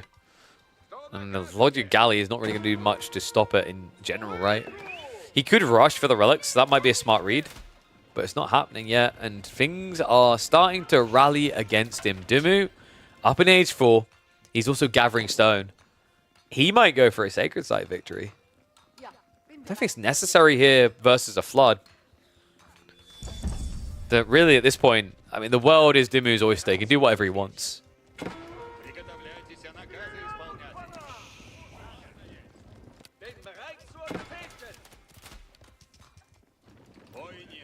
He at least discovers the location of it, but this army is not strong enough to take out that landmark. So he just has to start taking out economy in big numbers, and this is not the way to do it. Dumu says, welcome to the neighborhood. Take a fruit basket. Crossbow's trying to run away, but it's the difference in movement speed here. You'll get chased down. Horsemen will try to cut and go around the back. There's a small group. Crossbows are at least good against these men at arms, sure, but the elite tech is now on the way.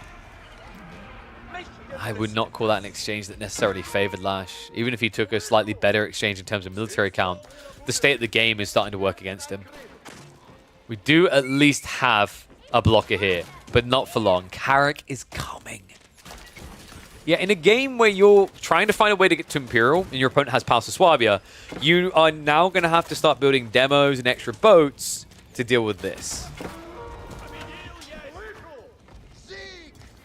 Would love to see Dumu secure Sacred Sites, by the way. I think that's maybe one of the oversights right now. It's just extra gold at this stage.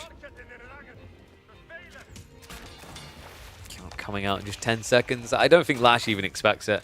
He's trying to go for relics, but the timing could end up being atrocious here. Transport ship probably should have been coming a lot sooner for him. Here comes the big boy. Welcome to my pond.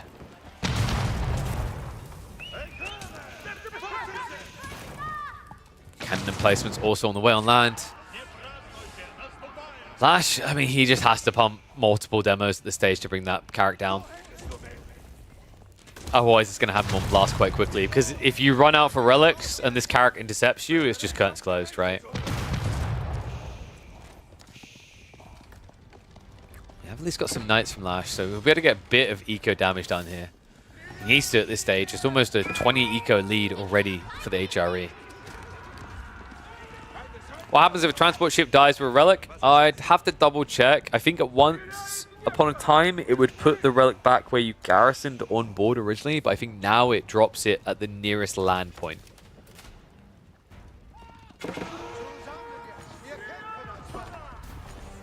Transport on the move.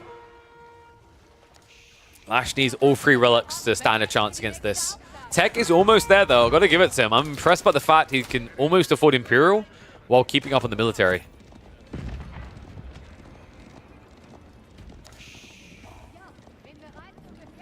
Is this going to be Spasskaya?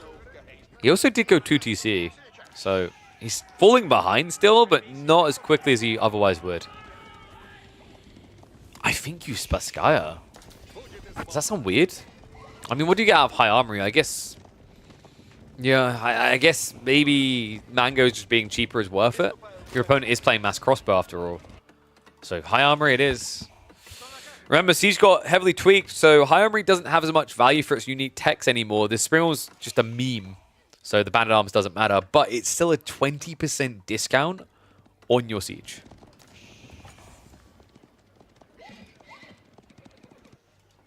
Transport ship Slash. Has he at least found one? He has, right? It's in route, so he's going to be returning that home.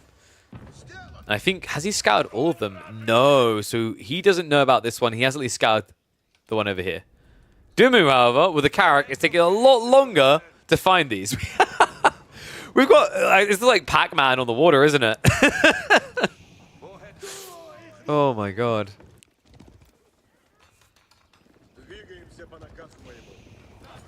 Well, Impo Nim, we said we haven't seen it much between HRE and Roos. We're going to get to see it today on Season 9.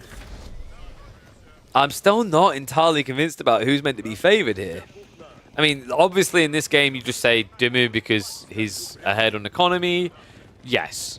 But in terms of like once they both get capped out, that's where I think things become incredibly muddied with this matchup. Usually the idea is that HRE shouldn't have to be on even footing, right? HRE is all about that surge point with the castle into the Palace of Swabia. They're aiming to be economically ahead.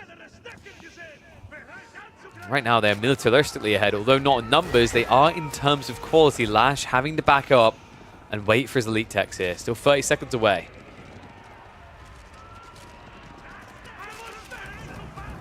Strongly now getting queued up by Lash, but a very long production route for those 35 seconds. Gold also a bit lackluster. He's down to 1,600 on the west side. He needs to fight for this gold soon. Elite techs now coming in. Crossbows first to hit. Horsemen quickly to follow up. And the front line, non-existent. Dumu a bit greedy here. An overextension indeed. One that ultimately has to get punished. I mean, crossbows, they hit hard, but they don't really have much health to work with. Incendiary arrows is not there yet for Dumu either. Another attempt at a relic grab. Dumu actually brought 3 this time. He's going to be disappointed by the fact he can only get 2. But that would still be 4 relics versus 1. For now, Ben hasn't noticed. He's a bit distracted by the goings-ons.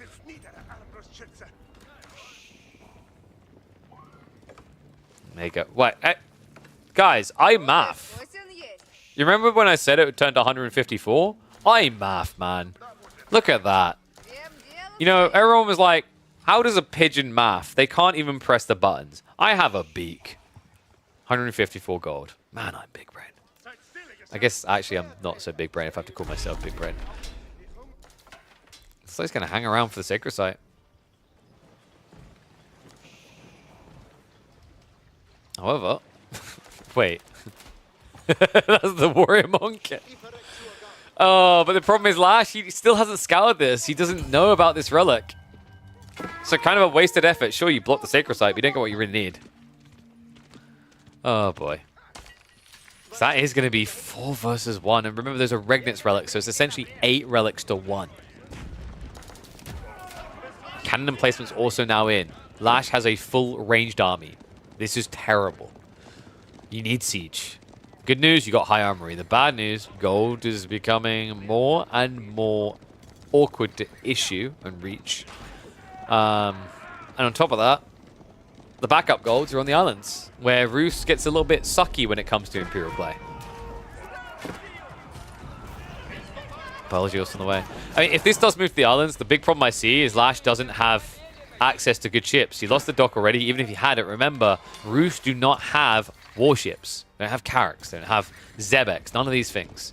They have to go through an arduous process of upgrading the normal ships with things like the swivel cannons. That takes time. That takes buildings to be able to do it. And it takes money that I don't think Lash can really afford right now.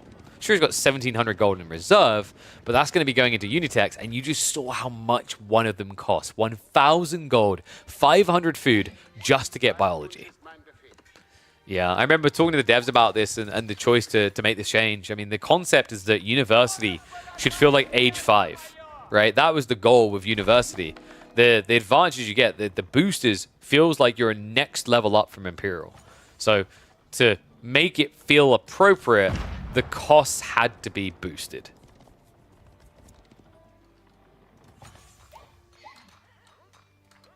And do we even have Serpentine? No, no Serpentine powder is a little bit surprising. Then again, he's up against Mass Horseman. It's not going to make a difference.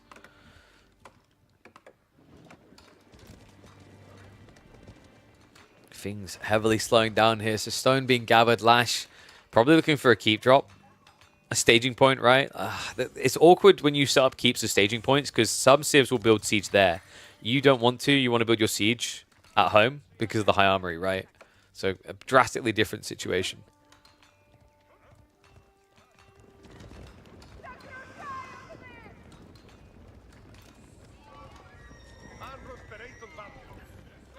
So military academy coming. Dimu is getting ready for the Zerg. It's going to be Flood Horseman, Flood Horseman. Now, the interesting thing is actually, like, Roos's horses are better. With Boy's Fortitude, you have more health. You can actually see it here. 234 health. Boom. 266. So, you are favored there.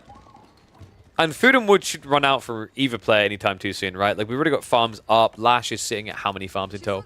20 isn't really a late game economy. This is. It's Arkan with 31. That's ridiculously strong.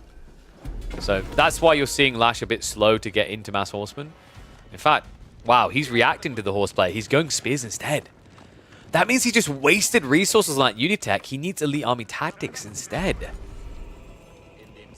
Yeah, that's going to be another 1,500 resources in the game where you don't really have the gold for it. We do have him playing into fine-tuned guns, though. I mean, Bombard's a cool idea, sure, but once again, show me the money.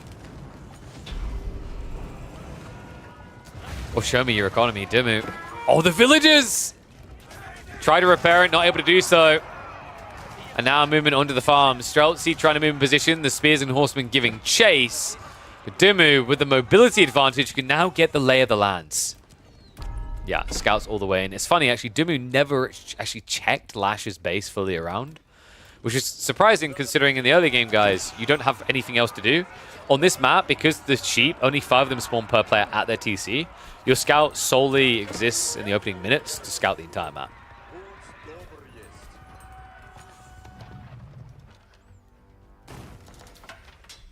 You think EAT would be good if they reverted it and gave melee infantry move speed? I'm sorry, I'm really just gonna have to go in on this. I think the drumsticks you've been eating may have been laced with something. Did you really just suggest that EAT should give health, damage, and movement speed? Are you okay? That sounds broken. Entirely broken. So I don't mind the change to elite army tactics. I think elite army tactics made spears all around too good. Right? In particular spears. The thing about this change, if you think about it fundamentally, they're trying to make sure that what they're boosting with university techs isn't just, hey, this is now like great against everything. They want the units to be boosted against their counter. So actually, like, spears perform same as they did against horsemen specifically now, right? Just like gunpowder units, not like, you know, having gunpowder anymore, right? They now have serpentine powder because they shouldn't just counter horsemen. They should counter infantry. So I don't mind the direction they're going in with the Unitex. I actually think it's a smart way of doing it. I think people took a look at Age of Myth and thought about the fact that X counters Y very strongly, and it makes sense. And AoE 4 is meant to be a kind of strong counter game, but it was failing in its duties there with University. University was turning units from specialized units into jack-of-all trades. So I think EAT may need some fine-tuning, but I think the change made sense entirely. Now we've got keep on keep drops. Well, Bombard's going to clear the way. Both of them did take an eco hit. Dimu, it almost looked like he wanted it, though. He had way too much resource sitting in reserve.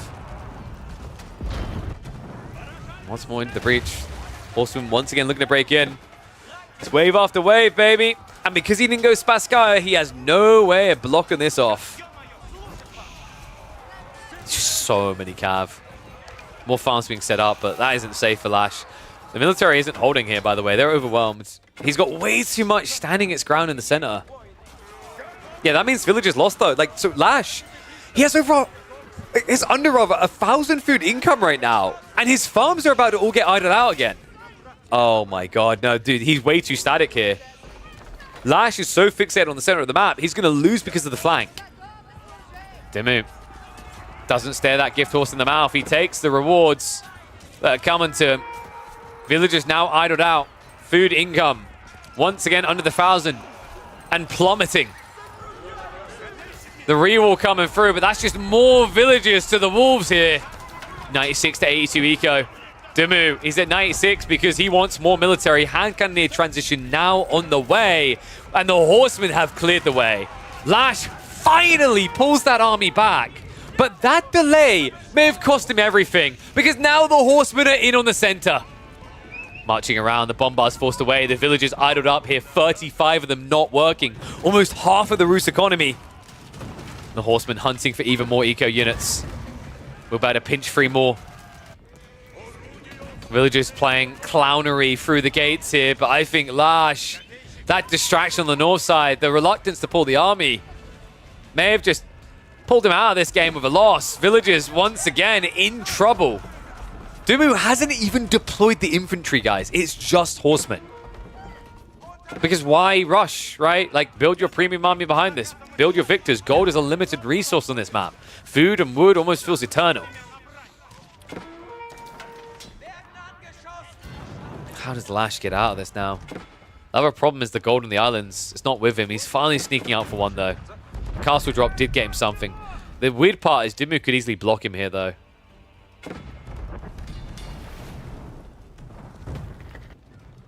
Yeah, no. Swabia being cheap is definitely not a hot take. Swabia should have lost its discount to tech costs over a year ago. It's never made sense why Swabia, for a long time now, it's never made sense why it's had the discount it gets. Oh, gosh. Now being forced into spears, it's almost like it's going according to Dimmu's plan. He has got the Serpentine powders. Remember, that means you get extra damage against melee infantry. You also get extra movement speed.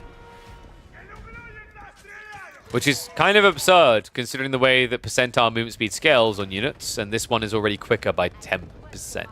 See, this is where things get a bit nutty. I've been saying this, I've yet to see it. I'm looking forward to Iabin Imperial with hand cannoneers, because remember, they have Mamluk's Bravery, and then they have Serpentine Powder.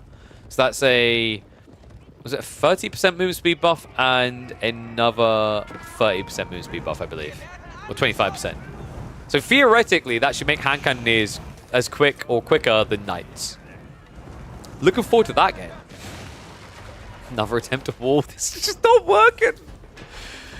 Oh, and it's happened again. How many times must a man die the same way before he stays dead?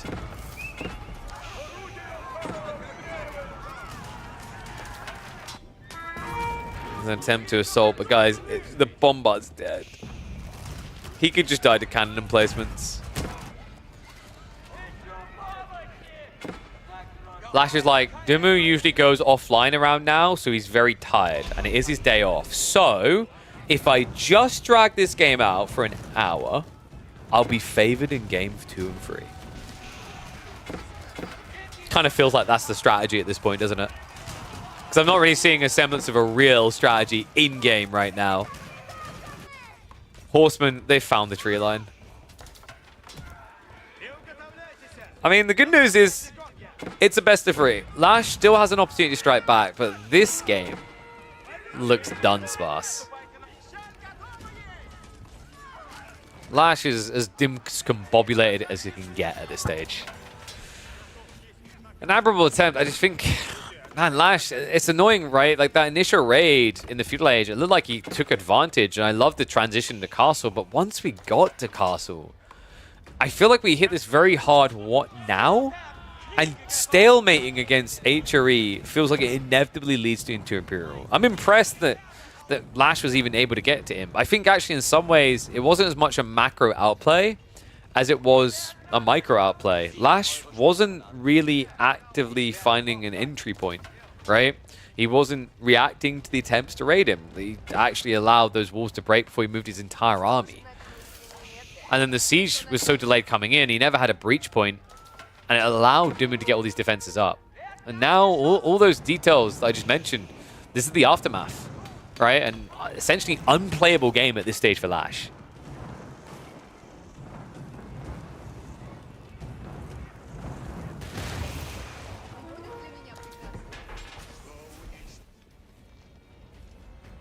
I mean, what do you guys think of Skargar, by the way? We've only had a few games going into Imperial so far, but you see how cool it gets from the water dynamics, right? Like, the gold just mattering at this stage. Keep being rushed up. Finally has some defense here always, but Horseman's still not going to care. But this is the thing, right? The gold has now reached that point. It's only on the islands. Now you have to play for this. Boars doesn't really matter. You have farms by now, but stone as well. The Sacred Site win condition. It was a really cool play by Lash to actually just shove a keep here to stop that as a key point for Dimmu. Oh my god. I thought the keep was meant to stop this. Doesn't feel like it's doing it. More villagers going down.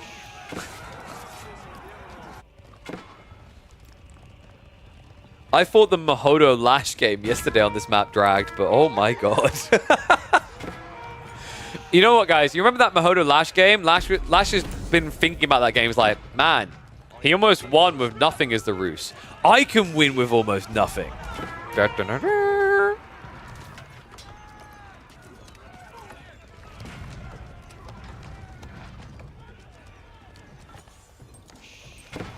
Oh.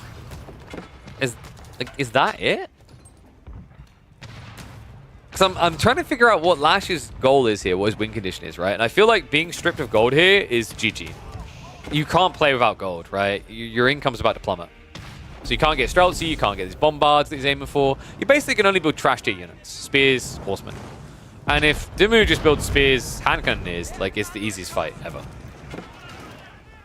We do have elite army tactics on the way, so that's most of the gold preserve.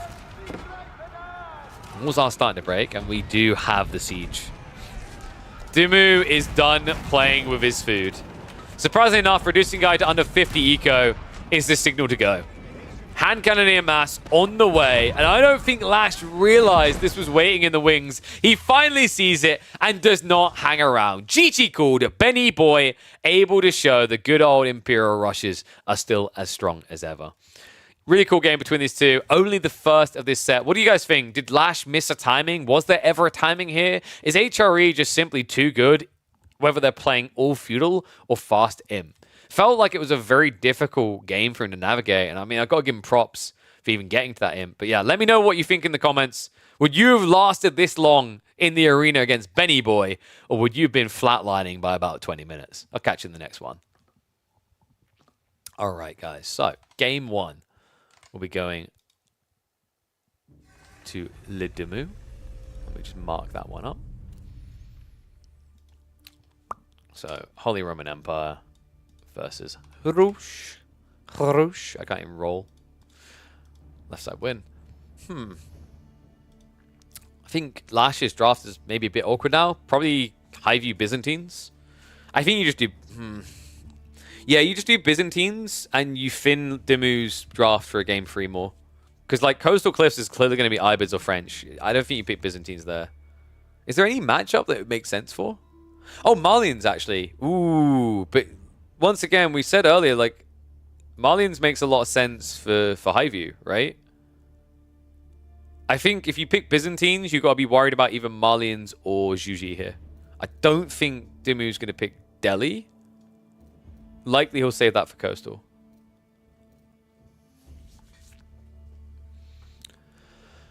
HRE is bottom 4 in Civ in 1v1 matchup and only 47% win rate. Ah, yes, of course. The pub stats. I do trust the bronze, silver, and gold ranks to balance our competitive scene.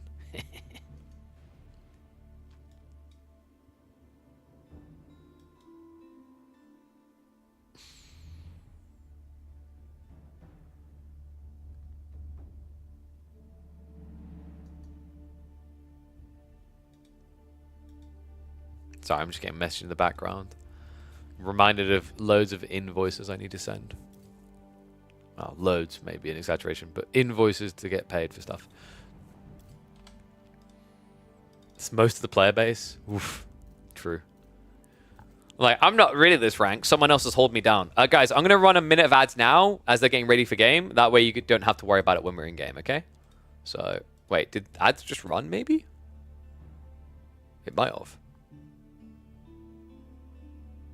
Give me a sec. Pending. Pending. Pending. Okay, yeah. They literally just ran. Okay. Sorry, I can't run more. What a shame. What do you guys think? Do you think we're going to get Coastal or Highview next? Oh, I can do predictions as well, can't I? Dimmu versus Lash. 5 minutes. Start it now. That way, should be good by the time we're in game.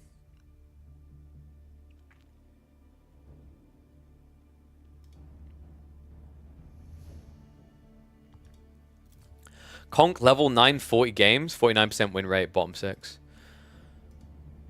I don't know if they're just doing something weird, dude. HRE is still too strong. I'm sorry, like this. I always like to quote my boy Nahaz for stats don't lie, but those stats are lying. They're hiding something deep, dark that HRE doesn't want us to truly know. 1 second.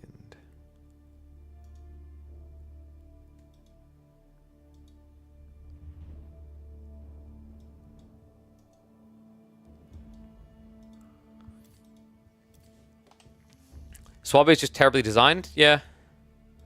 I feel like most eco landmarks are kind of terribly designed, though. Right? It's not to say across the board that military landmarks are worse, but in general, I feel like if I was to percentage it, the majority of eco landmarks are better than military landmarks. Does that sound right? I feel like that sounds right. Alright, looks like game 2 is ready to go. Let's see what we're getting. Need to turn the heating off as well. There you go. Called up. Byzantine. Wait, no, what? Coastal Cliffs? What? Okay, I think Lash hasn't practiced Highview and he's avoiding it. Is that a hot take? I know Lash plays lots of Coastal Cliffs. So I feel like he's comfort picking a bit. Maybe he was Scramble Brain though, but now he's still Scramble Brain because it could be Marlians or Delhi on Highview. So your opponent kind of has a scary draft at the end.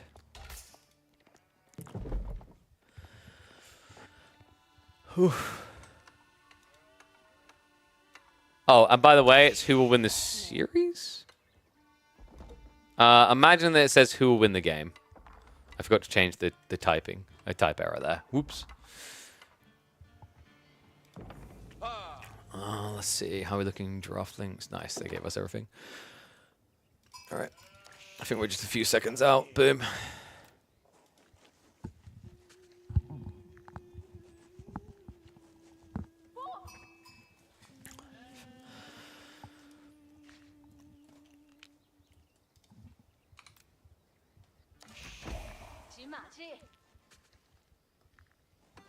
The bald man has returned in his baldest of forms. One and all, welcome back to the channel. Welcome back to the Midweek Muster. Game number 2 between Team Liquid's Dimmu, manning the Juji in the purple, and Lash on the Byzantines, trying to get them nerfed in the green. Coastal Cliffs is your map. Imagine Dry Arabia on the slim fast diet here.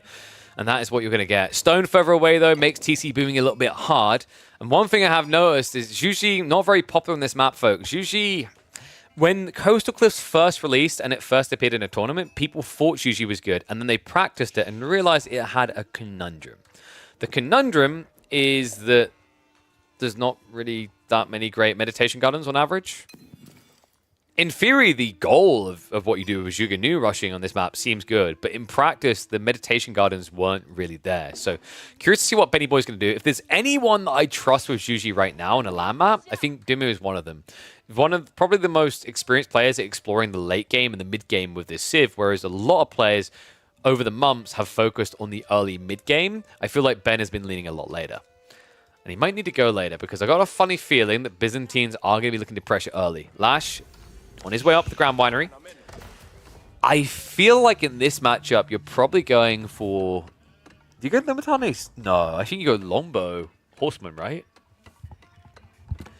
Limitane Javelin's kind of intriguing against Shuganu, but longbows can just keep distance, and then horsemen counter them, right? And then the other thing about going longbow here is, you know, Zhuji is China at the end of the day, right? So sometimes they just want to hunker down with spears. That stops them from doing so. You are a little bit worried about Dali horses, but Dali horses is bugged. It's not as strong as it's meant to be. And in general, I feel like Lombow's base damage being higher with Horseman Bolt means you don't really care about Zhuji Cavalry. Not in the early game, anyway. And there's your Medigarden. So, not quite able to get the full length. He ends up getting, what was that, 42 food, 50 gold. Not too bad, actually, for this map. And then probably about 10 wood. So actually over 100 resources on a meditation gun on this map is actually quite impressive. And no, boar doesn't work. Boar and deer do not work for meditation garden, folks. Meditation garden doesn't affect resources that can be moved, i.e. boar, deer, fish. Oh. Moved, maybe the wrong word. I don't know why they don't necessarily affect fish, but in fairness, with how OPs usually are on water maps, it's probably a good thing they don't impact fish.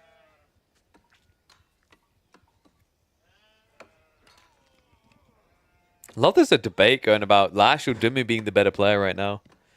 I mean, Lash has come a long way. I think Dumu still has an edge. I think also where Dumu can outshine Lash would be in the micro. Lash's recent performances on like game decision level and the way he transitions a bit better, because I know Dumu historically has been more of a boom a big chunk of resources then do something with a guy, right? Like I've lost count of the amount of games where 30 minutes in, Dumu is sitting there with 3,000 gold, right? And then he just happens to go Imperial. But Lash doesn't do that as much.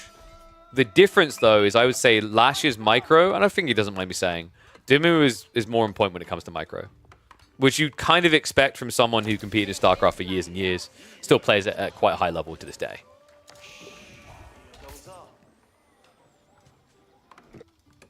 It's an Asta day today. We can't judge Dumu's level. What, you think his son is just sitting there, like, flailing at him from the side?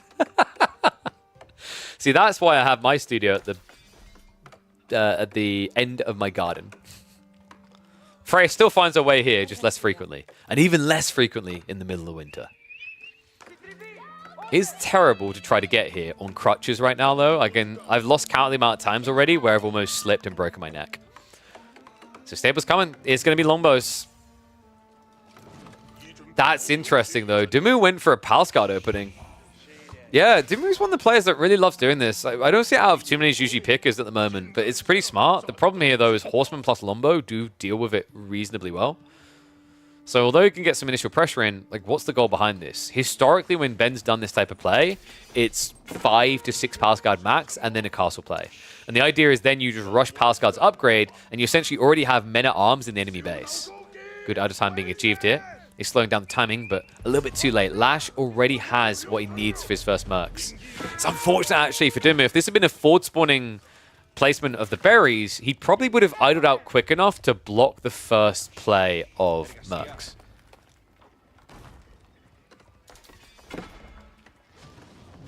You have some burn on the front side, so he's at least going to try to force a housing situation. He'd need to kill 2, though. Notice that Lash isn't protecting this. It's just not worth it against fast-moving Palace Guard. If you take chip damage here, the follow-up could kill you. And here's going to be Western Contract. So, Horseman Longbow play for Lash. Now, this is going to be very interesting to see play out in the mid-game, because when you look at the cousin Civ, China actually has a horrible time against Byzantines. Byzantines are able to play very easily into Lombo Limitane or Lombo Horseman and destroy Chinese players. Both of you end up rushing castle, you end up with mass spears, and Nesta Bees was the history of it, and they just get a few lions to kill you. This is a bit different. You're not expecting to see mass spears as quickly, you're definitely not expecting to see mass Nesta Bees as fast. And I think also Zhuji are better at playing forward aggressively because of the fact they have Palace Guard in Age 2, something that China do not. And this looks like Blacksmith is going to get prepped. First mercs are about to pop out in about 15 seconds here. Gold very limited though. Lash, I mean, this is ambitious. You've gone Blacksmith, you don't actually have gold access. Lombos will eventually be there, so the thought process is I can scare Dumu off of the gold and I will eventually get it. But it does feel like you could have probably put this to a different unit type in the meantime. instead of wasting resources on a building that can't be activated currently. Unless you want to build a marketplace. In which case, build the marketplace first, right? So Ben, happy with what he's got out of his opponent. Backs away. Tech up, about to begin here. Pascal are getting chased a little. That one spear to chase them all away. Damn. That one guy just saving the horde. And Shallow Monastery is on the way. This meditation garden, by the way, that was the final number. Wow. Slightly more, right? So it's 42 food, 8 wood, and then 50 gold. Pretty bloody good one, actually.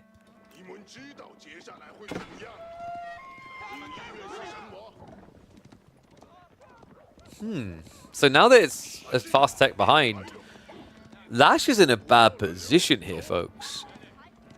There's no urgency in his moving, right? And that's worrisome to me. I mean, if he tries to mirror tech now, he's going to be notably later. A lot of gold to be gathered here. Meanwhile, Ben should have plenty of food to work with, right? He's out of sheep. He's on the berries, but he has the other back berries over here. The deer in this choke point, if he holds this area, this is the thing. If he plays back berries and then shifts here with castle units, Lash's Lombos won't be able to contest. And that'll give him the mid game he needs. Shallow Monk's being queued up. Power Scout upgrades also queued up. Just 10 seconds away. Supervision goes hard, folks. 12 seconds tech instead of the 30. And now Lash has a problem. Steel Arrow just came in. Or is about to come in 10 seconds. But these boys are chunky. And they hit hard. They ain't messing around. They're going to force the commitment. Lash has to go in with the Horseman to try and delay, buy some time. But the Lombos are being chased away. Spearmen have been removed from the formation. But the Palace Guard alone are capable of contesting this now. So he moves in. Horsemen have to hold their ground. Not able to do so long enough. Lash is doing a good job of buying time here, but he's about to be on the receiving end of pressure. And on top of that, Dumu will be able to access relics alongside this press. Horsemen are going to peel, but... Okay, guys, who do you think would win? 2 Shallow Monks or that? I think actually 1 Shallow Monk would be close to winning that. Meantime, he did just sack the Longbows. 1 Palace Guard waiting here. He could probably clap down 3 before dying. Villagers, worst possible timing. Lash, he checks the back berries as they run out. Palace Guard diving in the base in the meantime, and Lash... He doesn't have it. The last got dropped off. He doesn't have enough gold here. Palace Guard diving could be big. He just got the double ranged upgrade. Lash, plenty of food, not enough gold, is stuck in age 2. My oh my, and on top of that, Dumu's flood begins. Berries, deer, boar, all of it now accessible. The marketplace being rushed up out of desperation here, but Lash has to do it in the face of the Palace Guard. He'll be able to trade over, but now he needs to get the age up, and this is where alarm bell should be going off for Dumu. He's like, okay, you gold exchanged. Where are you building this landmark? He just cancelled it once. Villagers having to distract, but they're not going to be able to do so long enough. Lash losing more economy here. As Dumu now 7 villagers ahead with relics on the way home. This is it. This looks over. What does Lash really have at this stage? I mean, he can't afford veterancy. He can't really afford Varangi, and even if he could, he'd be outnumbered. The only thing he's got going for him is a TC and an outpost, and that's not going to last long here. We said about it. Zhuji on this map. A bit weird. Not crazy about them, but you've put him in the hands of Ben, and my belief goes up. He's so good at executing with this Civ, no matter the land map. Horsemen are going to try to raid in. Villagers can just shivs out, though. Should be a mop up. Maybe 1 more Villi will go down. So a bit of eco damage done here. The best that Lash could hope for. Still finds himself 8 behind. So the last of the first wave of Palace Guard have been cleared up.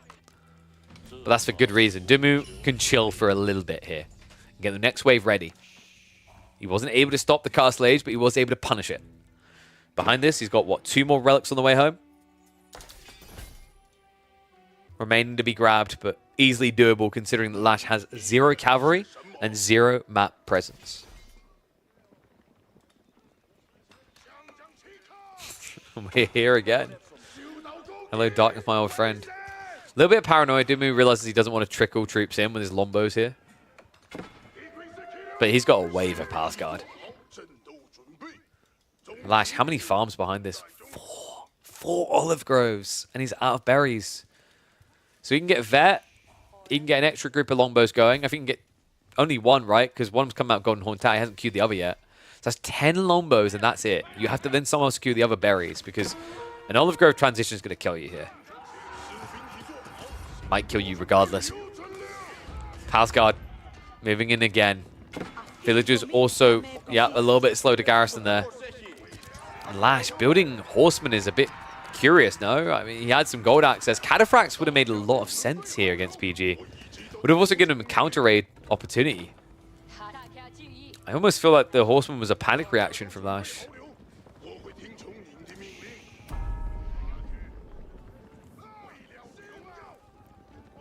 Luminary also coming in. Actually a big deal for these clashes, right? Gives you a quicker kill by 1 on the longbows. Shaolin Monk is trying to run it back.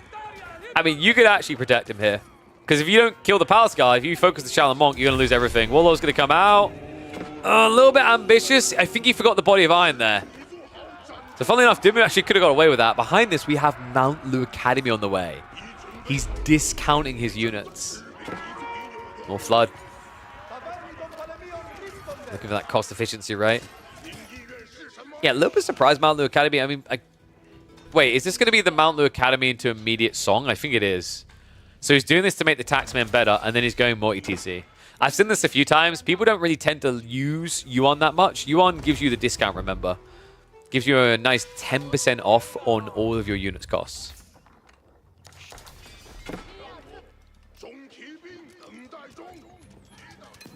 Ben is just vibing, man. He's like, look, I was meant to have this day off. If you're going to make me play, I'm going to have some fun. And indeed, Pagodas. Just amplifying the eco even more.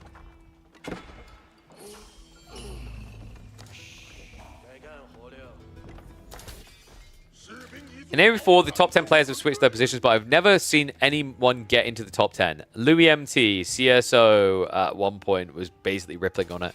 Anatand. Also, top 10, like, when we began was, what, Viper? He's no longer even in the game. Top 10 has changed. You know what? You can't mention 10s without mentioning the beautiful discount we've got going on currently. You've seen that Protein Works banner? Click the link. Get your hands on an amazing offer right now. They've got over 70% off on some top-tier products. I highly recommend the meal replacement drinks as well as the Protein Works bars. Delicious. Let me know if you need recommendations. Take advantage of it today, because a buy there is a support for this channel. Oh my dear God, what just... This is not meant to be easy these days, by the way. He has how many villagers doing this? That's like 20. He has about 21 villagers building that wall. I'm trying to remember the last time I saw someone Stonewall Coastal. Definitely not in Season 9. Not just that, Dimmu is almost Imperial. I mean, surely he's going back for Song, right? We thought the Stone was for a TC. I think it eventually will be. Because, yeah, there we go. But why not Song before TC? I guess it doesn't matter. It's basically, guys, Song is kind of a bait for TC discounts. It's actually more important for the farm and granary discount. Ben is just chilling. The craziest part is he could have stonewalled past the sacred sites.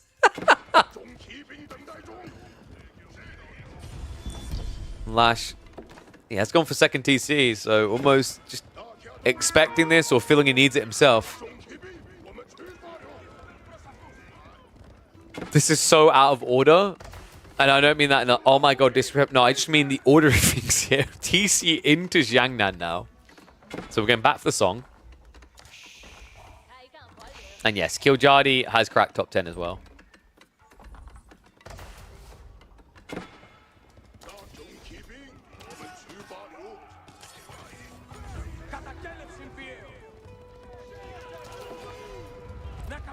So you know what? This is like a good point to quickly just make sure, if you haven't already, you go around all my channels and like, subscribe, follow everything. Because Dimmu is not going to kill him quickly. He's playing the slow game. Why not, right? Like, you've got plenty of gold on your side of the map. On top of that, you have got absurd amounts of extra resources due to the pagodas. You might as well vibe for a bit. Credit to him, by the way. Lash did get one of the relics in the end.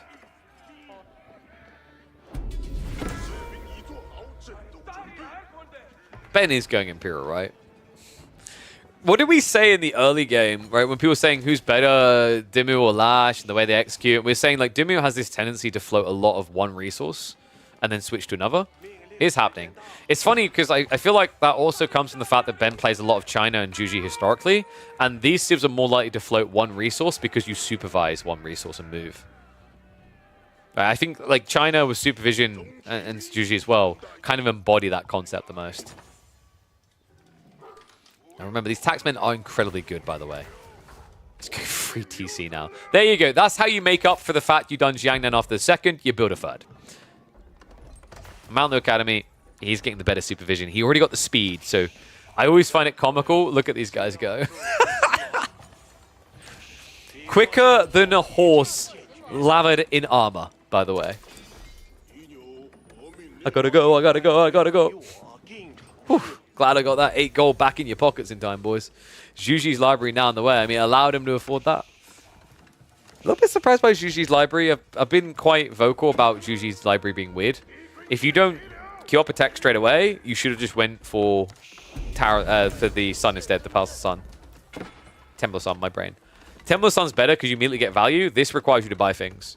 And usually what we've seen in games on average is people build Juji's library and then they end up building Temple of Sun before they even queue a tech out of this. So I'm hoping Dimmu has an immediate idea in mind of what he wants. Because if it just sits here idle for 2 minutes, I'm going to be a little bit sad. Well, he could afford something. Dynastic Protectors, maybe? Just play Yuan Raiders. Yuan Raiders is really smart, because look at Lash's comp. It's all ranged. Yes, Benny. Do it. Bring out Juji's most OP unit. Is he really on 40C? This is so unnecessary.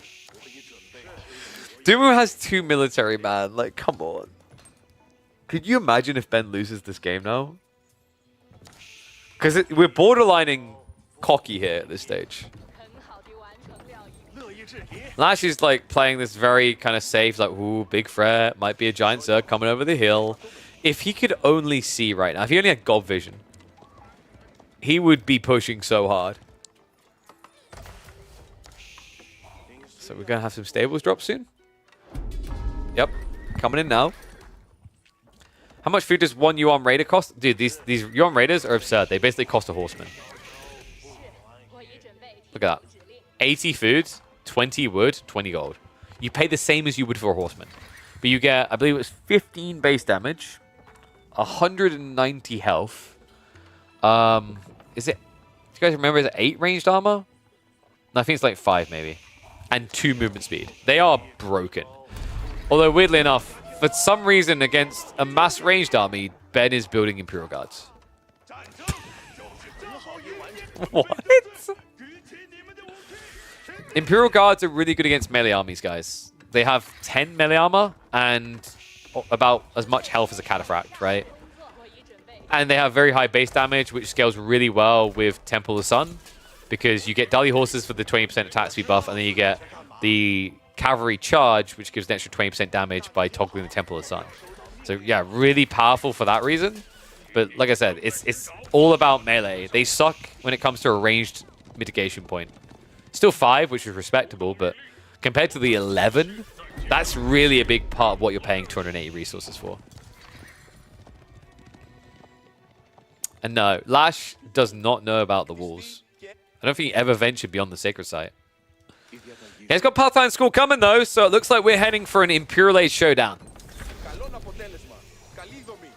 This might work out for Dimmu, because it means by going Palatine School, you're leaning into Varangiing, Cataphract, Limitane. These are all things the Imperial Guards will munch on. So weirdly enough, it's almost like Dimmu's in with the Soul Read.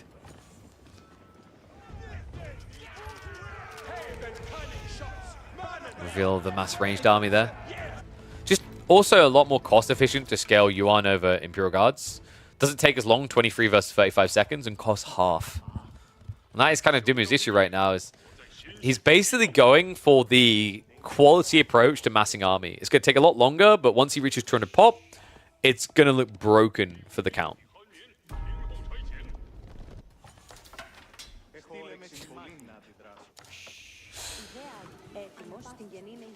Still only at 22 olive groves. For a guy in Imperial Age, this isn't really the late game eco you're looking for the pump. And there's the Yuan Raiders. Dude, I almost feel like I'm in a Discord call with Ben. You're like, oh, great idea, KP. I love those Yuan Raiders. All we're missing now is the second Age 4, but he's going to build 200 pop before he does that. If you went for Imp again, it would be throwing the game. Lash would attack you by then. Yeah, check these units. These are crazy. So 4 ranged armor. Sorry, slightly off. 4 ranged armor default, 15 base damage, and he just got his hands on biology tech. So an extra chunk of health there. Not 200, but 260. Good lord. What a unit. And remember, these get bonus damage against workers. That's what he wants. And no, I don't think you can still go over 2 movement speed. I'm pretty sure it's meant to be the hard cap for all land units. I believe C is the same way. I wish they would allow us to get faster, but they're being lame about it. Yuan Raiders in. Could have actually just flat out ran into the base, to be honest. Army is going to be reacting. The funny thing is, Dimu hasn't really spent that much to distract the entire army of Lash, and it's buying time for him to get more behind this. Right? 15 of these guys at 120 a pop. He only spent 1,800 resources on this in the late game. Look at his income per minute. These guys are going to buy him more than a minute. Scouting the lands, getting a sniff of everything that's around here.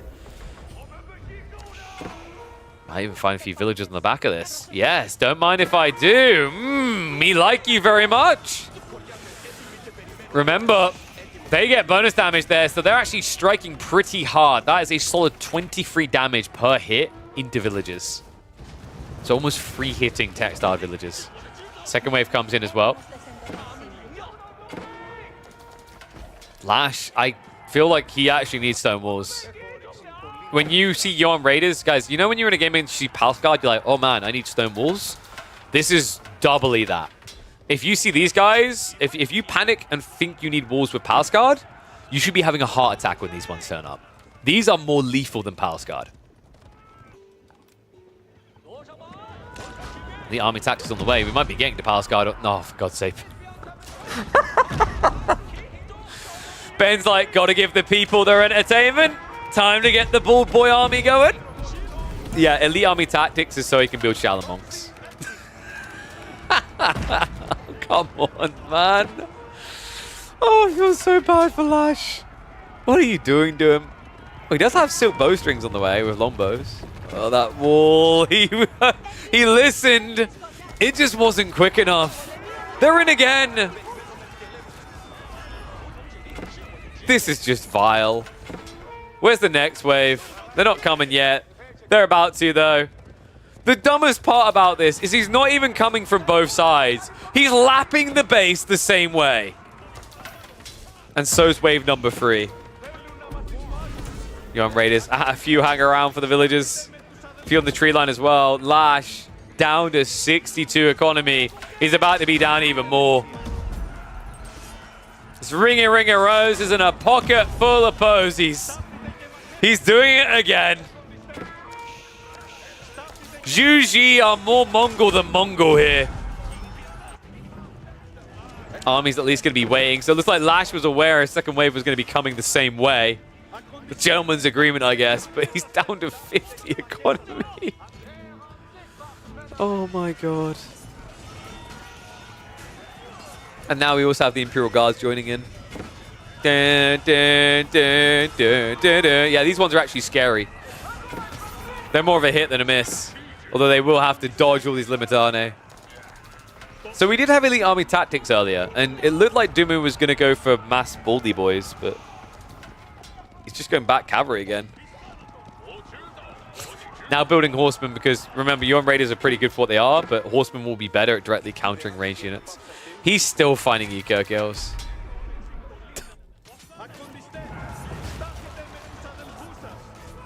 I mean, this is the upside for Lash, right? It's been highlighted in chat, 138 military. If he loses this army, he's screwed. But if he can push into the base, he can actually win this. He does need to build siege, though. The stone walls are still a significant issue when it comes to the angle of approach. So many Lombos as well. Remember, he did also get the extra range, so there's an 8.5 tile range Lombos. Yeah, you heard that right.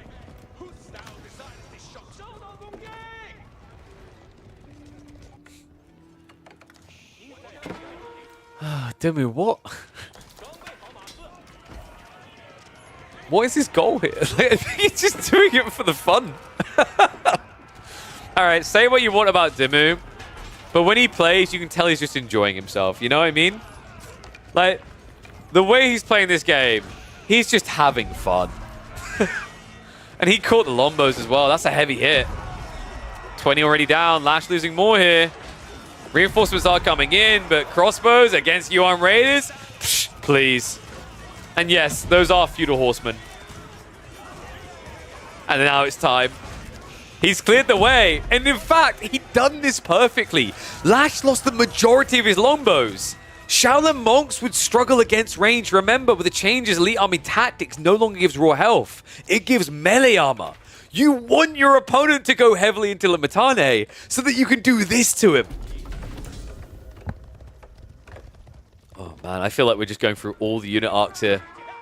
Lash not really giving us the same showcase, right? No Cataphracts, not really many Varangian. Our boy's struggling to hold on here. Demu with 8.6k gold. If there was more stone on this map, we'd have a wonder. What's Demu doing? Look, Demu is meant to have Mondays off, and he's like, right, well, if I've got to come and play on my day off, and I know it's going to be a 2-0, I'm going to make it a series. Temple of the Sun coming. Funnily enough, this would have been good with the cavalry, actually. The cavalry would have won the game by now if he just built that. But this is going to give him the movement speed for the Shaolin monks. And Shaolin monks are giga-stacked, guys. Look at the damage. 22 damage every 0.75 seconds. They have 9 melee armor. I honestly feel like this unit got buffed by EAT changes. It's so damn tanky against melee forces. And although, yes, you know, you suck against ranged, you still have Body of Iron that reduces by a raw 50% of the damage you take from ranged attacks. Demu Troll is a legit build. It's kind of just, I mean, he's vibing, but also the way he's transitioned, it's actually a counter to what Lash is doing. Lash is mostly Limitane. Still a decent amount of Lombos in there, but it's mostly Limitane. So, like, him doing this isn't the wrong choice. But I almost feel like Demu's kind of reached a point where, yeah, he's playing with his food. And he's just, in fairness, looking and going, well, Lash isn't GGing, so vamos.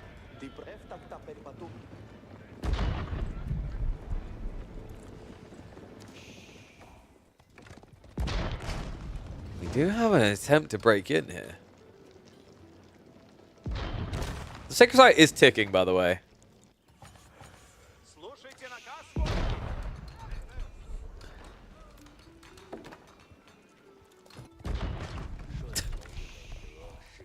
$71 Shaolin monks. Do we need to kill some villagers here? We might need to.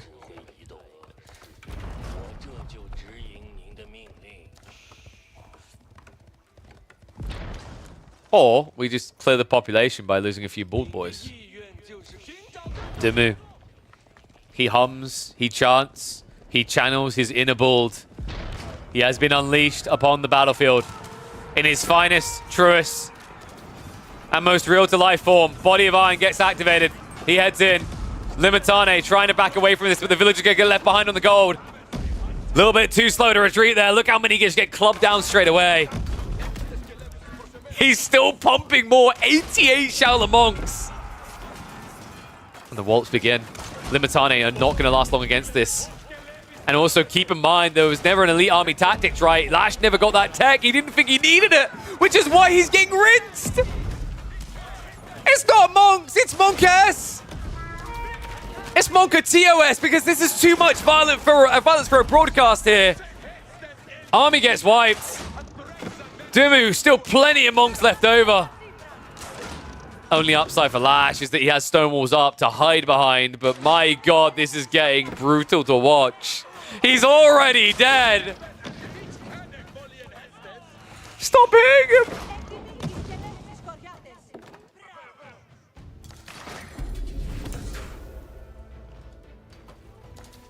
And Lash's economy, well, the Byzantine economy is plummeting quicker than the Greeks in 2009. This is brutal. It was 2009, right? It's just after 08. Wall's now going up. He says, okay, if you want a Sacred Site win condition, I'll give you one. For me. Map control has been seized entirely by the Bald Boys. They now police the sector with an iron grip. And Horseman is not going to solve that. Lash, what? I mean, if anything, like Varangian would make more sense, but he's out of gold. He has no choice.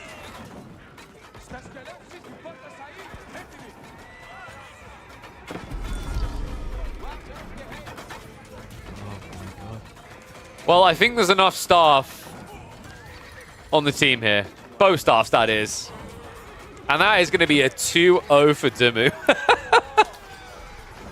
Lash still refused to give in, but we've reached the conclusion point. I think Lash, like, you know, it happened in game one as well, where it felt over and then he just kind of kept going and going and going until finally waved the white flag. It's kind of similar here. Ben, he's not going to lose this now. I mean, the problem here for Lash is, yeah, you got olive oil. You can infinitely pump units. So can Dumu. These guys only cost food. And yeah, you just saw that correctly. He has Ming. They're 25 damage now. GG gets scored. We just got shown. We just got took on a tour of the entirety of the Zhuji legacy. What do you think, guys? How does this Civ look in the late game? You don't always get there, but when you do, oh my god, the options. Imperial Guards, Yuan Raiders, the Bald Boys. Don't tell me Zhuji did not get buffed in recent patches for late game. I think they look on fire here. Let me know if you guys had a similar game. Have you actually got into a situation where you got to get this deep? You got to go through the rotation of units like this? And what do you think about these type of games? I mean, it's a bit of a stomp, but I also think this one will get uploaded because it's just a fantastic showcase of a Civ in the late game. Let me know what you think below, and I'll catch you all in the next one. Oh my god. Bloody Ben.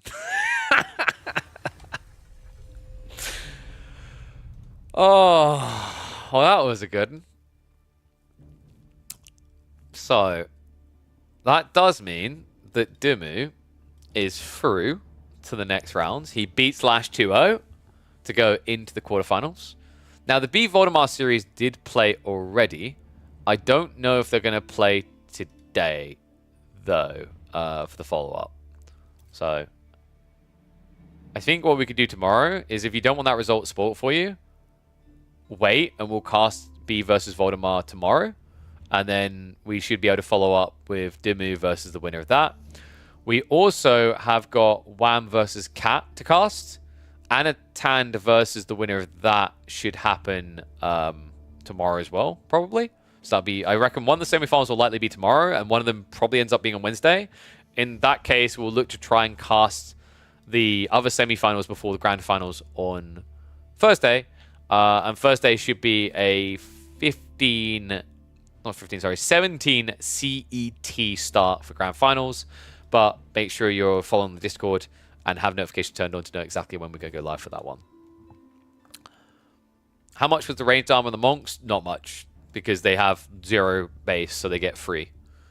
That's why it was important that like he completely wiped, well, not completely, like pretty much wiped. He took out like 50 of the 70 longbows, right? And then even then, if you have some longbows left over, Body of Iron gives 50% range damage reduction for 15 seconds. So it's like you just don't care. So yeah, really well played. But I think we maybe call it there. Just because I'm worried the headache's going to come back again. And I'd rather be peak for tomorrow. Plus, I can do some catch-up and stuff today. But we've been live almost 5 hours. That's not too bad. So tomorrow, we should be live by 1 p.m., guys. And we will look... If the Moose series gets scheduled a little bit earlier, we'll come on a little bit earlier. But otherwise, I should be online by 1 p.m. And then we will look to cast on that bracket. We just done Puppool versus me and Micah. We could maybe do Eliona versus Killjadi. We might be able to see the winner of that versus Puppypaw tomorrow. And then we'll have Dimu versus either B or Voldemar. And then, like I said, we got Wham versus Cat. And then the winner of that versus Anatan. So, yeah, I'll update the bracket for the start of the day tomorrow. But, yeah, that means we'll probably be doing about another 4 or 5 series tomorrow. So, plenty of action. But no other games are scheduled currently for today. So, yeah, I think we'll get ready to wind down. Thank you. I'm going to end YouTube now. Thank you to all the YouTubers who are watching. Remember, guys, if you can, watch on Twitch and YouTube. It helps tremendously. Even if you prefer watching YouTube, you can have open on both. The reason that's very useful is from a metric standpoint. It makes it easier to track sponsors because actually YouTube Live is very difficult to sell to sponsors as a separate thing. People quite often like to just see one big number. So if you watch on both, great. If not, is what it is. Appreciate the support all the same. So bye YouTube. See you tomorrow, 1 p.m. UK time, 2 p.m.